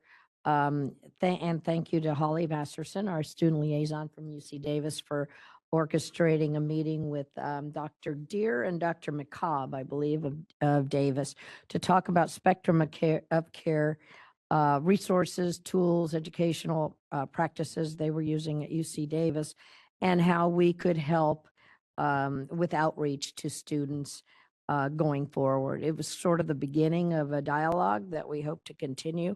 We talked about things as the VMB providing, for instance, a lunch talk to students or Zoom, like I guess Western does as well, to talk about, just to educate students a little bit more on spectrum of care options, and what the board is and what the board isn't. We already do some of that in the one, I think it's early in the year, right, Jessica? The meeting you have with each college, but this would be a little bit more in depth. So that was just the beginning. It sounds like they're doing quite a bit and have been for several years on spectrum of care. We also, I know, listened in on, I did, and I think Cheryl did too, on the unlicensed practice stakeholder meetings, and know that there are some outreach applications there as well, and looking forward to working on that. I think it was a really good initial conversation with the UCD folks, and I know we're going to continue it. So I'll leave it to Dr. Waterhouse and Jessica if I missed anything.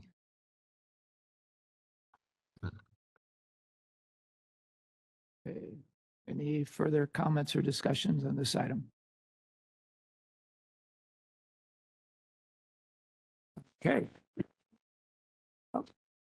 Any public comment in the room? Okay, moderator, would you ask if there's any public comment online, please? WebEx is open for public comment on agenda item 9. If you'd like to make a comment, please raise a hand by tapping that hand button at the bottom of the screen. Dial-in users dial *3 to raise your hand, and we will call on people in the order we have requests. We're going to take a few seconds now to see if we have a request for public comment.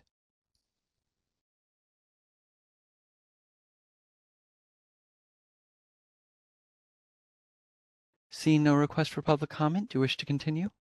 Yes, thank you. Agenda item 10 is update and discussion from the California Department of Food and Agricultural Subcommittee. Marie and Cheryl. Yeah, on January 10th, Dr. Waterhouse and I did the quarterly meeting with CDFA. Among the topics we discussed were an update on the fires in Southern California. Through the CARES program, they did say that they coordinate volunteer resources for animal care during natural disasters and that there was a program coordinator on site. However, so far, only local resources were needed. There were no requests for state resources. And they were providing reports on shelters that were open. We also discussed blood banks, which is an ongoing topic of discussion, and talked about the numbers for the closed colonies, and that they're producing less than they had previously. We also talked briefly about community blood banks and the fact that their production is slightly up. We also discussed the highly pathogenic avian influenza. There was some talk about potentially creating outreach for consumers, especially that relates to feline diets. They also mentioned that they did, I believe, one of the largest bans for exhibitions to date, banning both dairy and poultry from any fairs or exhibitions this year due to the HPAI. In addition to that, we briefly talked about VFDs and the difference between what is state regulated and federally regulated and how that relates to telehealth. I'm not sure, Dr. Waterhouse, if you have anything to add?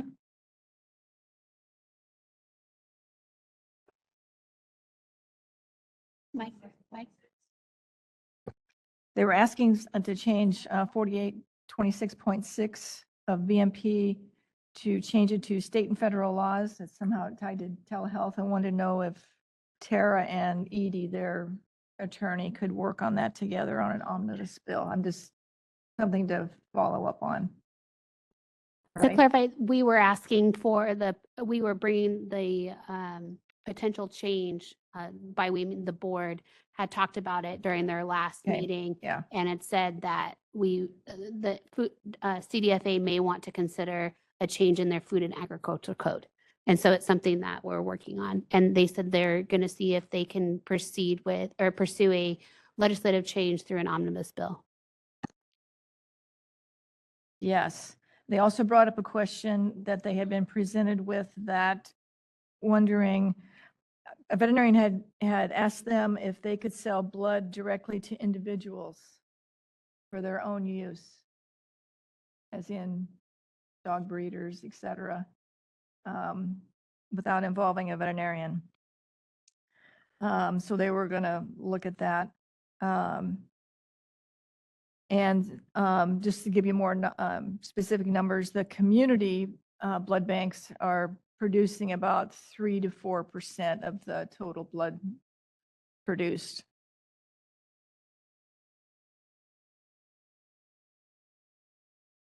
And they had a case of a person who fraudulently signed a VFD of food directive, fraudulently signed a VFD, forged a veterinarian signature.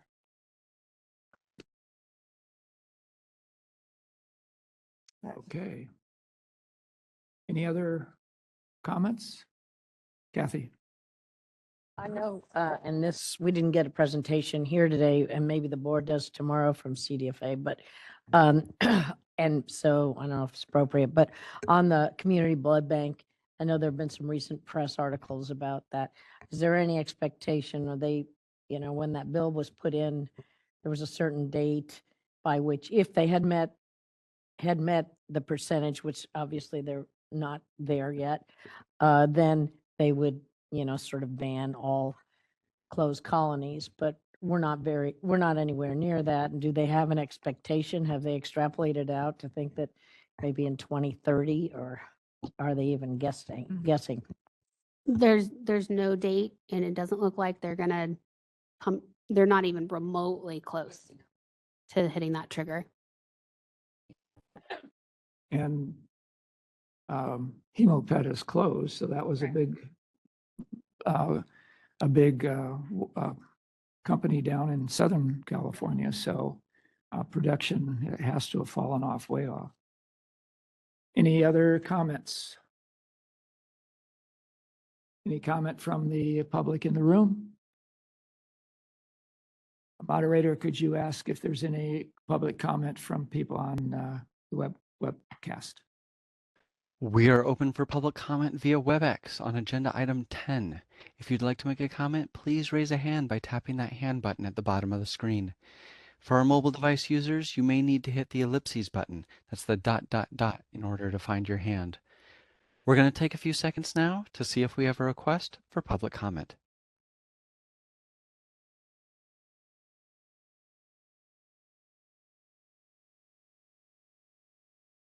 Seeing no request for public comment, do you wish to continue? Yes, thank you. Now to the agenda item that I've been waiting for. Elections of 2025 officers. So we will open that up. Do we have a formal way of doing it, or just a nomination? So let's open it up for nominations for chair. I nominate Marie Usry for chair. Ms. Esri, do you accept the nomination? Yes. Are there any other nominations? Move nominations close.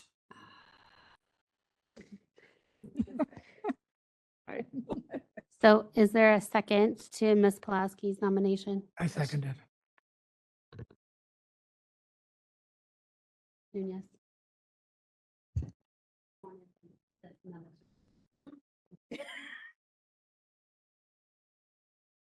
Okay, and Public that, comment. pardon? Public comment? Okay, comment from the board, from the committee? Any public comment? Moderator, could you ask online if there's any public comment on WebEx? We have a nomination. If you'd like to make a comment, please raise a hand by tapping that hand button at the bottom of the screen. For our mobile device users, you may need to hit the ellipses button. That's the ... in order to find your hand. We're going to take a few seconds now to see if we have a request for public comment.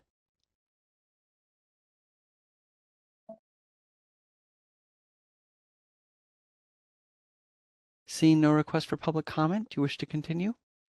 Yes, thank you. Congratulations. We need a vote. Pardon? We need a vote. Oh, we do?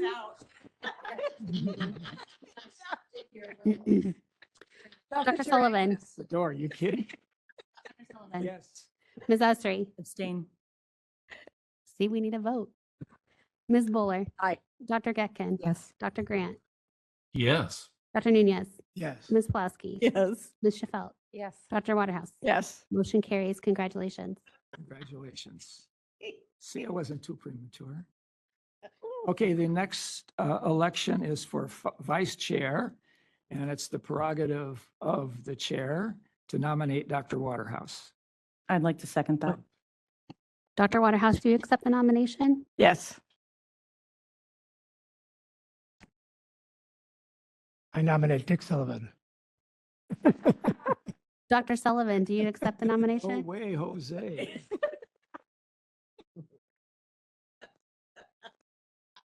All right. Public comment? Public comment in the room? Moderator, could you ask for any public comment on this for the people online, please? We have our second nomination for vice chair. If you would, or We have a nomination for vice chair. If you'd like to make a comment, please raise a hand by tapping that hand button at the bottom of the screen. Dial-in users, dial *3 to raise your hand, and we will call on people in the order we have requests. We're going to take a few seconds now to see if we have a request for public comment.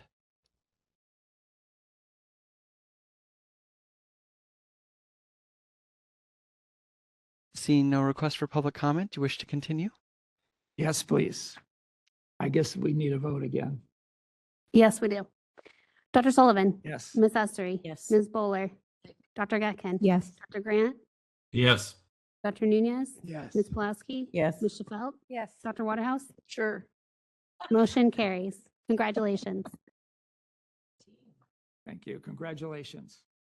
Agenda item 12, future agenda items and meeting dates. So for meeting dates through 2025, we have April 15th, July 15th, and October 14th. We also have, Wait, could you say it again? I'm so sorry, and this is on our website as well, but April 15th, July 15th, October 14th. That was set last year. We also have tentative 2026 meeting dates which are not posted yet, but it's following along the same timeframes. We have January 20th, April 14th, July 14th, and October 13th. For future agenda items from this and previous meetings, we have the veterinary medicine definitions, including livestock and telehealth. We have the owner exemptions. We have 2068.5 pathway. Give me those. I have something to say too.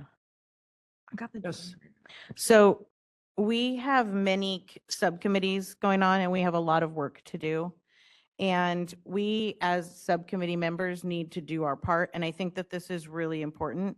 It's critical to have our subcommittee meetings within 30 days following the MDC meeting. So I hope everybody hears that. Like, do your part, make sure that we get in our subcommittee meetings within 30 days. Once we complete the subcommittee meeting, a member of the subcommittee needs to be responsible for completing our own memos. We can't rely upon staff to do these. It's important that we take ownership of these memos. If you need a blank one, just ask and they will be happy to provide one for you. But usually you're going to take the historical ones from our meetings and you're going to grow those. So if you need help, reach out to me. I'm more than happy to help you. I've done them before. And then what you're going to do is you're going to submit them to board staff. But then as Jessica always says, you're going to submit them to Tara so she can terrify them. So it's really important that we get these memos in time because they need to be able to get the meeting materials posted online. And we're just not there yet. So we need to do our part. We have a lot of information and we need to make sure that they get the meeting materials posted online and we're not scrambling at the last minute. So as subcommittee members, that's our job and we need to make sure that we do that. Thank you. I think we're at the end of the, Well, public comment? public comment. Moderator, could you ask if there's any public comment on online, please? One last time. I think We are we open could. for public comment. What, do you have a? Cheryl, So this is your last meeting for, as chair? as chair. I think we should all, We have public comment, okay, after the public comment, I want to talk then. unless I get the adjourned in first. We are open for public comment on agenda item 12, future agenda items and meeting dates. If you'd like to make a comment, please raise a hand by tapping that hand button. For our mobile device users, you may need to hit the ellipses button. That's the ... in order to find your hand. We're going to take a few seconds now to see if we have a request for public comment.